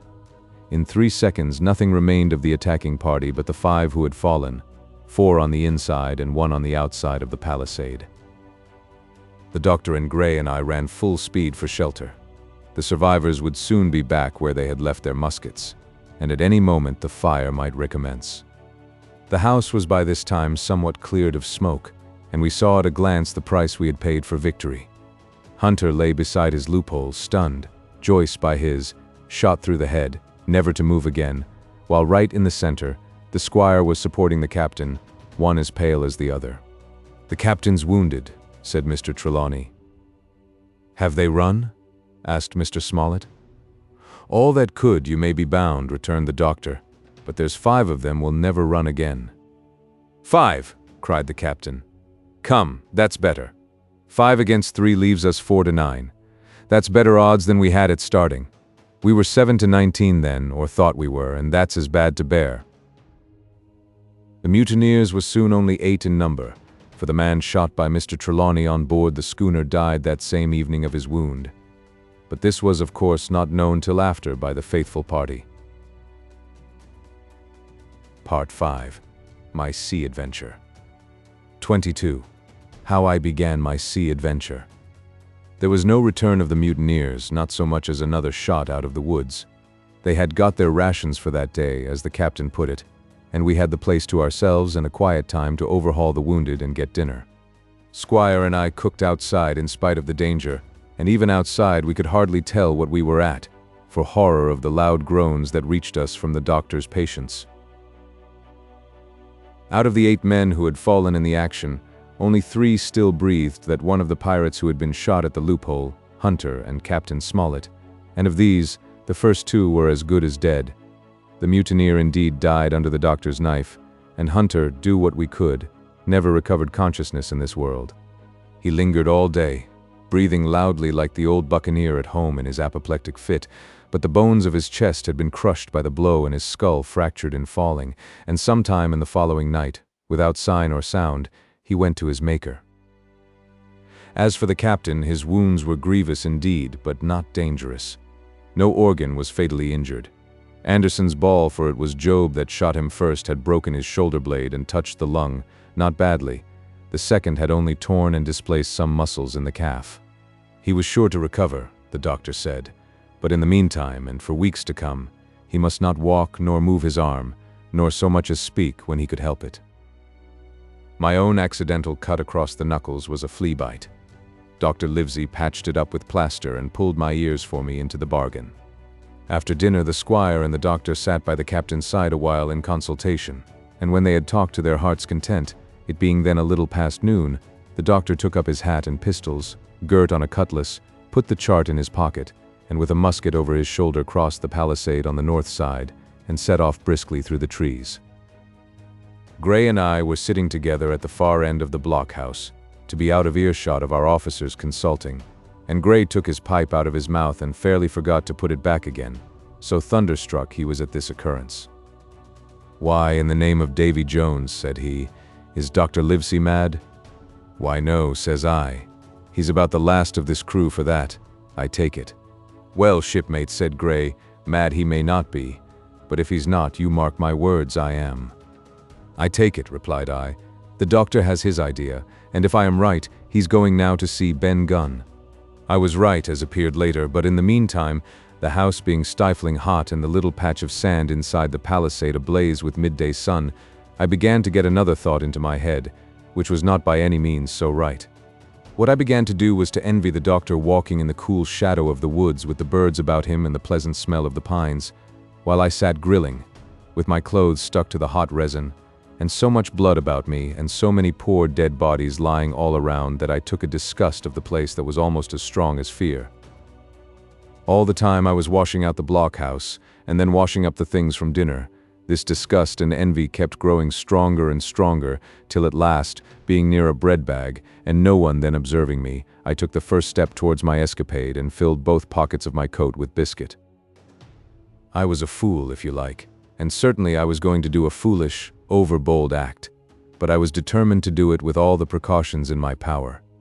These biscuits, should anything befall me, would keep me, at least, from starving till far on in the next day. The next thing I laid hold of was a brace of pistols, and as I already had a powder horn and bullets, I felt myself well supplied with arms. As for the scheme I had in my head, it was not a bad one in itself. I was to go down the sandy spit that divides the anchorage on the east from the open sea, find the white rock I had observed last evening, and ascertain whether it was there or not that Ben Gunn had hidden his boat, a thing quite worth doing, as I still believe. But as I was certain I should not be allowed to leave the enclosure, my only plan was to take French leave and slip out when nobody was watching, and that was so bad a way of doing it as made the thing itself wrong. But I was only a boy, and I had made my mind up. Well, as things at last fell out, I found an admirable opportunity. The squire and Gray were busy helping the captain with his bandages. The coast was clear. I made a bolt for it over the stockade and into the thickest of the trees, and before my absence was observed, I was out of cry of my companions. This was my second folly, far worse than the first, as I left but 2 sound men to guard the house. But like the first, it was a help towards saving all of us. I took my way straight for the east coast of the island, for I was determined to go down the seaside of the spit to avoid all chance of observation from the anchorage. It was already late in the afternoon, although still warm and sunny. As I continued to thread the tall woods, I could hear from far before me not only the continuous thunder of the surf, but a certain tossing of foliage and grinding of boughs which showed me the sea breeze had set in higher than usual. Soon cool draughts of air began to reach me, and a few steps farther I came forth into the open borders of the grove, and saw the sea lying blue and sunny to the horizon and the surf tumbling and tossing its foam along the beach. I have never seen the sea quiet round Treasure Island. The sun might blaze overhead, the air be without a breath, the surface smooth and blue, but still these great rollers would be running along all the external coast, thundering and thundering by day and night, and I scarce believe there is one spot in the island where a man would be out of earshot of their noise. I walked along beside the surf with great enjoyment, till, thinking I was now got far enough to the south, I took the cover of some thick bushes and crept warily up to the ridge of the spit. Behind me was the sea, in front the anchorage. The sea breeze, as though it had the sooner blown itself out by its unusual violence, was already at an end. It had been succeeded by light, variable airs from the south and southeast, carrying great banks of fog, and the anchorage, under lee of Skeleton Island, lay still and leaden as when first we entered it. The Hispaniola, in that unbroken mirror, was exactly portrayed from the truck to the waterline, the Jolly Roger hanging from her peak. Alongside lay one of the gigs, silver in the stern sheets. Him I could always recognize, while a couple of men were leaning over the stern bulwarks, one of them with a red cap, the very rogue that I had seen some hours before stride legs upon the palisade. Apparently they were talking and laughing, though at that distance upwards of a mile I could, of course, hear no word of what was said. All at once there began the most horrid, unearthly screaming, which at first startled me badly, though I had soon remembered the voice of Captain Flint and even thought I could make out the bird by her bright plumage as she sat perched upon her master's wrist. Soon after, the jolly boat shoved off and pulled for shore, and the man with the red cap and his comrade went below by the cabin companion. Just about the same time, the sun had gone down behind the spyglass, and as the fog was collecting rapidly, it began to grow dark in earnest. I saw I must lose no time if I were to find the boat that evening. The white rock, visible enough above the brush, was still some eighth of a mile further down the spit, and it took me a goodish while to get up with it, crawling, often on all fours among the scrub. Night had almost come when I laid my hand on its rough sides. Right below it there was an exceedingly small hollow of green turf, hidden by banks and a thick underwood about knee-deep, that grew there very plentifully, and in the center of the dell, sure enough, a little tent of goatskins, like what the gypsies carry about with them in England. I dropped into the hollow, lifted the side of the tent, and there was Ben Gunn's boat, homemade if ever anything was homemade, a rude, lopsided framework of tough wood, and stretched upon that a covering of goatskin with the hair inside. The thing was extremely small, even for me, and I can hardly imagine that it could have floated with a full-sized man. There was one thwart set as low as possible, a kind of stretcher in the bows, and a double paddle for propulsion. I had not then seen a coracle, such as the ancient Britons made, but I have seen one since, and I can give you no fairer idea of Ben Gunn's boat than by saying it was like the first and the worst coracle ever made by man. But the great advantage of the coracle it certainly possessed, for it was exceedingly light and portable. Well, now that I had found the boat, you would have thought I had had enough of truantry for once. But in the meantime I had taken another notion and become so obstinately fond of it that I would have carried it out, I believe, in the teeth of Captain Smollett himself. This was to slip out under cover of the night, cut the Hispaniola adrift, and let her go ashore where she fancied. I had quite made up my mind that the mutineers, after their repulse of the morning, had nothing nearer their hearts than to up anchor and away to sea. This, I thought, it would be a fine thing to prevent, and now that I had seen how they left their watchmen unprovided with a boat, I thought it might be done with little risk. Down I sat to wait for darkness, and made a hearty meal of biscuit. It was a night out of 10,000 for my purpose. The fog had now buried all heaven. As the last rays of daylight dwindled and disappeared, absolute blackness settled down on Treasure Island. And when, at last, I shouldered the coracle and groped my way stumblingly out of the hollow where I had supped, there were but 2 points visible on the whole anchorage. One was the great fire on shore, by which the defeated pirates lay carousing in the swamp. The other, a mere blur of light upon the darkness, indicated the position of the anchored ship. She had swung round to the ebb, her bow was now towards me, the only lights on board were in the cabin, and what I saw was merely a reflection on the fog of the strong rays that flowed from the stern window. The ebb had already run some time, and I had to wade through a long belt of swampy sand, where I sank several times above the ankle, before I came to the edge of the retreating water, and wading a little way in, with some strength and dexterity, set my coracle, keel downwards, on the surface. 23. The ebb tide runs. The coracle, as I had ample reason to know before I was done with her, was a very safe boat for a person of my height and weight, both buoyant and clever in a seaway, but she was the most cross-grained, lopsided craft to manage. Do as you pleased, she always made more leeway than anything else, and turning round and round was the maneuver she was best at. Even Ben Gunn himself has admitted that she was queer to handle till you knew her way. Certainly I did not know her way. She turned in every direction but the one I was bound to go. The most part of the time we were broadside on, and I am very sure I never should have made the ship at all but for the tide. By good fortune, paddle as I pleased, the tide was still sweeping me down, and there lay the Hispaniola right in the fairway, hardly to be missed. First she loomed before me like a blot of something yet blacker than darkness. Then her spars and hull began to take shape, and the next moment, as it seemed, for, the farther I went, the brisker grew the current of the ebb, I was alongside of her hawser and had laid hold.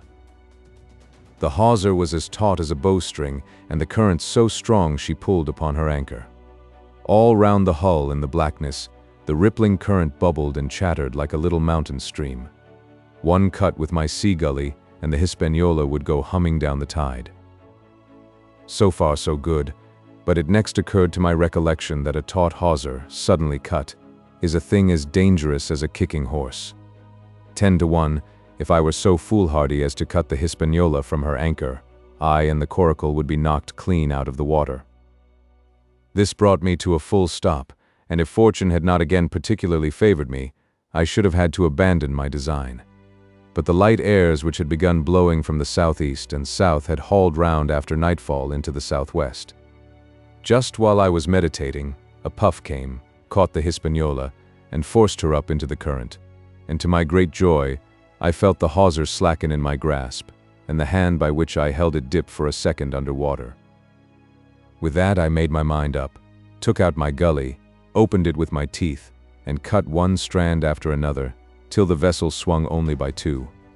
Then I lay quiet, waiting to sever these last when the strain should be once more lightened by a breath of wind. All this time I had heard the sound of loud voices from the cabin, but to say truth, my mind had been so entirely taken up with other thoughts that I had scarcely given ear. Now, however, when I had nothing else to do, I began to pay more heed. One I recognized for the coxswain's, Israel hands, that had been Flint's gunner in former days. The other was, of course, my friend of the red nightcap.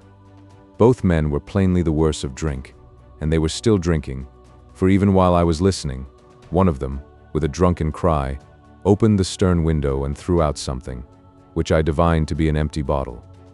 But they were not only tipsy, it was plain that they were furiously angry.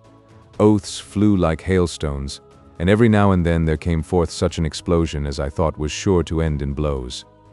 But each time the quarrel passed off and the voices grumbled lower for a while, until the next crisis came and in its turn passed away without result. On shore I could see the glow of the great campfire burning warmly through the shoreside trees. Someone was singing, a dull, old, droning sailor's song, with a droop and a quaver at the end of every verse, and seemingly no end to it at all but the patience of the singer. I had heard it on the voyage more than once and remembered these words. But one man of her crew alive, what put to sea with 75? And I thought it was a ditty rather too dolefully appropriate for a company that had met such cruel losses in the morning. But indeed, from what I saw, all these buccaneers were as callous as the sea they sailed on. At last the breeze came, the schooner sidled and drew nearer in the dark. I felt the hawser slacken once more, and with a good, tough effort, cut the last fibers through. The breeze had but little action on the coracle, and I was almost instantly swept against the bows of the Hispaniola. At the same time, the schooner began to turn upon her heel, spinning slowly, end for end, across the current. I wrought like a fiend, for I expected every moment to be swamped, and since I found I could not push the coracle directly off, I now shoved straight astern. At length I was clear of my dangerous neighbor, and just as I gave the last impulsion, my hands came across a light cord that was trailing overboard across the stern bulwarks. Instantly I grasped it. Why I should have done so I can hardly say. It was at first mere instinct, but once I had it in my hands and found it fast, curiosity began to get the upper hand, and I determined I should have one look through the cabin window. I pulled in hand over hand on the cord, and when I judged myself near enough, rose at infinite risk to about half my height and thus commanded the roof and a slice of the interior of the cabin. By this time the schooner and her little consort were gliding pretty swiftly through the water. Indeed, we had already fetched up level with the campfire. The ship was talking, as sailors say, loudly, treading the innumerable ripples with an incessant weltering splash, and until I got my eye above the windowsill I could not comprehend why the watchman had taken no alarm. One glance, however, was sufficient, and it was only one glance that I durst take from that unsteady skiff. It showed me Hans and his companion locked together in deadly wrestle, each with a hand upon the other's throat. I dropped upon the thwart again, none too soon, for I was near overboard. I could see nothing for the moment but these two furious and crimsoned faces swaying together under the smoky lamp, and I shut my eyes to let them grow once more familiar with the darkness. The endless ballad had come to an end at last, and the whole diminished company about the campfire had broken into the chorus I had heard so often. 15 men on the dead man's chest, yo-ho-ho and a bottle of rum. Drink and the devil had done for the rest, yo-ho-ho and a bottle of rum. I was just thinking how busy Drink and the devil were at that very moment in the cabin of the Hispaniola, when I was surprised by a sudden lurch of the Coracle. At the same moment, she yawed sharply and seemed to change her course. The speed in the meantime had strangely increased. I opened my eyes at once. All round me were little ripples, combing over with a sharp, bristling sound and slightly phosphorescent. The Hispaniola herself, a few yards in whose wake I was still being whirled along, seemed to stagger in her course, and I saw her spars toss a little against the blackness of the night. Nay, as I looked longer, I made sure she also was wheeling to the southward. I glanced over my shoulder, and my heart jumped against my ribs. There, right behind me, was the glow of the campfire. The current had turned at right angles, sweeping round along with it the tall schooner and the little dancing coracle. Ever quickening, ever bubbling higher, ever muttering louder, it went spinning through the narrows for the open sea. Suddenly, the schooner in front of me gave a violent yaw, turning, perhaps, through 20 degrees, and almost at the same moment one shout followed another from on board.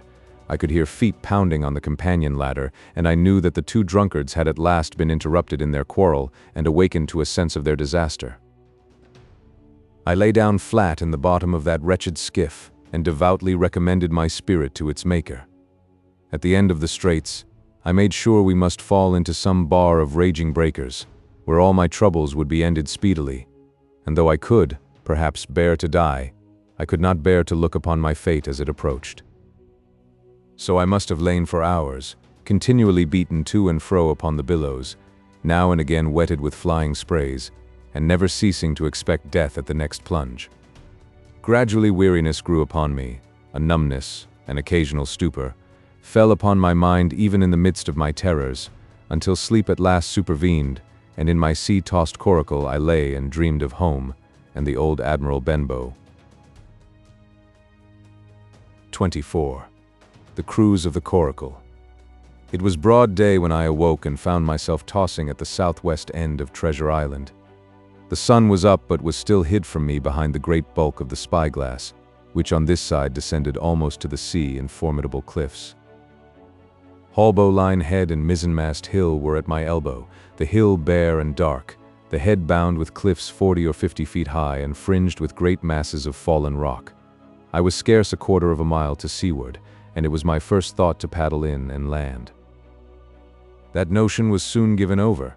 Among the fallen rocks the breakers spouted and bellowed, loud reverberations, heavy sprays flying and falling, succeeded one another from second to second, and I saw myself, if I ventured nearer, dashed to death upon the rough shore, or spending my strength in vain to scale the beetling crags. Nor was that all, for crawling together on flat tables of rock or letting themselves drop into the sea with loud reports I beheld huge slimy monsters, soft snails as it were, of incredible bigness, 2 or 3 score of them together, making the rocks to echo with their barkings. I have understood since that they were sea lions, and entirely harmless. But the look of them, added to the difficulty of the shore and the high running of the surf, was more than enough to disgust me of that landing place. I felt willing rather to starve at sea than to confront such perils. In the meantime I had a better chance, as I supposed, before me. North of Haulbowline Head, the land runs in a long way, leaving at low tide a long stretch of yellow sand. To the north of that again there comes another cape, Cape of the Woods, as it was marked upon the chart, buried in tall green pines, which descended to the margin of the sea. I remembered what Silver had said about the current that sets northward along the whole west coast of Treasure Island, and seeing from my position that I was already under its influence, I preferred to leave Haulbowline Head behind me and reserve my strength for an attempt to land upon the kindlier-looking Cape of the Woods. There was a great, smooth swell upon the sea, the wind blowing steady and gentle from the south. There was no contrariety between that and the current, and the billows rose and fell unbroken. Had it been otherwise, I must long ago have perished, but as it was, it is surprising how easily and securely my little and light boat could ride. Often, as I still lay at the bottom and kept no more than an eye above the gunwale, I would see a big blue summit heaving close above me, yet the coracle would but bounce a little, dance as if on springs, and subside on the other side into the trough as lightly as a bird. I began after a little to grow very bold and sat up to try my skill at paddling.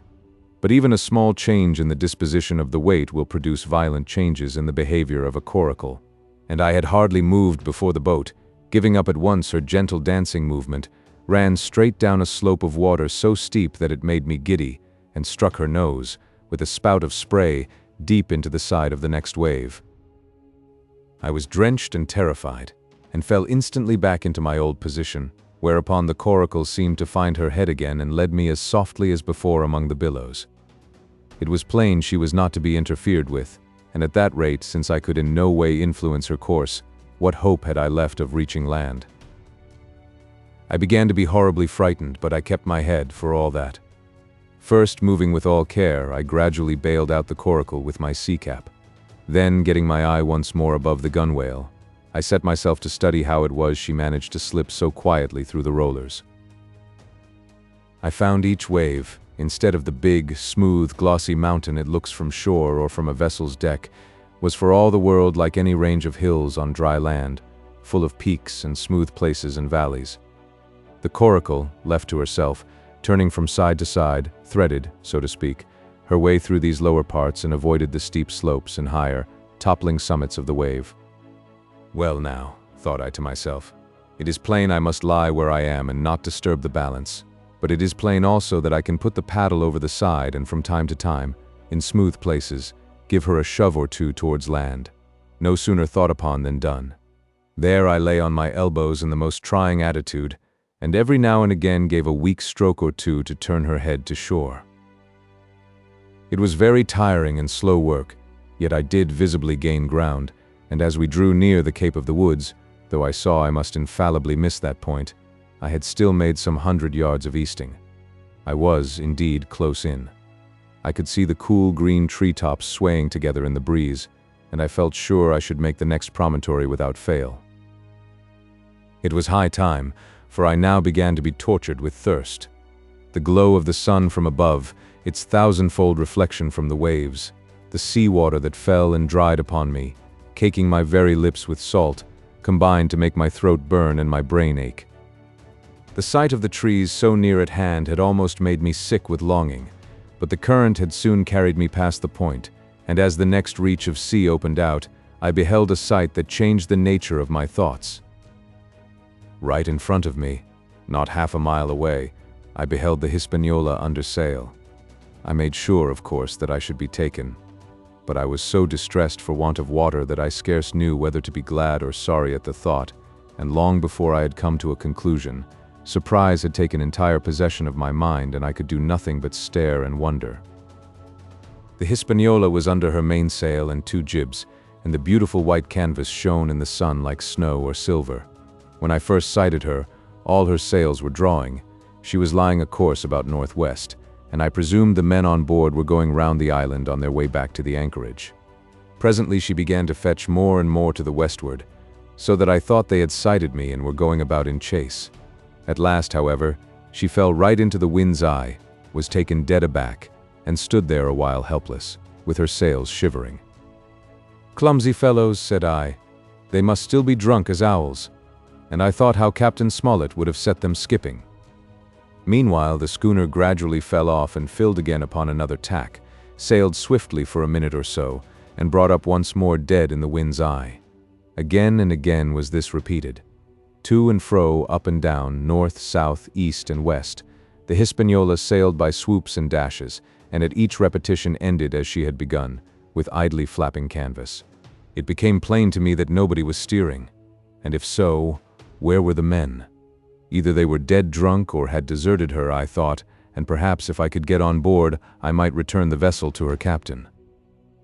The current was bearing coracle and schooner southward at an equal rate. As for the latter's sailing, it was so wild and intermittent, and she hung each time so long in irons that she certainly gained nothing if she did not even lose. If only I dared to sit up and paddle, I made sure that I could overhaul her. The scheme had an air of adventure that inspired me, and the thought of the water breaker beside the fore-companion doubled my growing courage. Up I got, was welcomed almost instantly by another cloud of spray, but this time stuck to my purpose and set myself, with all my strength and caution, to paddle after the unsteered Hispaniola. Once I shipped a sea so heavy that I had to stop and bail, with my heart fluttering like a bird, but gradually I got into the way of the thing and guided my coracle among the waves, with only now and then a blow upon her bows and a dash of foam in my face. I was now gaining rapidly on the schooner. I could see the brass glisten on the tiller as it banged about, and still no soul appeared upon her decks. I could not choose but suppose she was deserted. If not, the men were lying drunk below, where I might batten them down, perhaps, and do what I chose with the ship. For some time she had been doing the worst thing possible for me, standing still. She headed nearly due south, yawing, of course, all the time. Each time she fell off, her sails partly filled, and these brought her in a moment right to the wind again. I have said this was the worst thing possible for me, for helpless as she looked in this situation, with the canvas cracking like cannon and the blocks trundling and banging on the deck, she still continued to run away from me, not only with the speed of the current, but by the whole amount of her leeway, which was naturally great. But now, at last, I had my chance. The breeze fell for some seconds, very low, and the current gradually turning her, the Hispaniola revolved slowly round her center and at last presented me her stern, with the cabin window still gaping open and the lamp over the table still burning on into the day. The mainsail hung drooped like a banner. She was stock still but for the current. For the last little while I had even lost, but now redoubling my efforts, I began once more to overhaul the chase.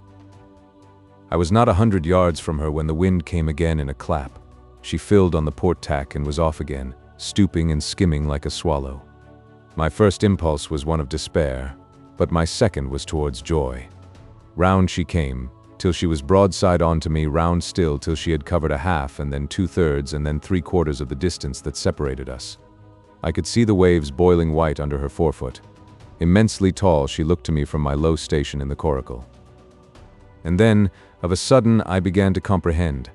I had scarce time to think, scarce time to act and save myself. I was on the summit of one swell when the schooner came stooping over the next. The bowsprit was over my head. I sprang to my feet and leaped, stamping the coracle under water. With one hand I caught the jib boom, while my foot was lodged between the stay and the brace. And as I still clung there panting, a dull blow told me that the schooner had charged down upon and struck the coracle, and that I was left without retreat on the Hispaniola. 25. I strike the Jolly Roger. I had scarce gained a position on the bowsprit when the flying jib flapped and filled upon the other tack, with a report like a gun. The schooner trembled to her keel under the reverse, but next moment, the other sails still drawing, the jib flapped back again and hung idle. This had nearly tossed me off into the sea, and now I lost no time, crawled back along the bowsprit, and tumbled head foremost on the deck. I was on the lee side of the forecastle, and the mainsail, which was still drawing, concealed from me a certain portion of the after deck. Not a soul was to be seen. The planks, which had not been swabbed since the mutiny, bore the print of many feet, and an empty bottle, broken by the neck, tumbled to and fro like a live thing in the scuppers. Suddenly the Hispaniola came right into the wind. The jibs behind me cracked aloud, the rudder slammed to, the whole ship gave a sickening heave and shudder, and at the same moment the main boom swung inboard, the sheet groaning in the blocks, and showed me the lee after deck. There were the two watchmen, sure enough, red cap on his back as stiff as a handspike, with his arms stretched out like those of a crucifix and his teeth showing through his open lips. Israel hands propped against the bulwarks, his chin on his chest, his hands lying open before him on the deck, his face as white, under its tan, as a tallow candle. For a while the ship kept bucking and sidling like a vicious horse, the sails filling, now on one tack, now on another, and the boom swinging to and fro till the mast groaned aloud under the strain. Now and again, too, there would come a cloud of light sprays over the bulwark, and a heavy blow of the ship's bows against the swell. So much heavier weather was made of it by this great rigged ship than by my homemade lopsided coracle, now gone to the bottom of the sea. At every jump of the schooner, Redcap slipped to and fro, but what was ghastly to behold, neither his attitude nor his fixed teeth-disclosing grin was any way disturbed by this rough usage. At every jump too, Hans appeared still more to sink into himself and settle down upon the deck, his feet sliding ever the farther out, and the whole body canting towards the stern, so that his face became, little by little, hid from me, and at last I could see nothing beyond his ear and the frayed ringlet of one whisker. At the same time I observed around both of them splashes of dark blood upon the planks, and began to feel sure that they had killed each other in their drunken wrath. While I was thus looking and wondering, in a calm moment, when the ship was still, Israel Hands turned partly round and with a low moan writhed himself back to the position in which I had seen him first. The moan, which told of pain and deadly weakness, and the way in which his jaw hung open, went right to my heart. But when I remembered the talk I had overheard from the apple barrel, all pity left me. I walked aft until I reached the main mast. "Come aboard, Mr. Hands," I said ironically. He rolled his eyes round heavily, but he was too far gone to express surprise. All he could do was to utter one word: brandy. It occurred to me there was no time to lose, and dodging the boom as it once more lurched across the deck, I slipped aft and down the companion stairs into the cabin. It was such a scene of confusion as you can hardly fancy. All the lockfast places had been broken open in quest of the chart. The floor was thick with mud where ruffians had sat down to drink or consult after wading in the marshes round their camp. The bulkheads, all painted in clear white and beaded round with gilt, bear a pattern of dirty hands. Dozens of empty bottles clinked together in corners to the rolling of the ship. One of the doctor's medical books lay open on the table, half of the leaves gutted out, I suppose, for pipelights. In the midst of all this the lamp still cast a smoky glow, obscure and brown as umber. I went into the cellar. All the barrels were gone, and of the bottles a most surprising number had been drunk out and thrown away. Certainly, since the mutiny began, not a man of them could ever have been sober. Foraging about, I found a bottle with some brandy left, for Hans, and for myself I routed out some biscuit, some pickled fruits, a great bunch of raisins, and a piece of cheese. With these I came on deck, put down my own stock behind the rudder head and well out of the coxswain's reach, went forward to the water breaker, and had a good deep drink of water, and then, and not till then, gave Hans the brandy. He must have drunk a gill before he took the bottle from his mouth. "Aye," said he, "by thunder, but I wanted some o' that." I had sat down already in my own corner and begun to eat. "Much hurt?" I asked him. He grunted, or rather, I might say, he barked. "If that doctor was aboard," he said, "I'd be right enough in a couple of turns, but I don't have no manner of luck, you see, and that's what's the matter with me. As for that swab, he's good and dead, he is," he added, indicating the man with the red cap. "He warn't no seaman anyhow. And where mought you have come from?" "Well," said I, "I've come aboard to take possession of this ship, Mr. Hands, and you'll please regard me as your captain until further notice." He looked at me sourly enough, but said nothing. Some of the color had come back into his cheeks, though he still looked very sick and still continued to slip out and settle down as the ship banged about. "By the by," I continued, "I can't have these colors, Mr. Hands, and by your leave I'll strike 'em. Better none than these." And again dodging the boom, I ran to the color lines, handed down their cursed black flag, and chucked it overboard. "God save the king," said I, waving my cap, "and there's an end to Captain Silver." He watched me keenly and slyly, his chin all the while on his breast. "I reckon," he said at last, "I reckon, Cap'n Hawkins, you'll kind of want to get ashore now. S'pose we talks." "Why, yes," says I, "with all my heart, Mr. Hands. Say on." And I went back to my meal with a good appetite. "This man," he began, nodding feebly at the corpse, O'Brien were his name, a rank Irelander, "this man and me got the canvas on her, meaning for to sail her back. Well, he's dead now, he is as dead as bilge, and who's to sail this ship I don't see. Without I gives you a hint, you ain't that man, as far as I can tell. Now, look here, you gives me food and drink and an old scarf or ankacher to tie my wound up, you do, and I'll tell you how to sail her, and that's about square all round, I take it. I'll tell you one thing," says I, "I'm not going back to Captain Kidd's anchorage. I mean to get into North Inlet and beach her quietly there." "To be sure you did," he cried. "Why, I ain't sich an infernal lubber after all. I can see, can't I? I've tried my fling, I have, and I've lost, and it's you has the wind of me. North Inlet? Why, I haven't no choice, not I. I'd help you sail her up to Execution Dock, by thunder. So I would. Well, as it seemed to me, there was some sense in this. We struck our bargain on the spot.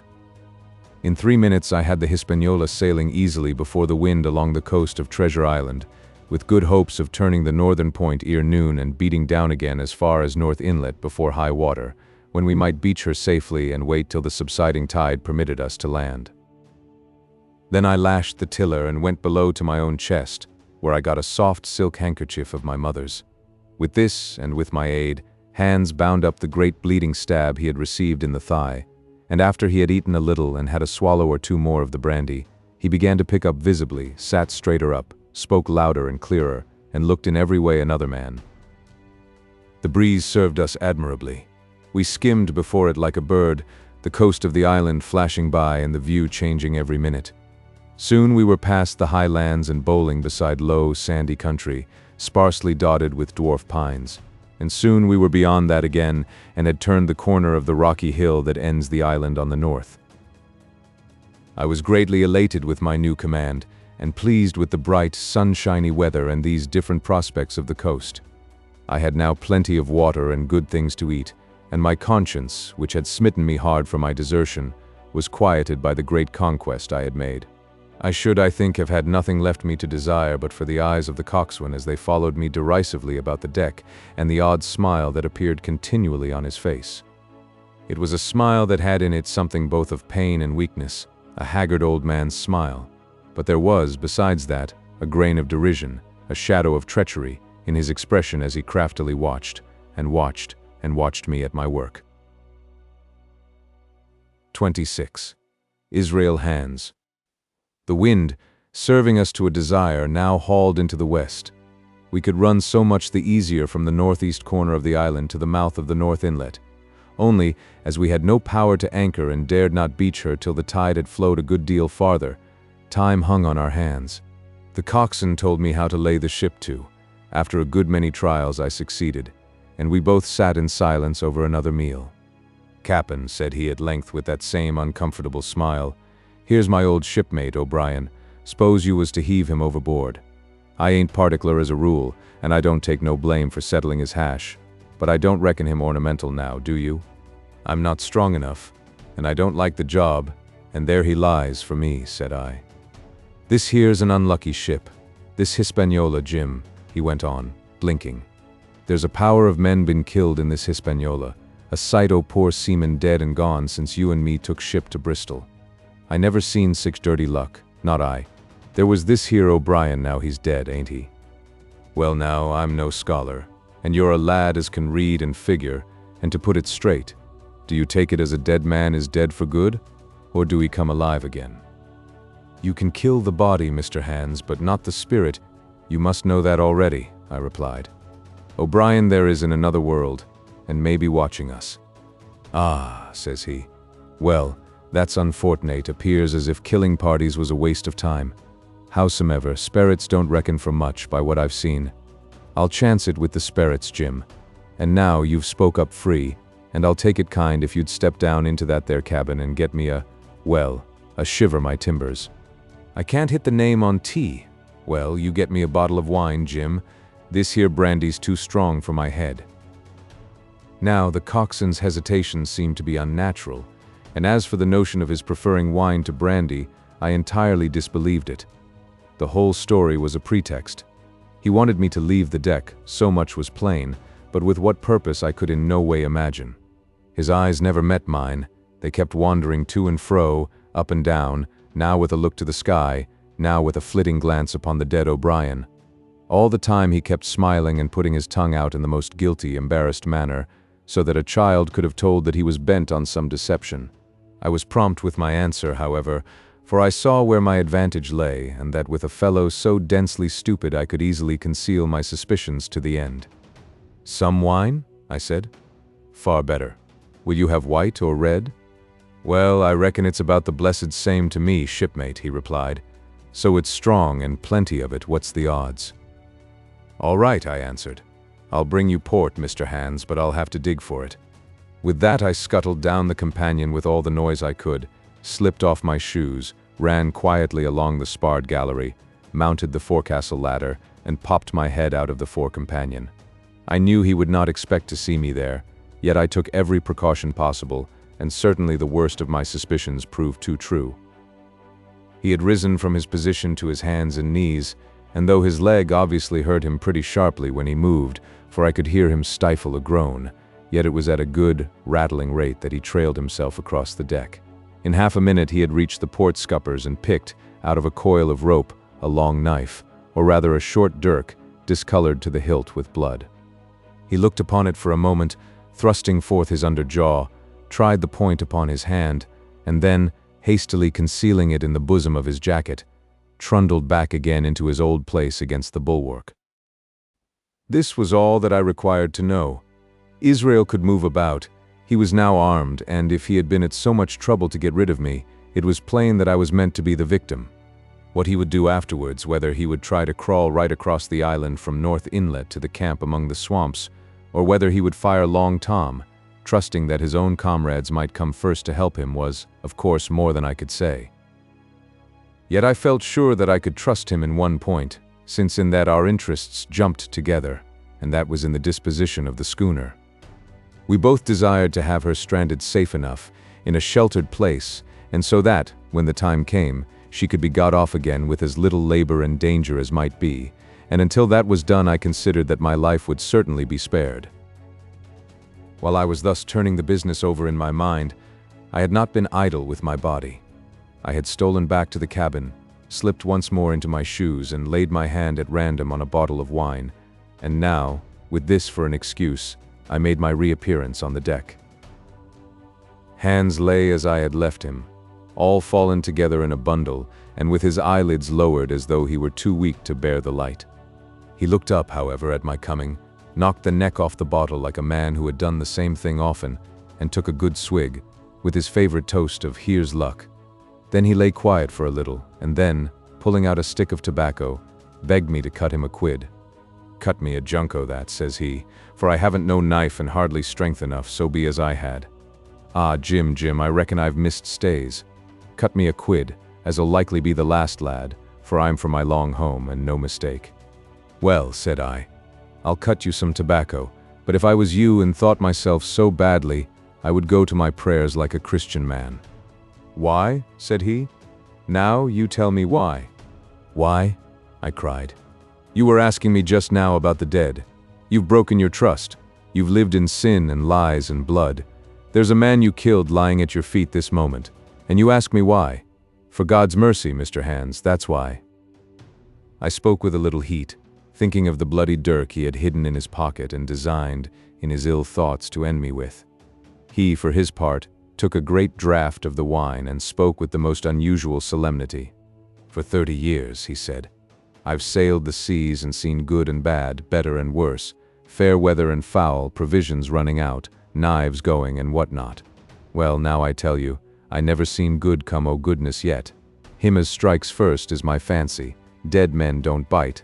Them's my views, amen, so be it. And now, you look here," he added, suddenly changing his tone.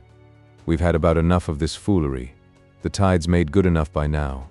You just take my orders, Cap'n Hawkins, and we'll sail slap in and be done with it." All told, we had scarce 2 miles to run, but the navigation was delicate. The entrance to this northern anchorage was not only narrow and shoal, but lay east and west, so that the schooner must be nicely handled to be got in. I think I was a good prompt subaltern, and I am very sure that Hans was an excellent pilot, for we went about and dodged in, shaving the banks, with a certainty and a neatness that were a pleasure to behold. Scarcely had we passed the heads before the land closed around us. The shores of North Inlet were as thickly wooded as those of the southern anchorage, but the space was longer and narrower and more like, what in truth it was, the estuary of a river. Right before us, at the southern end, we saw the wreck of a ship in the last stages of dilapidation.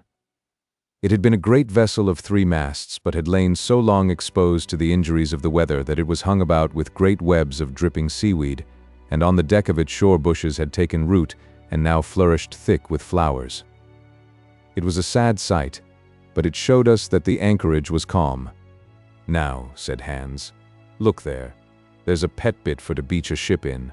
Fine flat sand, never a cat's paw, trees all around of it, and flowers a-blowing like a guarding on that old ship."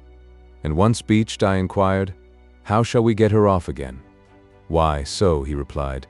"You take a line ashore there on the other side at low water, take a turn about one of them big pines, bring it back, take a turn around the capstan, and lie to for the tide.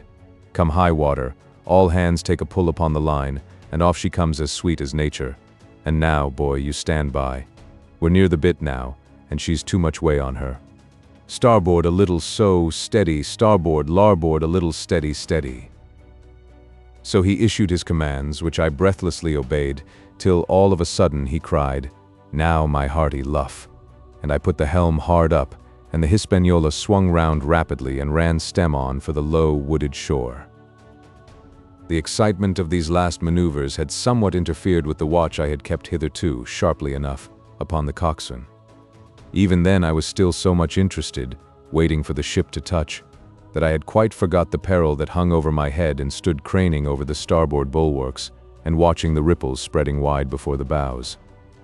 I might have fallen without a struggle for my life had not a sudden disquietude seized upon me and made me turn my head. Perhaps I had heard a creak or seen his shadow moving with the tail of my eye. Perhaps it was an instinct like a cat's, but sure enough, when I looked round, there was Hans, already halfway towards me, with the dirk in his right hand. We must both have cried out aloud when our eyes met, but while mine was the shrill cry of terror, his was a roar of fury like a charging bully's. At the same instant he threw himself forward, and I leapt sideways towards the bows.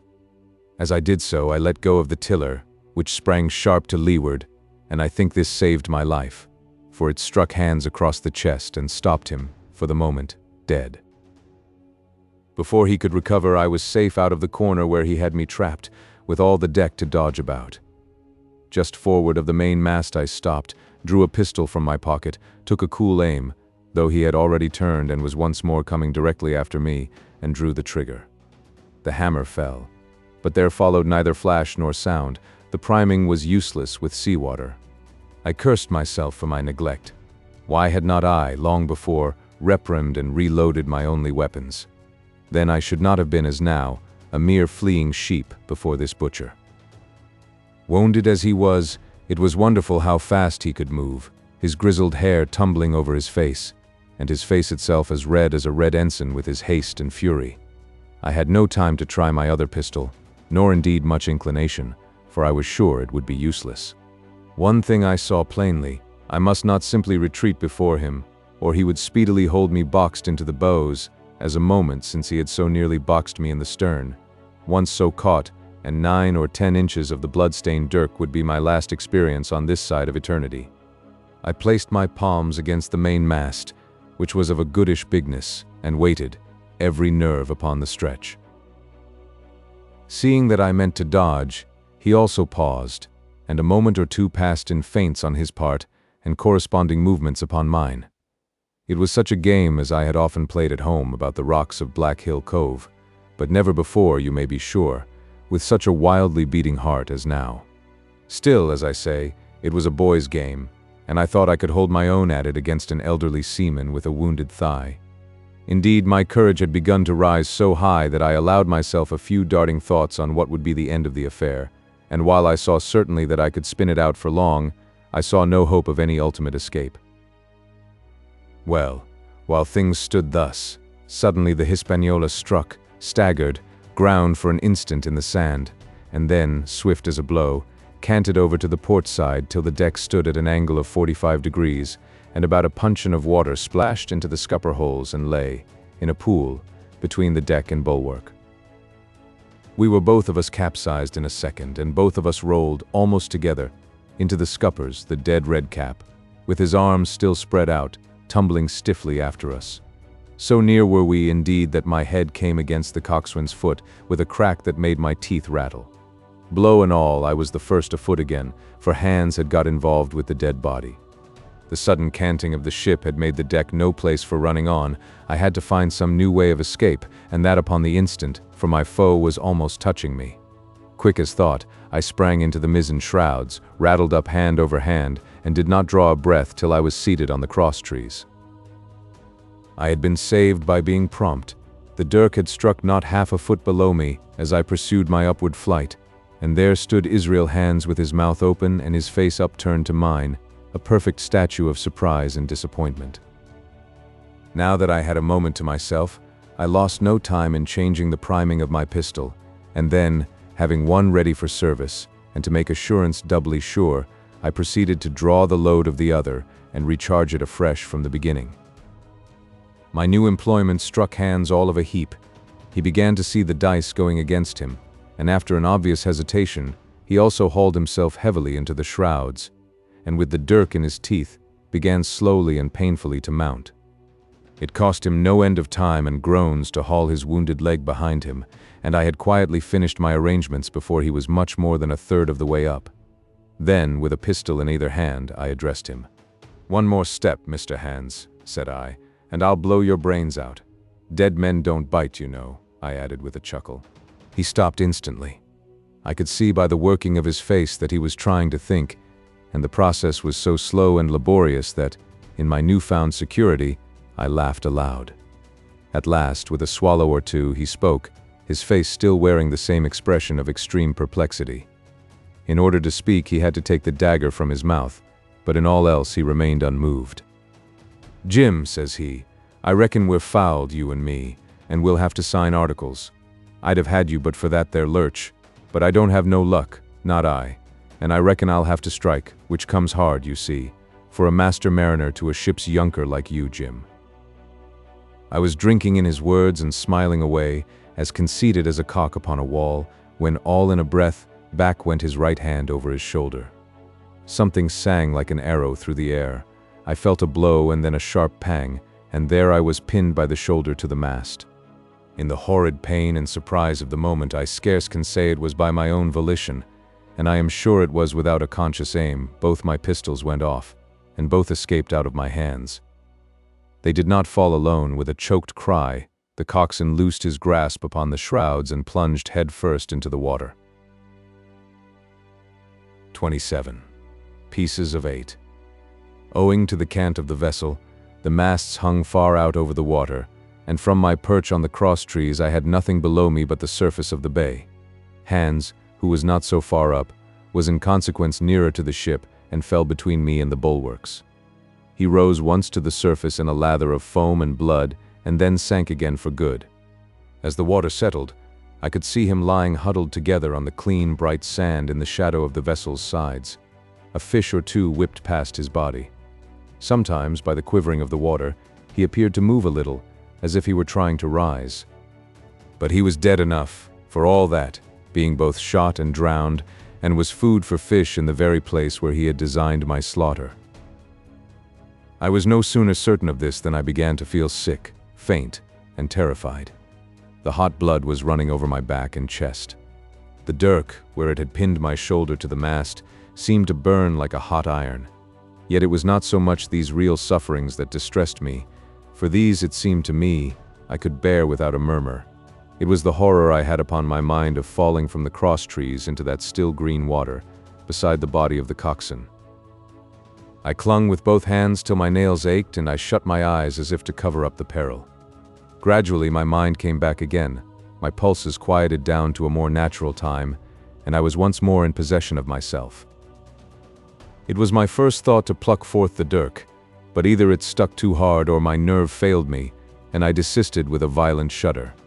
Oddly enough, that very shudder did the business. The knife, in fact, had come the nearest in the world to missing me altogether. It held me by a mere pinch of skin, and this the shudder tore away. The blood ran down the faster, to be sure, but I was my own master again and only tacked to the mast by my coat and shirt. These last I broke through with a sudden jerk, and then regained the deck by the starboard shrouds. For nothing in the world would I have again ventured, shaken as I was, upon the overhanging port shrouds from which Israel had so lately fallen. I went below and did what I could for my wound. It pained me a good deal and still bled freely. But it was neither deep nor dangerous, nor did it greatly gall me when I used my arm. Then I looked around me, and as the ship was now, in a sense, my own, I began to think of clearing it from its last passenger, the dead man, O'Brien. He had pitched, as I have said, against the bulwarks where he lay like some horrible, ungainly sort of puppet, life-size indeed, but how different from life's color or life's comeliness. In that position I could easily have my way with him, and as the habit of tragical adventures had worn off almost all my terror for the dead, I took him by the waist as if he had been a sack of bran and with one good heave, tumbled him overboard. He went in with a sounding plunge. The red cap came off and remained floating on the surface, and as soon as the splash subsided, I could see him and Israel lying side by side, both wavering with the tremulous movement of the water. O'Brien, though still quite a young man, was very bald. There he lay, with that bald head across the knees of the man who had killed him, and the quick fishes steering to and fro over both. I was now alone upon the ship. The tide had just turned. The sun was within so few degrees of setting that already the shadow of the pines upon the western shore began to reach right across the anchorage and fall in patterns on the deck. The evening breeze had sprung up, and though it was well warded off by the hill with the two peaks upon the east, the cordage had begun to sing a little softly to itself and the idle sails to rattle to and fro. I began to see a danger to the ship. The jibs I speedily doused and brought tumbling to the deck, but the mainsail was a harder matter. Of course, when the schooner canted over, the boom had swung outboard, and the cap of it and a foot or two of sail hung even under water. I thought this made it still more dangerous, yet the strain was so heavy that I half feared to meddle. At last I got my knife and cut the halyards. The peak dropped instantly.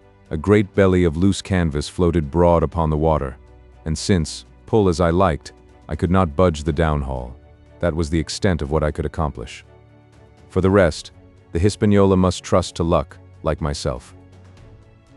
By this time the whole anchorage had fallen into shadow, the last rays, I remember, falling through a glade of the wood and shining bright as jewels on the flowery mantle of the wreck. It began to be chill.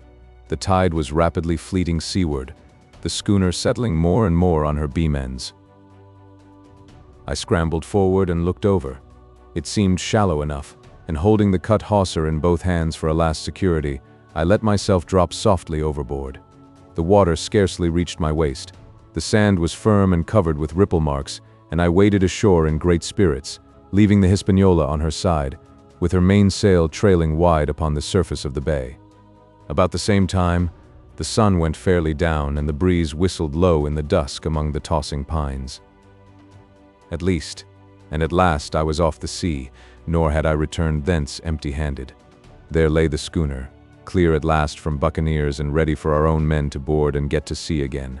I had nothing nearer my fancy than to get home to the Stockade and boast of my achievements. Possibly I might be blamed a bit for my truantry, but the recapture of the Hispaniola was a clenching answer, and I hoped that even Captain Smollett would confess I had not lost my time. So thinking, and in famous spirits, I began to set my face homeward for the blockhouse and my companions. I remembered that the most easterly of the rivers which drain into Captain Kidd's anchorage ran from the two-peaked hill upon my left, and I bent my course in that direction that I might pass the stream while it was small. The wood was pretty open, and keeping along the lower spurs, I had soon turned the corner of that hill, and not long after waded to the mid-calf across the watercourse. This brought me near to where I had encountered Ben Gunn, the Maroon, and I walked more circumspectly, keeping an eye on every side. The dusk had come nigh hand completely, and as I opened out the cleft between the two peaks, I became aware of a wavering glow against the sky, where, as I judged, the man of the island was cooking his supper before a roaring fire. And yet I wondered, in my heart, that he should show himself so careless. For if I could see this radiance, might it not reach the eyes of Silver himself where he camped upon the shore among the marshes? Gradually the night fell blacker. It was all I could do to guide myself even roughly towards my destination. The double hill behind me and the spyglass on my right hand loomed faint and fainter. The stars were few and pale, and in the low ground where I wandered I kept tripping among bushes and rolling into sandy pits. Suddenly a kind of brightness fell about me. I looked up. A pale glimmer of moonbeams had alighted on the summit of the spyglass, and soon after I saw something broad and silvery moving low down behind the trees, and knew the moon had risen. With this to help me, I passed rapidly over what remained to me of my journey, and sometimes walking, sometimes running, impatiently drew near to the stockade. Yet, as I began to thread the grove that lies before it, I was not so thoughtless but that I slacked my pace and went a trifle warily. It would have been a poor end of my adventures to get shot down by my own party in mistake. The moon was climbing higher and higher. Its light began to fall here and there in masses through the more open districts of the wood, and right in front of me a glow of a different color appeared among the trees. It was red and hot, and now and again it was a little darkened, as it were, the embers of a bonfire smoldering. For the life of me I could not think what it might be. At last I came right down upon the borders of the clearing. The western end was already steeped in moonshine, the rest, and the blockhouse itself, still lay in a black shadow checkered with long silvery streaks of light. On the other side of the house an immense fire had burned itself into clear embers and shed a steady, red reverberation, contrasted strongly with the mellow paleness of the moon. There was not a soul stirring nor a sound beside the noises of the breeze. I stopped, with much wonder in my heart, and perhaps a little terror also. It had not been our way to build great fires.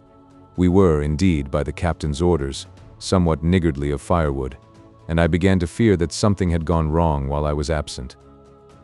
I stole round by the eastern end, keeping close in shadow and at a convenient place, where the darkness was thickest, crossed the palisade. To make assurance surer, I got upon my hands and knees and crawled, without a sound, towards the corner of the house. As I drew nearer, my heart was suddenly and greatly lightened. It is not a pleasant noise in itself, and I have often complained of it at other times, but just then it was like music to hear my friends snoring together so loud and peaceful in their sleep. The sea cry of the watch, that beautiful all's well, never fell more reassuringly on my ear. In the meantime, there was no doubt of one thing: they kept an infamous bad watch. If it had been Silver and his lads that were now creeping in on them, not a soul would have seen daybreak. That was what it was, thought I, to have the captain wounded, and again I blamed myself sharply for leaving them in that danger with so few to mount guard. By this time I had got to the door and stood up. All was dark within, so that I could distinguish nothing by the eye. As for sounds, there was the steady drone of the snorers and a small occasional noise, a flickering or pecking that I could in no way account for. With my arms before me, I walked steadily in. I should lie down in my own place, I thought with a silent chuckle, and enjoy their faces when they found me in the morning. My foot struck something yielding. It was a sleeper's leg, and he turned and groaned, but without awaking. And then, all of a sudden, a shrill voice broke forth out of the darkness. Pieces of 8. Pieces of 8. Pieces of 8. Pieces of 8. And so forth, without pause or change, like the clacking of a tiny mill. Silver's green parrot, Captain Flint. It was she whom I had heard pecking at a piece of bark. It was she, keeping better watch than any human being, who thus announced my arrival with her wearisome refrain. I had no time left me to recover. At the sharp, clipping tone of the parrot, the sleepers awoke and sprang up, and with a mighty oath, the voice of Silver cried, "Who goes?" I turned to run, struck violently against one person, recoiled, and ran full into the arms of a second, who for his part closed upon and held me tight. "Bring a torch, Dick," said Silver when my capture was thus assured. And one of the men left the log house and presently returned with a lighted brand. Part 6. Captain Silver. 28. In the enemy's camp. The red glare of the torch, lighting up the interior of the blockhouse, showed me the worst of my apprehensions realized. The pirates were in possession of the house and stores. There was the cask of cognac. There were the pork and bread, as before. And what tenfold increased my horror, not a sign of any prisoner. I could only judge that all had perished, and my heart smote me sorely that I had not been there to perish with them. There were 6 of the buccaneers, all told. Not another man was left alive. 5 of them were on their feet, flushed and swollen, suddenly called out of the first sleep of drunkenness. The 6th had only risen upon his elbow. He was deadly pale, and the blood-stained bandage round his head told that he had recently been wounded, and still more recently dressed. I remembered the man who had been shot and had run back among the woods in the great attack, and doubted not that this was he. The parrot sat, preening her plumage, on Long John's shoulder. He himself, I thought, looked somewhat paler and more stern than I was used to. He still wore the fine broadcloth suit in which he had fulfilled his mission, but it was bitterly the worse for wear, daubed with clay and torn with the sharp briars of the wood. "So," said he, "here's Jim Hawkins, shiver my timbers. Dropped in, like, eh? Well, come, I take that friendly." And thereupon he sat down across the brandy cask and began to fill a pipe. "Give me a loan of the link, Dick," said he, and then, when he had a good light, "That'll do, lad," he added. "Stick the glim in the wood heap, and you, gentlemen, bring yourselves too. You needn't stand up for Mr. Hawkins, he'll excuse you. You may lay to that." And so, Jim stopping the tobacco, here you were, and quite a pleasant surprise for poor old John. "I see you were smart when first I set my eyes on you, but this here gets away from me clean, it do." To all this, as may be well supposed, I made no answer. They had set me with my back against the wall, and I stood there, looking Silver in the face, pluckily enough, I hope, to all outward appearance, but with black despair in my heart. Silver took a whiff or two of his pipe with great composure and then ran on again. "Now, you see, Jim, so be as you are here," says he. "I'll give you a piece of my mind. I've always liked you, I have, for a lad of spirit, and the picture of my own self when I was young and handsome. I always wanted you to jine and take your share, and die a gentleman, and now, my cock, you've got to. Captain Smollett's a fine seaman, as I'll own up to any day, but stiff on discipline. Duty is duty, says he, and right he is. Just you keep clear of the captain. The doctor himself is gone dead again, you ungrateful scamp, was what he said. And the short and the long of the whole story is about here. You can't go back to your own lot, for they won't have you, and without you start a third ship's company all by yourself, which might be lonely. You'll have to gene with Captain Silver. So far, so good. My friends then were still alive, and though I partly believed the truth of Silver's statement that the cabin party were incensed at me for my desertion, I was more relieved than distressed by what I heard. I don't say nothing as to your being in our hands, continued Silver, though there you are and you may lay to it. I'm all for argument. I never seen good come out o' threatening. If you like the service, well, you'll jine, and if you don't, Jim, why, you're free to answer no free and welcome, shipmate, and if fairer can be said by mortal seamen, shiver my sides. Am I to answer then? I asked with a very tremulous voice. Through all this sneering talk I was made to feel the threat of death that overhung me, and my cheeks burned and my heart beat painfully in my breast. Lad, said Silver, no one's oppressing of you. Take your bearings. None of us won't hurry you, mate. Time goes so pleasant in your company, you see. Well, says I, growing a bit bolder, if I'm to choose, I declare I have a right to know what's what, and why you're here, and where my friends are. What's what? Repeated one of the buccaneers in a deep growl. Ah, he'd be a lucky one as knowed that. You'll perhaps batten down your hatches till you're spoke to, my friend, cried Silver truculently to this speaker. And then, in his first gracious tones, he replied to me, Yesterday morning, Mr. Hawkins, said he, in the dog watch, down came Dr. Livesey with a flag of truce. Says he, Captain Silver, you're sold out. Ship's gone. Well, maybe we'd been taking a glass, and a song to help it round. I won't say no. Leastways, none of us had looked out. We looked out, and by thunder, the old ship was gone. I never seen a pack o' fools look fishier, and you may lay to that, if I tells you that looked the fishiest. Well, says the doctor, let's bargain. We bargained, him and I, and here we are. Stores, brandy, blockhouse, the firewood you was thoughtful enough to cut, and in a manner of speaking, the whole blessed boat, from Cross Trees to Kelson. As for them, they've tramped. I don't know where's they are. He drew again quietly at his pipe. And lest you should take it into that head of yours, he went on, that you was included in the treaty, here is the last word that was said. How many are you, says I, to leave? 4, says he, 4, and one of us wounded. As for that boy, I don't know where he is. Confound him, says he, nor I don't much care. We're about sick of him. These was his words. Is that all? I asked. Well, it's all that you're to hear, my son, returned Silver. And now I am to choose? And now you are to choose, and you may lay to that, said Silver. Well, said I am not such a fool, but I know pretty well what I have to look for. Let the worst come to the worst, it's little I care. I've seen too many die since I fell in with you. But there's a thing or two I have to tell you, I said, and by this time I was quite excited. And the first is this.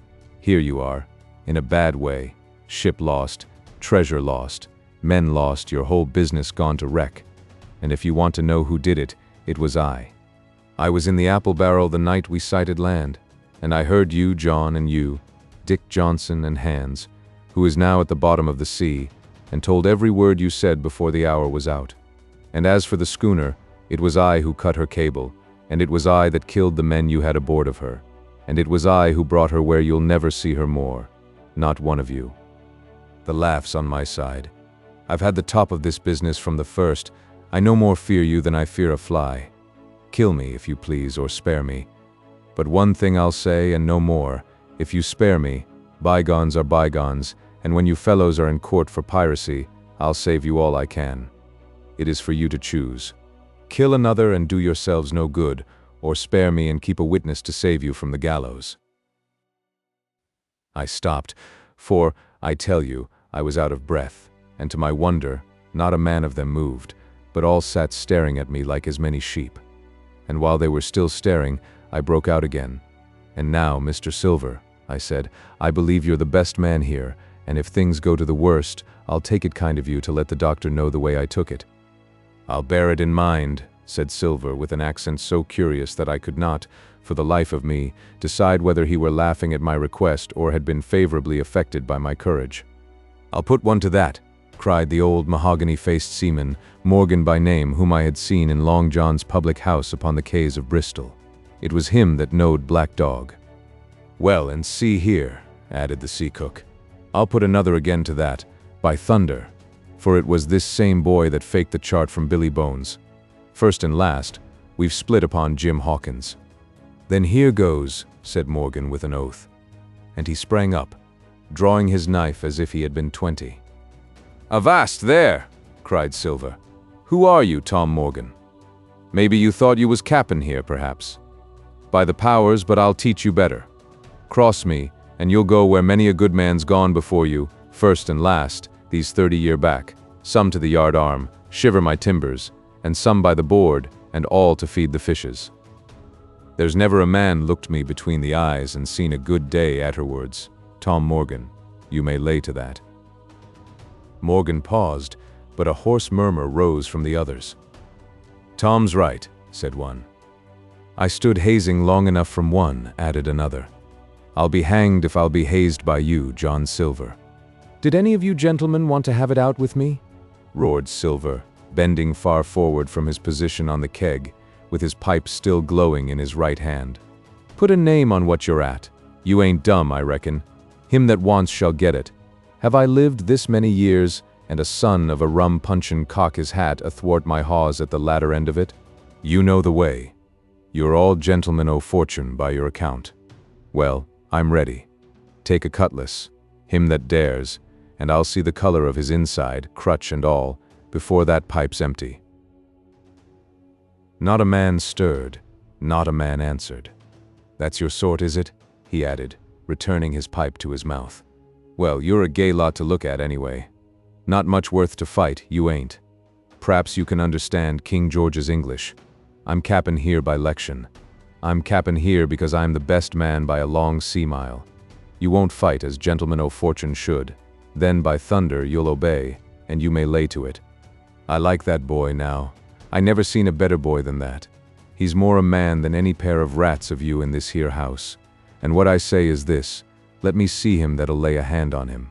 That's what I say, and you may lay to it.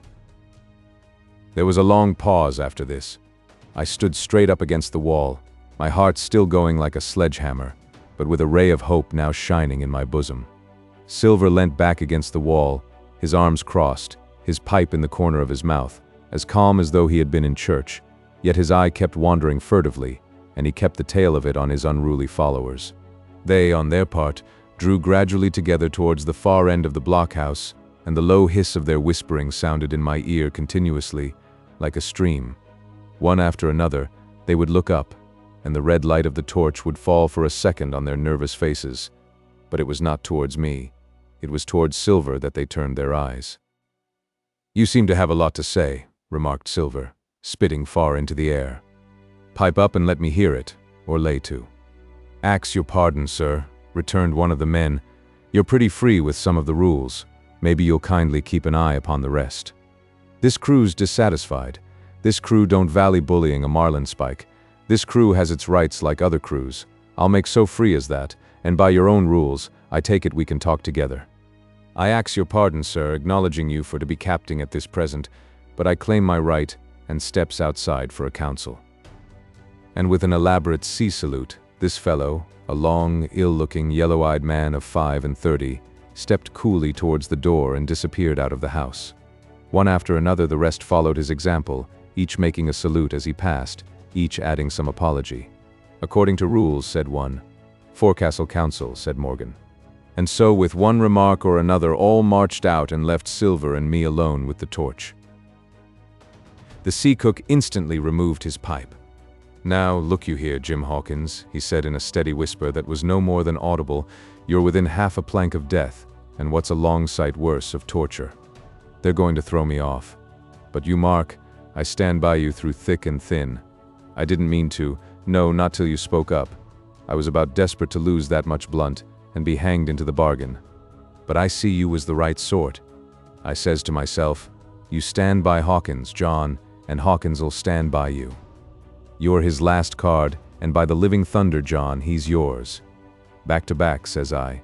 You save your witness, and he'll save your neck." I began dimly to understand. "You mean all's lost?" I asked. "Aye, by gum, I do," he answered. "Ship gone, neck gone, that's the size of it. Once I looked into that bay, Jim Hawkins, and seen no schooner. Well, I'm tough, but I gave out. As for that lot and their council, mark me, they're outright fools and cowards. I'll save your life if so be as I can from them. But see here, Jim, tit for tat, you save Long John from swinging." I was bewildered. It seemed a thing so hopeless he was asking, he, the old buccaneer, the ringleader throughout. "What I can do, that I'll do," I said. "It's a bargain!" cried Long John. "You speak up plucky, and by thunder, I've a chance." He hobbled to the torch where it stood propped among the firewood and took a fresh light to his pipe. "Understand me, Jim," he said, returning. "I've a head on my shoulders, I have. I'm on Squire's side now. I know you've got that ship safe somewheres. How you done it, I don't know, but safe it is. I guess Hans and O'Brien turned soft. I never much believed in neither of them. Now you mark me. I ask no questions, nor I won't let others. I know when a game's up, I do, and I know a lad that's staunch. Ah, you that's young, you and me might have done a power of good together." He drew some cognac from the cask into a tin cannikin. "Will you taste, messmate?" he asked, and when I had refused, "Well, I'll take a dram myself, Jim," said he. "I need a caulker, for there's trouble on hand. And talking o' trouble, why did that doctor give me the chart, Jim?" My face expressed a wonder so unaffected that he saw the needlessness of further questions. "Ah, well, he did, though," said he. "And there's something under that, no doubt, something surely under that, Jim, bad or good." And he took another swallow of the brandy, shaking his great fair head like a man who looks forward to the worst. 29. The black spot again. The council of buccaneers had lasted some time, when one of them re-entered the house, and with a repetition of the same salute, which had in my eyes an ironical air, begged for a moment's loan of the torch. Silver briefly agreed, and this emissary retired again, leaving us together in the dark. "There's a breeze coming, Jim," said Silver, who had by this time adopted quite a friendly and familiar tone.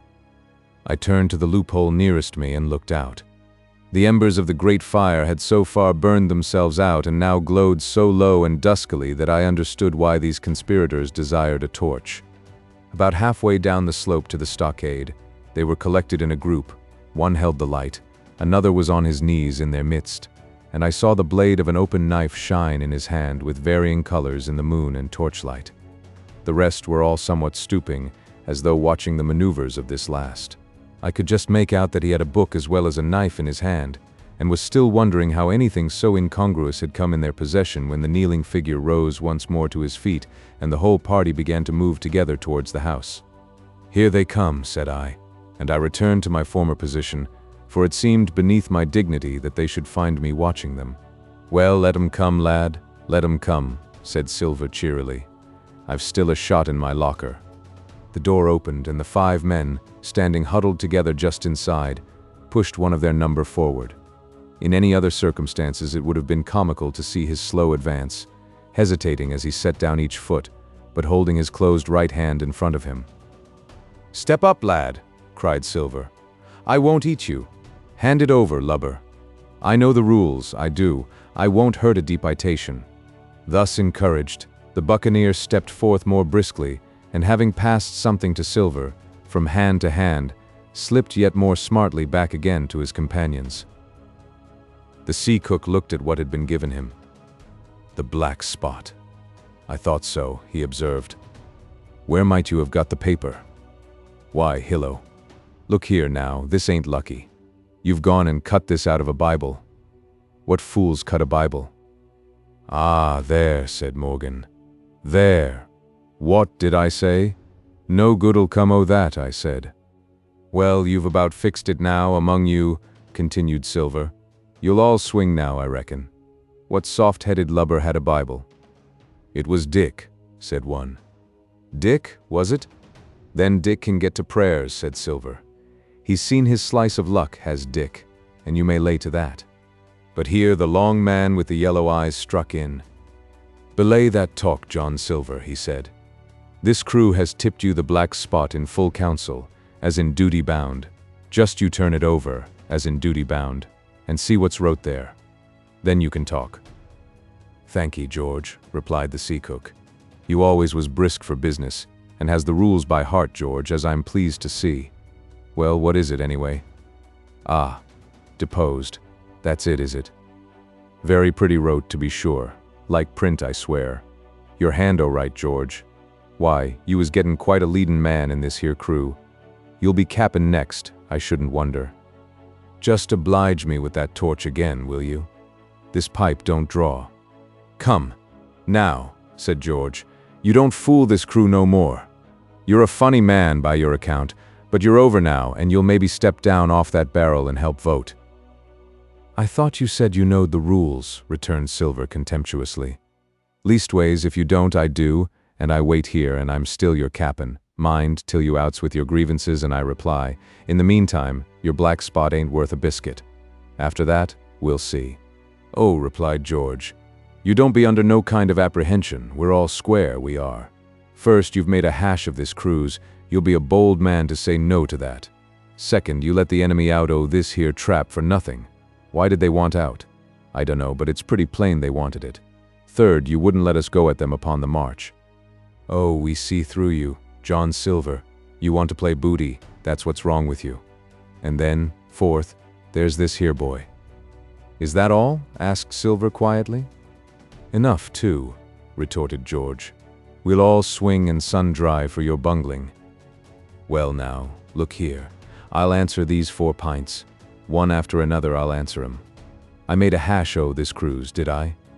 Well now, you all know what I wanted. And you all know if that had been done that we'd have been aboard the Hispaniola this night as ever was, every man of us alive, and fit, and full of good plum duff, and the treasure in the hold of her, by thunder. Well, who crossed me? Who forced my hand, as was the lawful cap'n? Who tipped me the black spot the day we landed and began this dance? Ah, it's a fine dance, I'm with you there, and looks mighty like a hornpipe in a rope's end at Execution Dock by London town. It does. But who done it? Why, it was Anderson, and Hans, and you, George Merry, and you're the last above board of that same meddling crew, and you have the Davy Jones's insolence to up and stand for cap'n over me, you. That sank the lot of us. By the powers. But this tops the stiffest yarn to nothing." Silver paused, and I could see by the faces of George and his late comrades that these words had not been said in vain. "That's for number 1, cried the accused, wiping the sweat from his brow, for he had been talking with a vehemence that shook the house. "Why, I give you my word, I'm sick to speak to you. You've neither sense nor memory, and I leave it to fancy where your mother's was that let you come to see. See, gentlemen o' fortune, I reckon tailors is your trade." "Go on, John," said Morgan. "Speak up to the others." "Ah, the others," returned John. "They're a nice lot, ain't they? You say this cruise is bungled. Ah, by gum, if you could understand how bad it's bungled, you would see. We're that near the gibbet that my neck's stiff with thinking on it. You've seen 'em, maybe, hanged in chains, birds about 'em, seamen penting 'em out as they go down with the tide. 'Who's that?' says one. 'That? Why, that's John Silver. I knowed him well,' says another. 'And you can hear the chains a-jangle as you go about and reach for the other buoy. Now, that's about where we are, every mother's son of us, thanks to him, and Hans, and Anderson, and other ruination fools of you. And if you want to know about number 4, and that boy, why, shiver my timbers, isn't he a hostage? Are we a-going to waste a hostage? No, not us. He might be our last chance, and I shouldn't wonder. Kill that boy? Not me, mates. And number 3? Ah, well, there's a deal to say to number 3. Maybe you don't count it nothing to have a real college doctor to see you every day, you, John with your head broke, or you, George Mary, that had the ague shakes upon you not 6 hours agone, and has your eyes the color of lemon peel to this same moment on the clock. And maybe, perhaps, you didn't know there was a consort coming either. But there is, and not so long till then, and we'll see who'll be glad to have a hostage when it comes to that. And as for number 2, and why I made a bargain, well, you came crawling on your knees to me to make it. On your knees you came. You was that downhearted, and you'd have starved too if I hadn't, but that's a trifle. You look there, that's why." And he cast down upon the floor a paper that I instantly recognized, none other than the chart on yellow paper, with the 3 red crosses, that I had found in the oilcloth at the bottom of the captain's chest. Why the doctor had given it to him was more than I could fancy. But if it were inexplicable to me, the appearance of the chart was incredible to the surviving mutineers. They leaped upon it like cats upon a mouse. It went from hand to hand, one tearing it from another, and by the oaths and the cries and the childish laughter with which they accompanied their examination, you would have thought, not only they were fingering the very gold, but were at sea with it, besides, in safety. "Yes," said one, "that's Flint, sure enough. JF, and a score below, with a clove hitched to it, so he done ever." "Mighty pretty," said George. "But how are we to get away with it, and us no ship?" Silver suddenly sprang up, and supporting himself with a hand against the wall. "Now I give you warning, George," he cried. "One more word of your sauce and I'll call you down and fight you." "How? Why, how do I know? You had ought to tell me that you and the rest, that lost me my schooner, with your interference, burn you. But not you, you can't. You hain't got the invention of a cockroach. But civil you can speak, and shall, George Mary, you may lay to that." "That's fair enow," said the old man Morgan. "Fair? I reckon so," said the sea cook. "You lost the ship, I found the treasure. Who's the better man at that? And now I resign, by thunder. Elect whom you please to be your captain now, I'm done with it." "Silver," they cried. "Barbecue forever. Barbecue for cap'n." "So that's the tune, is it?" cried the cook. "George, I reckon you'll have to wait another turn, friend, and lucky for you as I'm not a revengeful man. But that was never my way. And now, shipmates, this black spot, 'tain't much good now, is it? Dick's crossed his luck and spoiled his Bible, and that's about all. It'll do to kiss the book on still, won't it?" growled Dick, who was evidently uneasy at the curse he had brought upon himself. "A Bible with a bit cut out," returned Silver derisively. "Not it. It don't bind no more'n a ballad book." "Don't it though?" cried Dick with a sort of joy. "Well, I reckon that's worth having too." "Here, Jim, here's a curiosity for you," said Silver, and he tossed me the paper. It was around about the size of a crown piece. One side was blank, for it had been the last leaf. The other contained a verse or two of Revelation, these words among the rest: which struck sharply home upon my mind. Without our dogs and murderers. The printed side had been blackened with wood ash, which already began to come off and soil my fingers. On the blank side had been written with the same material the one word deposed.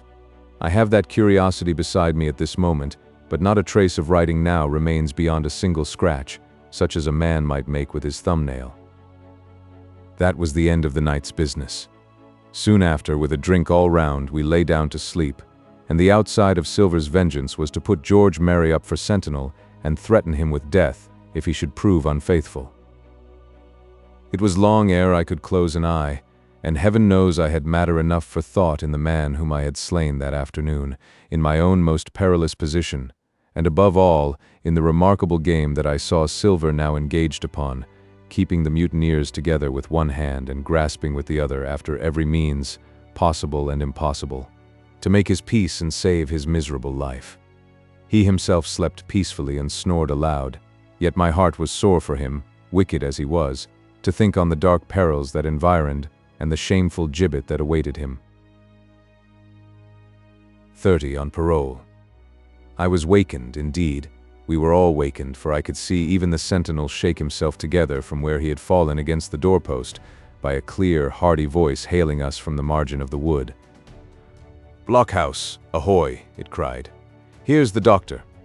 And the doctor it was. Although I was glad to hear the sound, yet my gladness was not without admixture. I remembered with confusion my insubordinate and stealthy conduct, and when I saw where it had brought me, among what companions and surrounded by what dangers, I felt ashamed to look him in the face. He must have risen in the dark, for the day had hardly come, and when I ran to a loophole and looked out, I saw him standing, like Silver once before, up to the mid-leg in creeping vapor. "You, doctor." "Top o' the morning to you, sir," cried Silver, broad awake and beaming with good nature in a moment. "Bright and early, to be sure, and it's the early bird, as the saying goes, that gets the rations. George, shake up your timbers, son, and help Dr. Livesey over the ship's side. All a-doin' well, your patience was all well and merry." So he pattered on, standing on the hilltop with his crutch under his elbow and one hand upon the side of the log house, quite the old John in voice, manner, and expression. "We've quite a surprise for you too, sir," he continued. "We've a little stranger here, he a new boarder and lodger, sir, and looking fit and taut as a fiddle. Slept like a supercargo, he did, right alongside of John, stem to stem we was, all night."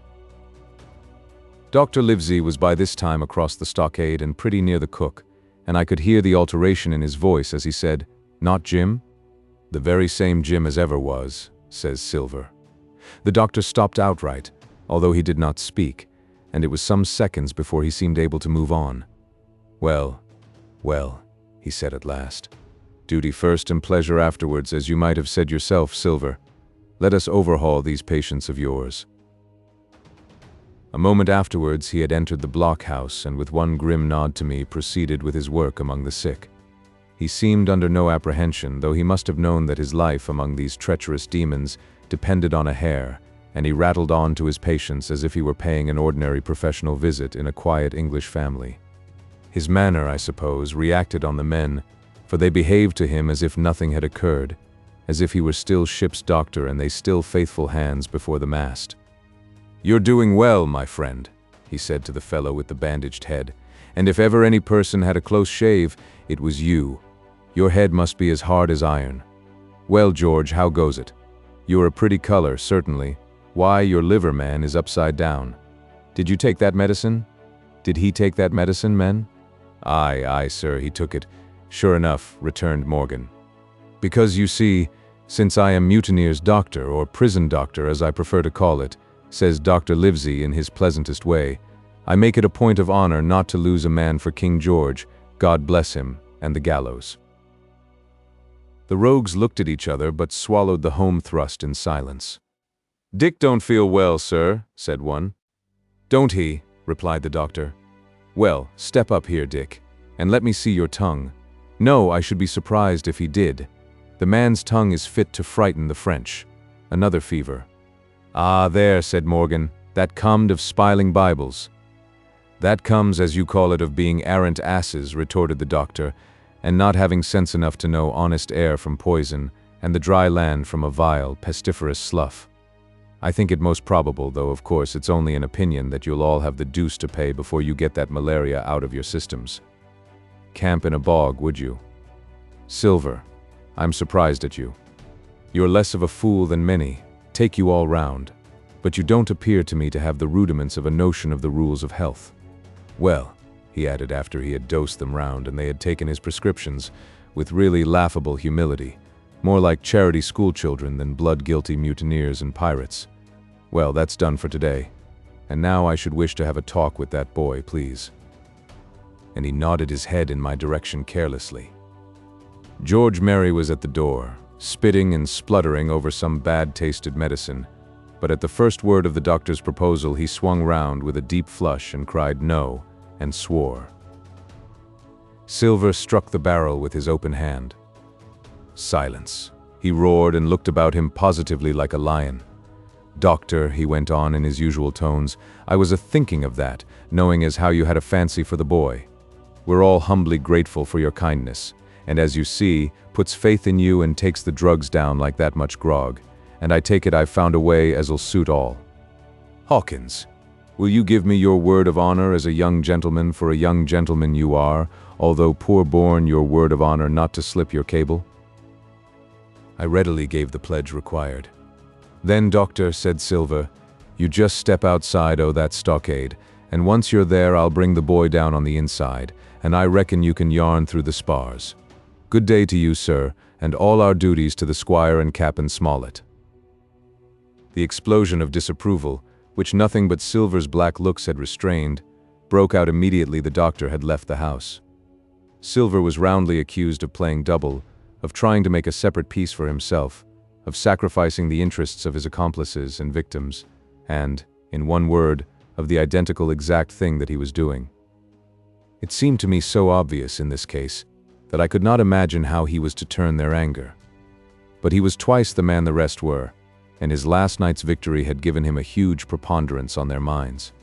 He called them all the fools and dolts you can imagine, said it was necessary I should talk to the doctor, fluttered the chart in their faces, asked them if they could afford to break the treaty the very day they were bound to treasure hunting. No, by thunder, he cried. It's us must break the treaty when the time comes. Until then I'll gammon that doctor, if I have to oil his boots with brandy. And then he bade them get the fire lit, and stalked out upon his crutch, with his hand on my shoulder, leaving them in a disarray, and silenced by his volubility rather than convinced. Slow, lad, slow, he said. They might round upon us in a twinkle of an eye if we was seen to hurry. Very deliberately, then, did we advance across the sand to where the doctor awaited us on the other side of the stockade, and as soon as we were within easy speaking distance, Silver stopped. You'll make a note of this here also, Doctor, says he, and the boy'll tell you how I saved his life, and were deposed for it too, and you may lay to that. Doctor, when a man's steering as near the wind as me, playing chuck-farthing with the last breath in his body, like you wouldn't think it too much, mayhap, to give him one good word? You'll please bear in mind it's not my life only now, it's that boy's into the bargain, and you'll speak me fair, Doctor, and give me a bit o' hope to go on, for the sake of mercy. Silver was a changed man once he was out there, and had his back to his friends and the blockhouse. His cheeks seemed to have fallen in, his voice trembled. Never was a soul more dead in earnest. Why, John, you're not afraid? Asked Dr. Livesey. Doctor, I'm no coward. No, not I. Not so much. And he snapped his fingers. If I was, I wouldn't say it. But I'll own up fairly, I've the shakes upon me for the gallows. You are a good man and a true. I never seen a better man. And you'll not forget what I done good. Not any more than you'll forget the bad, I know. And I step aside, see here, and leave you and Jim alone. And you'll put that down for me too, for it's a long stretch, is that? So saying, he stepped back a little way, till he was out of earshot, and there sat down upon a tree stump and began to whistle, spinning round now and again upon his seat so as to command a sight, sometimes of me and the doctor, and sometimes of his unruly ruffians as they went to and fro in the sand between the fire, which they were busy rekindling, and the house, from which they brought forth pork and bread to make the breakfast. So, Jim, said the doctor sadly, here you are, As you have brewed, so shall you drink, my boy. Heaven knows I cannot find it in my heart to blame you. But this much I will say, be it kind or unkind. When Captain Smollett was well, you dared not have gone off, and when he was ill and couldn't help it, by George, it was downright cowardly. I will own that I here began to weep. Doctor, I said, you might spare me. I have blamed myself enough. My life's forfeit anyway, and I should have been dead by now if Silver hadn't stood for me. And doctor, believe this, I can die, and I dare say I deserve it, but what I fear is torture. If they come to torture me— Jim, the doctor interrupted, and his voice was quite changed. Jim, I can't have this. Whip over, and we'll run for it. Doctor, said I passed my word. I know, he cried. We can't help that, Jim, now. I'll take it on my shoulders. Holus bolus, blame and shame, my boy. But stay here, I cannot let you. Jump. One jump, and you're out, and we'll run for it like antelopes. No, I replied. You know right well you wouldn't do the thing yourself. Neither you nor Squire nor Captain. And no more will I. Silver trusted me. I passed my word, and back I go. But doctor, you did not let me finish. If they come to torture me, I might let slip a word of where the ship is, for I got the ship, part by luck and part by risking, and she lies in North Inlet, on the southern beach, and just below high water. At half tide she must be high and dry. The ship, exclaimed the doctor. Rapidly I described to him my adventures, and he heard me out in silence. There is a kind of fate in this, he observed when I had done. Every step it's you that saves our lives, and do you suppose by any chance that we are going to let you lose yours? That would be a poor return, my boy. You found out the plot. You found Ben Gunn the best deed that ever you did, or will do, though you live to 90. Oh, by Jupiter, and talking of Ben Gunn, why, this is the mischief in person. Silver, he cried. Silver, I'll give you a piece of advice, he continued as the cook drew near again. Don't you be in any great hurry after that treasure. Why, sir, I do my possible, which that ain't, said Silver. I can only, asking your pardon, save my life and the boys by seeking for that treasure, and you may lay to that. Well, Silver, replied the doctor, if that is so, I'll go one step further. Look out for squalls when you find it. Sir, said Silver, as between man and man, that's too much and too little. What you're after, why you left the blockhouse, why you given me that there chart, I don't know now, do I? And yet I done your bidding with my eyes shut and never a word of hope. But no, this here's too much. If you won't tell me what you mean plain out, just say so and I'll leave the helm. No, said the doctor musingly, I've no right to say more. It's not my secret, you see, Silver, or, I give you my word, I'd tell it you. But I'll go as far with you as I dare go, and a step beyond, for I'll have my wigs sorted by the captain, or I'm mistaken. And first, I'll give you a bit of hope. Silver, if we both get alive out of this wolf trap, I'll do my best to save you, short of perjury. Silver's face was radiant. You couldn't say more, I'm sure, sir. Not if you was my mother, he cried. Well, that's my first concession, added the doctor. My second is a piece of advice. Keep the boy close beside you, and when you need help, halloo. I'm off to seek it for you, and that itself will show you if I speak at random. Goodbye, Jim. And Dr. Livesey shook hands with me through the stockade, nodded to Silver, and set off at a brisk pace into the wood. 31. The Treasure Hunt, Flint's Pointer. Jim, said Silver when we were alone, if I saved your life, you saved mine, and I'll not forget it. I seen the doctor waving you to run for it with the tail of my eye, I did, and I seen you say no as plain as hearing. Jim, that's one to you. This is the first glint of hope I had since the attack failed, and I owe it you. And now, Jim, we're to go in for this here treasure hunting, with sealed orders too, and I don't like it. And you and me must stick close, back to back like, and we'll save our necks in spite o' fate and fortune. Just then a man hailed us from the fire that breakfast was ready, and we were soon seated here and there about the sand over biscuit and fried junk. They had lit a fire fit to roast an ox, and it was now grown so hot that they could only approach it from the windward, and even there not without precaution.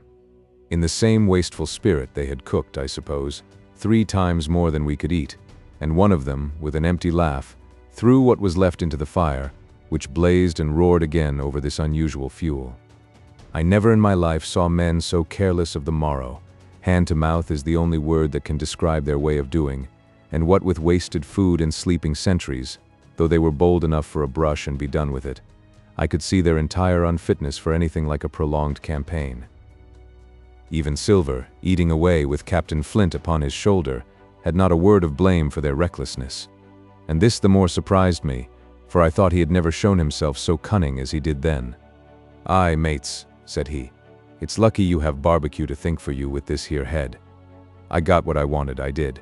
Sure enough, they have the ship. Where they have it, I don't know yet, but once we hit the treasure, we'll have to jump about and find out. And then, mates, us that has the boats, I reckon, has the upper hand."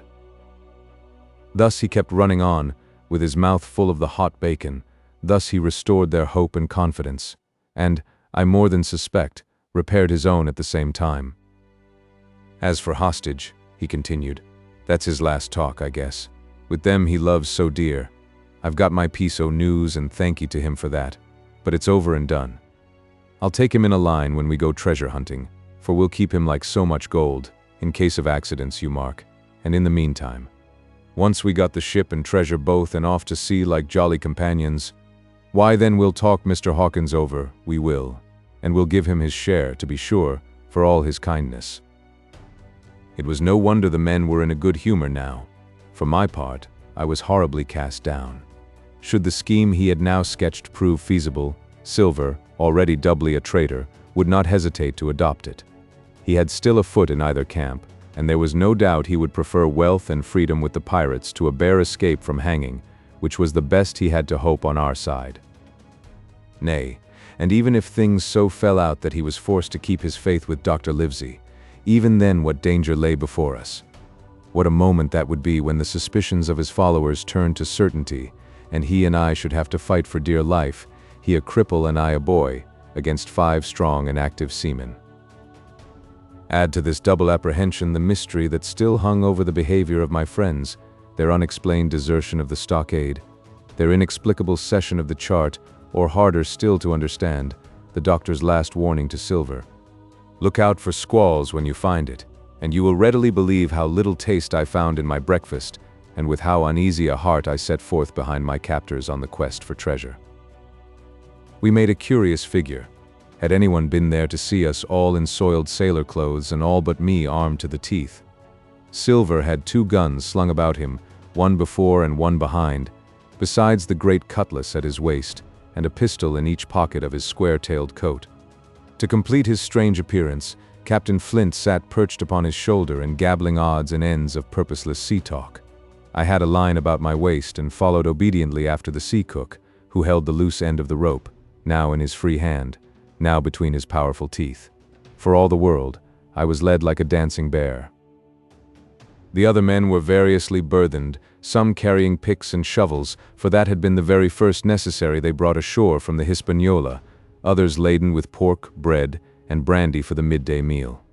All the stores, I observed, came from our stock, and I could see the truth of Silver's words the night before. Had he not struck a bargain with the doctor, he and his mutineers, deserted by the ship, must have been driven to subsist on clear water and the proceeds of their hunting. Water would have been little to their taste. A sailor is not usually a good shot, and besides all that, when they were so short of eatables, it was not likely they would be very flush of powder.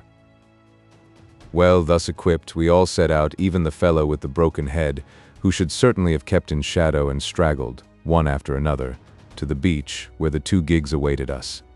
Even these bore trace of the drunken folly of the pirates, one in a broken thwart, and both in their muddy and unbaled condition. Both were to be carried along with us for the sake of safety, and so, with our numbers divided between them, we set forth upon the bosom of the anchorage. As we pulled over, there was some discussion on the chart. The Red Cross was, of course, far too large to be a guide, and the terms of the note on the back, as you will hear, admitted of some ambiguity. They ran, the reader may remember thus: "Tall trees, spyglass shoulder, bearing a point to the north of north-northeast. Skeleton Island east-southeast and by east. 10 feet. A tall tree was thus the principal mark, Now, right before us, the anchorage was bounded by a plateau from 200 to 300 feet high, adjoining on the north the sloping southern shoulder of the spyglass and rising again towards the south into the rough, cliffy eminence called the mizzenmast hill. The top of the plateau was dotted thickly with pine trees of varying height. Every here and there, one of a different species rose 40 or 50 feet clear above its neighbors, and which of these was the particular tall tree of Captain Flint could only be decided on the spot and by the readings of the compass. Yet, although that was the case, every man on board the boats had picked a favorite of his own ere we were halfway over, Long John alone shrugging his shoulders and bidding them wait till they were there. We pulled easily, by Silver's directions, not to weary the hands prematurely, and after quite a long passage, landed at the mouth of the second river, that which runs down a woody cleft of the spyglass. Thence, bending to our left, we began to ascend the slope towards the plateau. At the first outset, heavy, miry ground and a matted marish vegetation greatly delayed our progress, but by little and little the hill began to steepen and become stony underfoot, and the wood to change its character and to grow in a more open order. It was indeed a most pleasant portion of the island that we were now approaching. A heavy-scented broom and many flowering shrubs had almost taken the place of grass. Thickets of green nutmeg trees were dotted here and there with the red columns and the broad shadow of the pines, and the first mingled their spice with the aroma of the others. The air, besides, was fresh and stirring, and this, under the sheer sunbeams, was a wonderful refreshment to our senses. The party spread itself abroad in a fan shape, shouting and leaping to and fro. About the center, and a good way behind the rest, Silver and I followed, I tethered by my rope, he plowing, with deep pants, among the sliding gravel. From time to time, indeed, I had to lend him a hand, or he must have missed his footing and fallen backward down the hill. We had thus proceeded for about half a mile and were approaching the brow of the plateau when the man upon the farthest left began to cry aloud, as if in terror. Shout after shout came from him, and the others began to run in his direction. "He can't have found the treasure," said old Morgan, hurrying past us from the right, "for that's clean atop." Indeed, as we found when we also reached the spot, it was something very different. At the foot of a pretty big pine and involved in a green creeper, which had even partly lifted some of the smaller bones, a human skeleton lay with a few shreds of clothing on the ground. I believe a chill struck for a moment to every heart.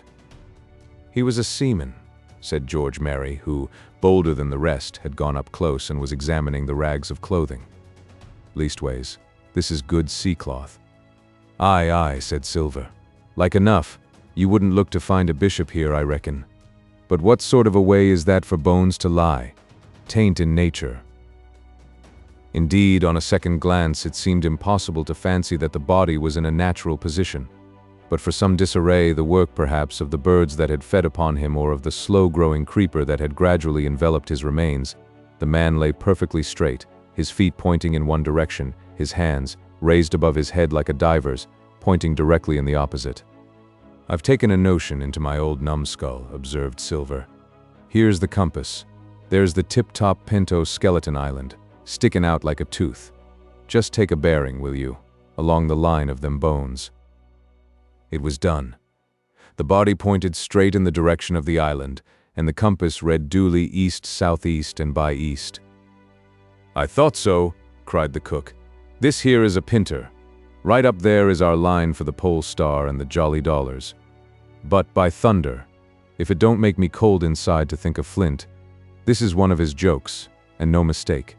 Him and these 6 was alone here. He killed 'em, every man, and this one he hauled here and laid down by compass. Shiver my timbers. They're long bones, and the hair's been yellow. Aye, that would be Allardyce. You mind Allardyce, Tom Morgan?" "Aye, aye," returned Morgan.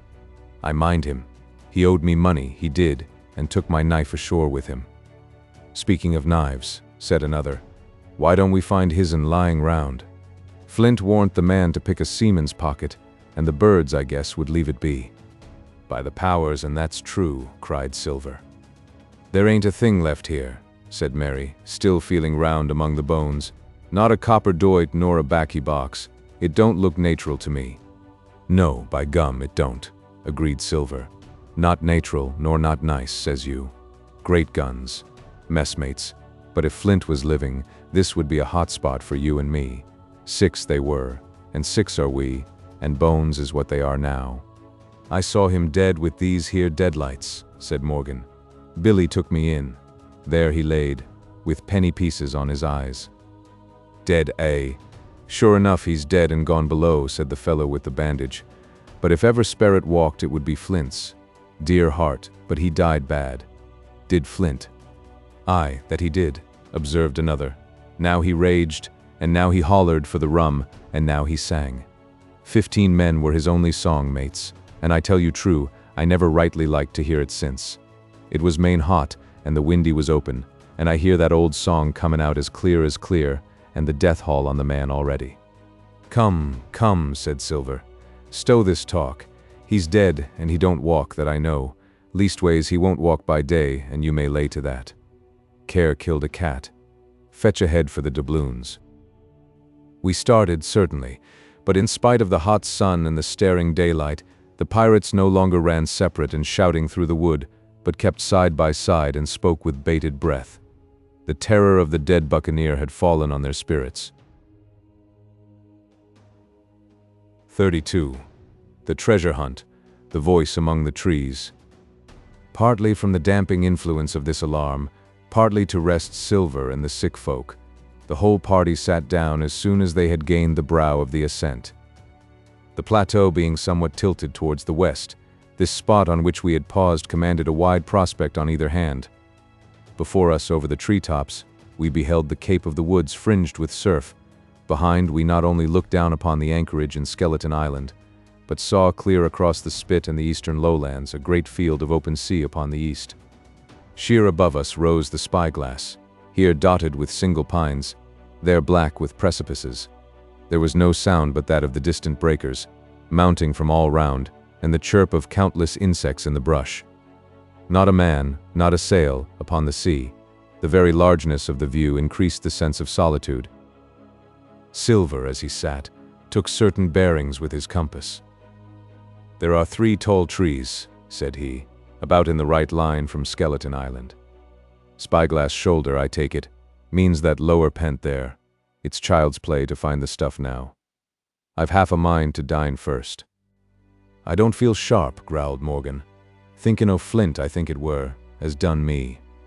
Ah, well, my son, you praise your stars he's dead, said Silver. He were an ugly devil, cried a third pirate with a shudder. That blue in the face, too. That was how the rum took him, added Mary. Blue, well, I reckon he was blue. That's a true word. Ever since they had found the skeleton and got upon this train of thought, they had spoken lower and lower, and they had almost got to whispering by now, so that the sound of their talk hardly interrupted the silence of the wood. All of a sudden, out of the middle of the trees in front of us, a thin, high, trembling voice struck up the well-known air and words. 15 men on the dead man's chest, yo-ho-ho, and a bottle of rum. I never have seen men more dreadfully affected than the pirates. The color went from their 6 faces like enchantment. Some leaped to their feet. Some clawed hold of others. Morgan groveled on the ground. "It's Flint, by!" cried Mary. The song had stopped as suddenly as it began, broken off, you would have said, in the middle of a note, as though someone had laid his hand upon the singer's mouth. Coming through the clear, sunny atmosphere among the green treetops, I thought it had sounded airily and sweetly, and the effect on my companions was the stranger. "Come," said Silver, struggling with his ashen lips to get the word out. "This won't do. Stand by to go about. This is a rum start, and I can't name the voice, but it's someone skylarking, someone that's flesh and blood, and you may lay to that." His courage had come back as he spoke, and some of the color to his face along with it. Already the others had begun to lend an ear to this encouragement, and were coming a little to themselves, when the same voice broke out again, not this time singing, but in a faint distant hail that echoed yet fainter among the clefts of the spyglass. "Darby em graw," it wailed, for that is the word that best describes the sound. "Darby em graw. Darby em graw," again and again and again, and then rising a little higher, and with an oath that I leave out, "Fetch aft the rum. Darby." The buccaneers remained rooted to the ground, their eyes starting from their heads. Long after the voice had died away, they still stared in silence, dreadfully, before them. "That fixes it," gasped one. "Let's go." They was his last words, moaned Morgan, his last words above board. Dick had his Bible out and was praying volubly. He had been well brought up, had Dick, before he came to sea and fell among bad companions. Still Silver was unconquered. I could hear his teeth rattle in his head, but he had not yet surrendered. "Nobody in this here island ever heard of Darby," he muttered. "Not one but us that's here." And then, making a great effort, "Shipmates," he cried, "I'm here to get that stuff, and I'll not be beat by man or devil. I never was feared of Flint in his life, and by the powers I'll face him dead. There's 700,000 pound not a quarter of a mile from here. When did ever a gentleman o' fortune show his stern to that much dollars for a boozy old seaman with a blue mug, and him dead too?"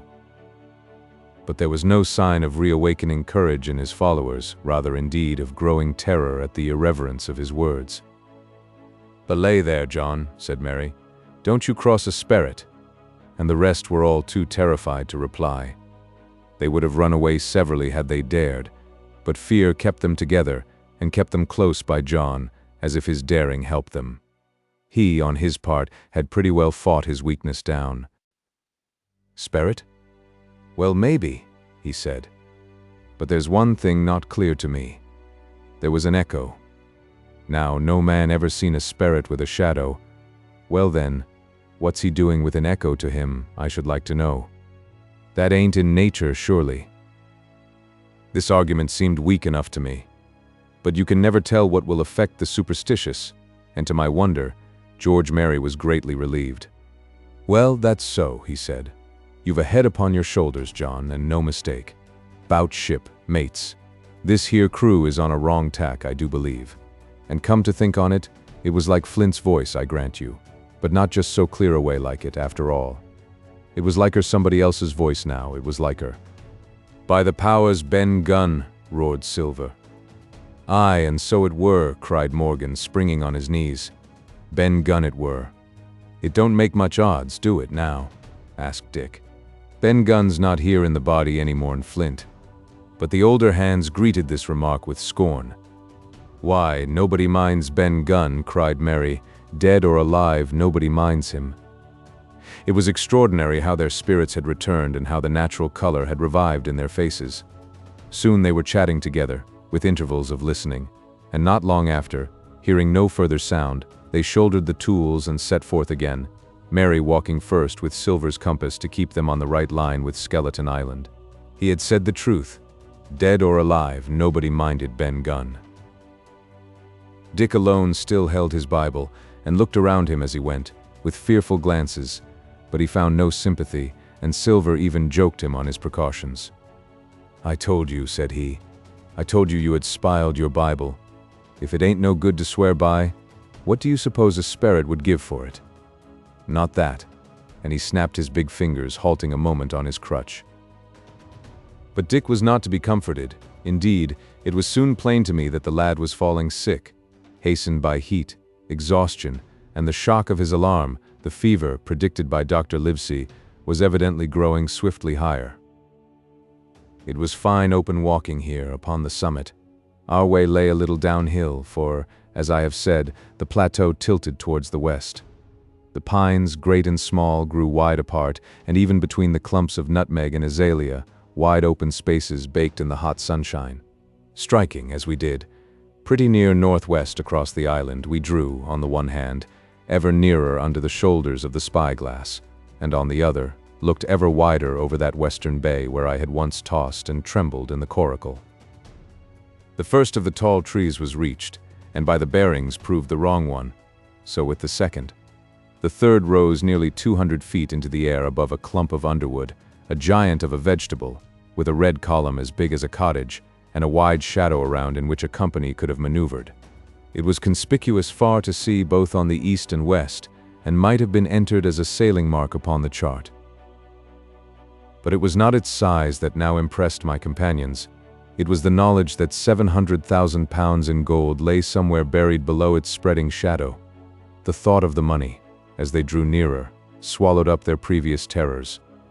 Their eyes burned in their heads, their feet grew speedier and lighter.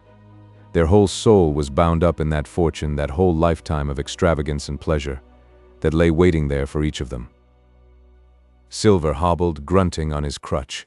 His nostrils stood out and quivered. He cursed like a madman when the flies settled on his hot and shiny countenance. He plucked furiously at the line that held me to him, and from time to time turned his eyes upon me with a deadly look. Certainly he took no pains to hide his thoughts, and certainly I read them like print.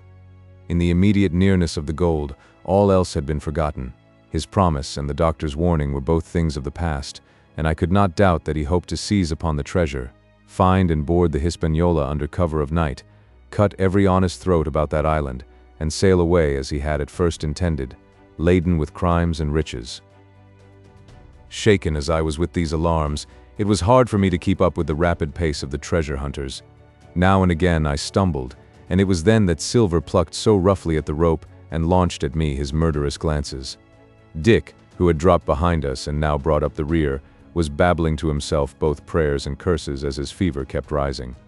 This also added to my wretchedness, and to crown all, I was haunted by the thought of the tragedy that had once been acted on that plateau, when that ungodly buccaneer with the blue face, he who died at Savannah, singing and shouting for drink, had there, with his own hand, cut down his 6 accomplices. This grove that was now so peaceful must then have rung with cries, I thought, and even with the thought I could believe I heard it ringing still.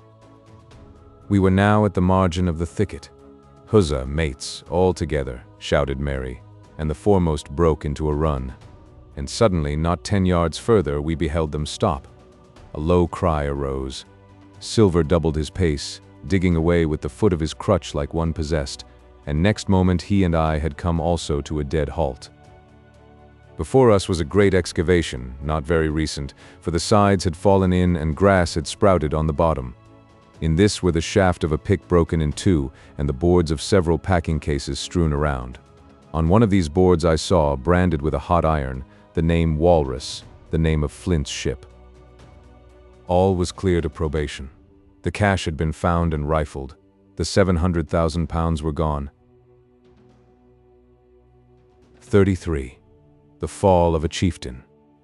There never was such an overturn in this world.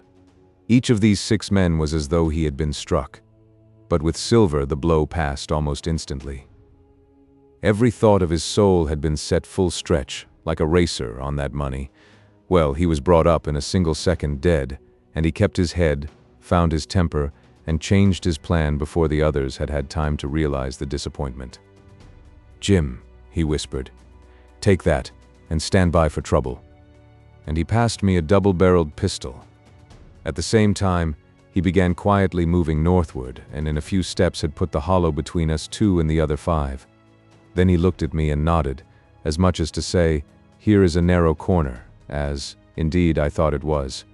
His looks were not quite friendly, and I was so revolted at these constant changes that I could not forbear whispering, "So you've changed sides again." There was no time left for him to answer in. The buccaneers, with oaths and cries, began to leap, one after another, into the pit and to dig with their fingers, throwing the boards aside as they did so. Morgan found a piece of gold. He held it up with a perfect spout of oaths. It was a 2-guinea piece, and it went from hand to hand among them for a quarter of a minute. 2 guineas, roared Mary, shaking it at Silver. "That's your £700,000, is it? You're the man for bargains, ain't you? You're him that never bungled nothing, you wooden-headed lubber." "Dig away, boys," said Silver with the coolest insolence. "You'll find some pig nuts, and I shouldn't wonder." "Pig nuts," repeated Mary, in a scream. "Mates, do you hear that? I tell you now, that man there knew it all along. Look in the face of him and you'll see it wrote there." "Ah, Mary," remarked Silver, standing for Cap'n again. "You're a pushing lad, to be sure." But this time everyone was entirely in Mary's favor. They began to scramble out of the excavation, darting furious glances behind them. One thing I observed which looked well for us. They all got out upon the opposite side from Silver. Well, there we stood, 2 on one side, 5 on the other, the pit between us, and nobody screwed up high enough to offer the first blow. Silver never moved. He watched them, very upright on his crutch, and looked as cool as ever I saw him. He was brave and no mistake. At last Mary seemed to think a speech might help matters. "Mates," says he, "there's two of them alone there. One's the old cripple that brought us all here and blundered us down to this. The other's that cub that I mean to have the heart of. Now, mates." He was raising his arm and his voice, and plainly meant to lead a charge. But just then, crack, crack, crack. 3 musket shots flashed out of the thicket. Mary tumbled head foremost into the excavation. The man with the bandage spun round like a teetotum and fell all his length upon his side, where he lay dead, but still twitching, and the other 3 turned and ran for it with all their might. Before you could wink, Long John had fired 2 barrels of a pistol into the struggling Mary, and as the man rolled up his eyes at him in the last agony, "George," said he, "I reckon I settled you." At the same moment the doctor, Gray, and Ben Gunn joined us with smoking muskets from among the nutmeg trees. "Forward!" cried the doctor. "Double quick, my lads! We must head 'em off the boats!" And we set off at a great pace, sometimes plunging through the bushes to the chest. I tell you, but Silver was anxious to keep up with us. The work that man went through, leaping on his crutch till the muscles of his chest were fit to burst, was work no sound man ever equaled, and so thinks the doctor. As it was, he was already 30 yards behind us and on the verge of strangling when we reached the brow of the slope. "Doctor," he hailed, "see there. No hurry." Sure enough, there was no hurry. In a more open part of the plateau, we could see the 3 survivors still running in the same direction as they had started, right for Mizzenmast Hill. We were already between them and the boats, and so we 4 sat down to breathe while Long John, mopping his face, came slowly up with us. "Thank ye kindly, doctor," says he. "You came in about the nick, I guess, for me and Hawkins. And so it's you, Ben Gunn," he added. "Well, you're a nice one, to be sure." "I'm Ben Gunn, I am," replied the Maroon, wriggling like an eel in his embarrassment. "And," he added, after a long pause, "how do, Mr. Silver?" "Pretty well, I thank ye," says you. "Ben, Ben," murmured Silver, "to think as you've done me." The doctor sent back Gray for one of the pickaxes deserted, in their flight, by the mutineers, and then as we proceeded leisurely downhill to where the boats were lying, related in a few words what had taken place. It was a story that profoundly interested Silver, and Ben Gunn, the half-idiot Maroon, was the hero from beginning to end. Ben, in his long, lonely wanderings about the island, had found the skeleton. It was he that had rifled it. He had found the treasure. He had dug it up. It was the haft of his pickaxe that lay broken in the excavation. He had carried it on his back, in many weary journeys from the foot of the tall pine to a cave he had on the 2-pointed hill at the northeast angle of the island. And there it had lain stored in safety since 2 months before the arrival of the Hispaniola. When the doctor had wormed this secret from him on the afternoon of the attack, and when next morning he saw the anchorage deserted, he had gone to Silver, given him the chart, which was now useless, given him the stores. For Ben Gunn's cave was well supplied with goat's meat salted by himself, given anything and everything to get a chance of moving in safety from the stockade to the 2-pointed hill, there to be clear of malaria and keep a guard upon the money. "As for you, Jim," he said, "it went against my heart, but I did what I thought best for those who had stood by their duty. And if you were not one of these, whose fault was it?" That morning, finding that I was to be involved in the horrid disappointment he had prepared for the mutineers, he had run all the way to the cave, and leaving the squire to guard the captain, had taken Gray and the Maroon and started, making the diagonal across the island to be at hand beside the pine. Soon, however, he saw that our party had the start of him, and Ben Gunn, being fleet of foot, had been dispatched in front to do his best alone. Then it had occurred to him to work upon the superstitions of his former shipmates, and he was so far successful that Gray and the doctor had come up, and were already ambushed before the arrival of the treasure hunters. "Ah," said Silver, "it were fortunate for me that I had Hawkins here. You would have let old John be cut to bits, and never given it a thought, Doctor." "Not a thought," replied Dr. Livesey cheerily. And by this time we had reached the gigs. The doctor, with the pickaxe, demolished one of them, and then we all got aboard the other and set out to go round by sea for North Inlet. This was a run of 8 or 9 miles. Silver, though he was almost killed already with fatigue, was set to an oar, like the rest of us, and we were soon skimming swiftly over a smooth sea. Soon we passed out of the straits and doubled the southeast corner of the island, round which 4 days ago we had towed the Hispaniola. As we passed the two-pointed hill, we could see the black mouth of Ben Gunn's cave and a figure standing by it, leaning on a musket. It was the squire, and we waved a handkerchief and gave him 3 cheers, in which the voice of Silver joined as heartily as any. 3 miles farther, just inside the mouth of North Inlet, what should we meet but the Hispaniola, cruising by herself? The last flood had lifted her, and had there been much wind or a strong tide current, as in the southern anchorage, we should never have found her more, or found her stranded beyond help. As it was, there was little amiss beyond the wreck of the mainsail. Another anchor was got ready and dropped in 1.5 fathoms of water. We all pulled round again to Rum Cove, the nearest point for Ben Gunn's treasure house, and then Gray, single-handed, returned with the gig to the Hispaniola, where he was to pass the night on guard. A gentle slope ran up from the beach to the entrance of the cave. At the top, the squire met us. To me he was cordial and kind, saying nothing of my escapade either in the way of blame or praise. At Silver's polite salute he somewhat flushed. "John Silver," he said, "you are a prodigious villain and impostor, a monstrous impostor, sir. I am told I am not to prosecute you. Well then, I will not. But the dead men, sir, hang about your neck like millstones." "Thank you kindly, sir," replied Long John, again saluting. "I dare you to thank me," cried the squire. "It is a gross dereliction of my duty. Stand back." And thereupon we all entered the cave. It was a large, airy place with a little spring and a pool of clear water overhung with ferns. The floor was sand. Before a big fire lay Captain Smollett, and in a far corner, only duskily flickered over by the blaze, I beheld great heaps of coin and quadrilaterals built of bars of gold.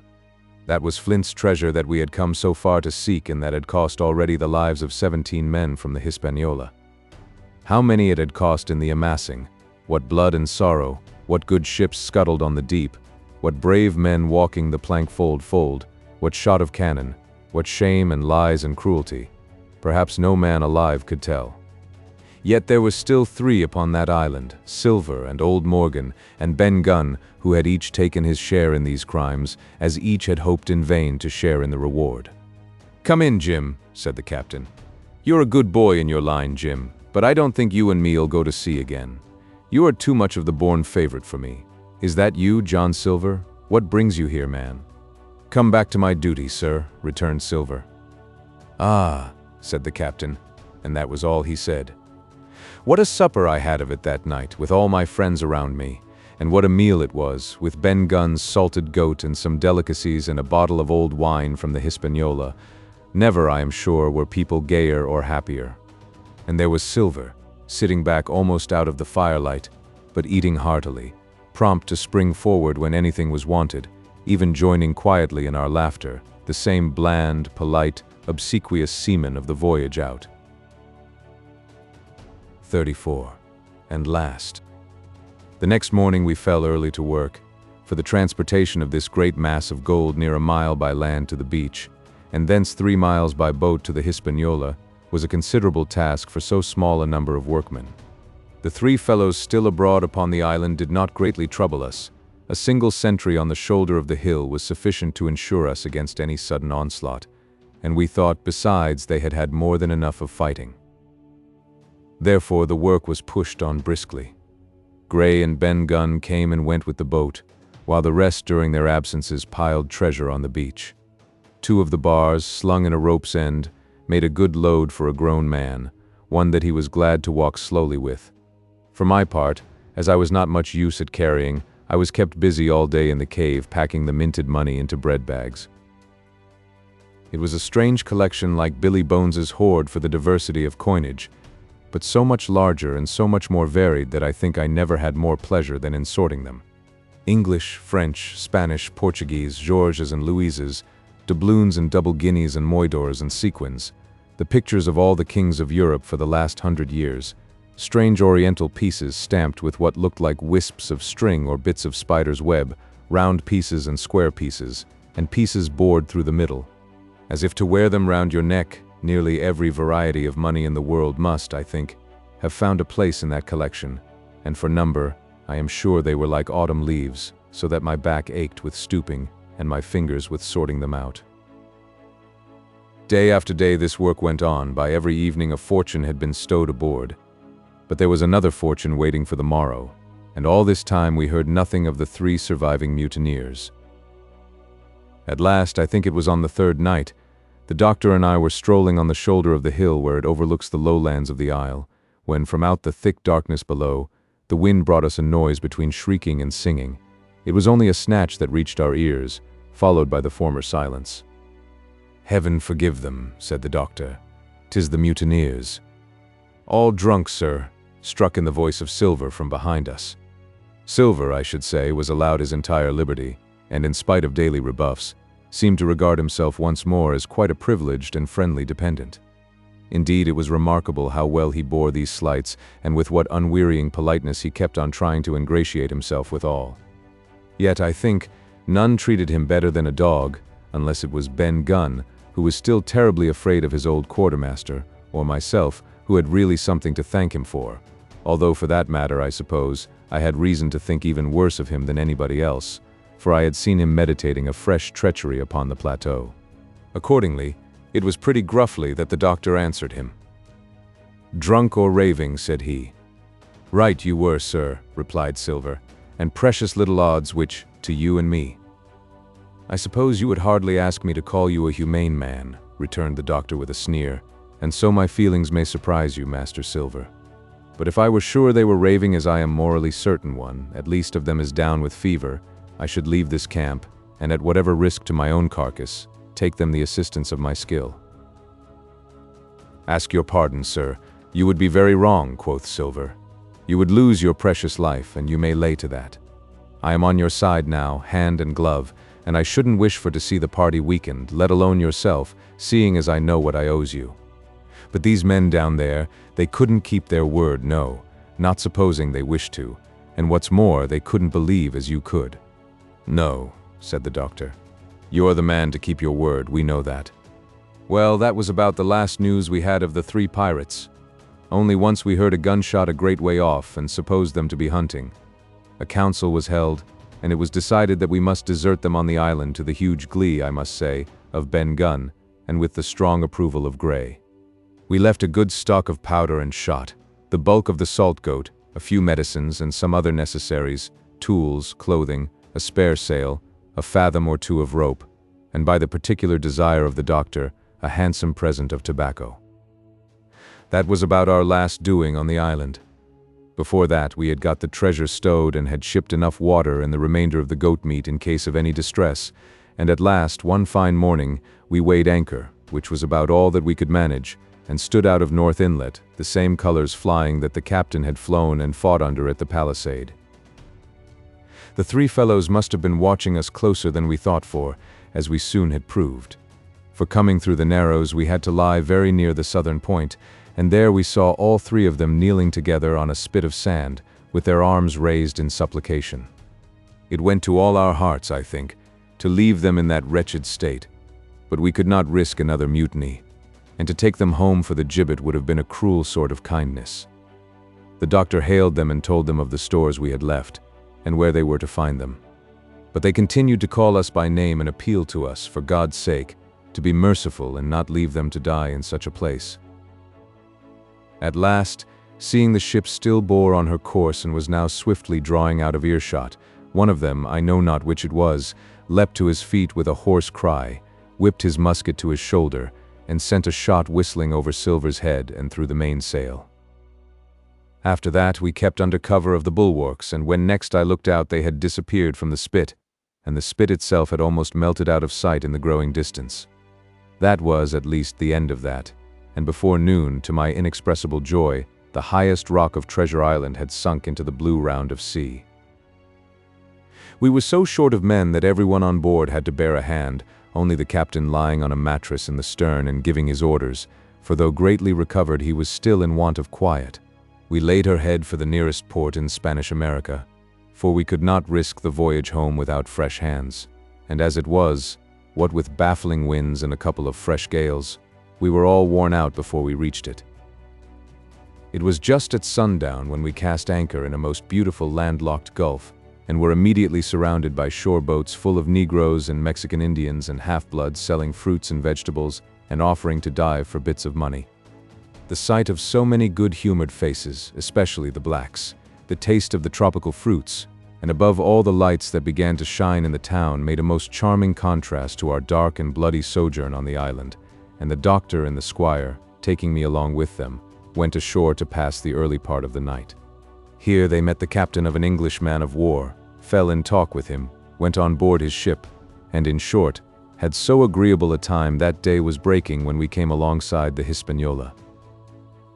Ben Gunn was on deck alone, and as soon as we came on board he began, with wonderful contortions, to make us a confession.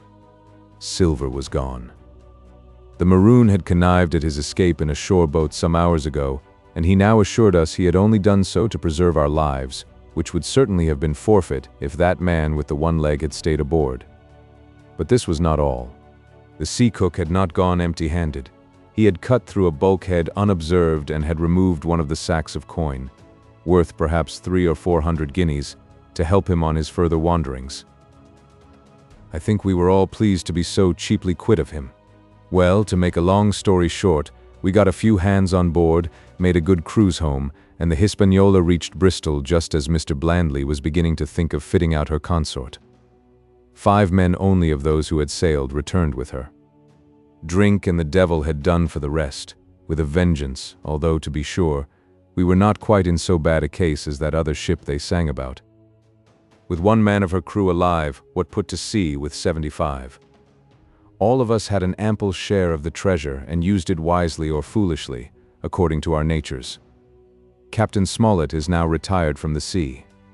Gray not only saved his money, but being suddenly smit with the desire to rise, also studied his profession, and he is now mate and part owner of a fine, full-rigged ship, married besides, and the father of a family. As for Ben Gunn, he got £1,000, which he spent or lost in 3 weeks, or to be more exact, in 19 days, for he was back begging on the 20th. Then he was given a lodge to keep, exactly as he had feared upon the island, and he still lives, a great favorite, though something of a butt, with the country boys, and a notable singer in church on Sundays and Saints' days. Of Silver we have heard no more. That formidable seafaring man with 1 leg has at last gone clean out of my life, but I dare say he met his old negress, and perhaps still lives in comfort with her and Captain Flint. It is to be hoped so, I suppose, for his chances of comfort in another world are very small. The bar Silver and the arms still lie, for all that I know, where Flint buried them, and certainly they shall lie there for me. Oxen and wain ropes would not bring me back again to that accursed island, and the worst dreams that ever I have are when I hear the surf booming about its coasts, or start upright in bed with the sharp voice of Captain Flint still ringing in my ears. Pieces of 8. Pieces of 8. The end.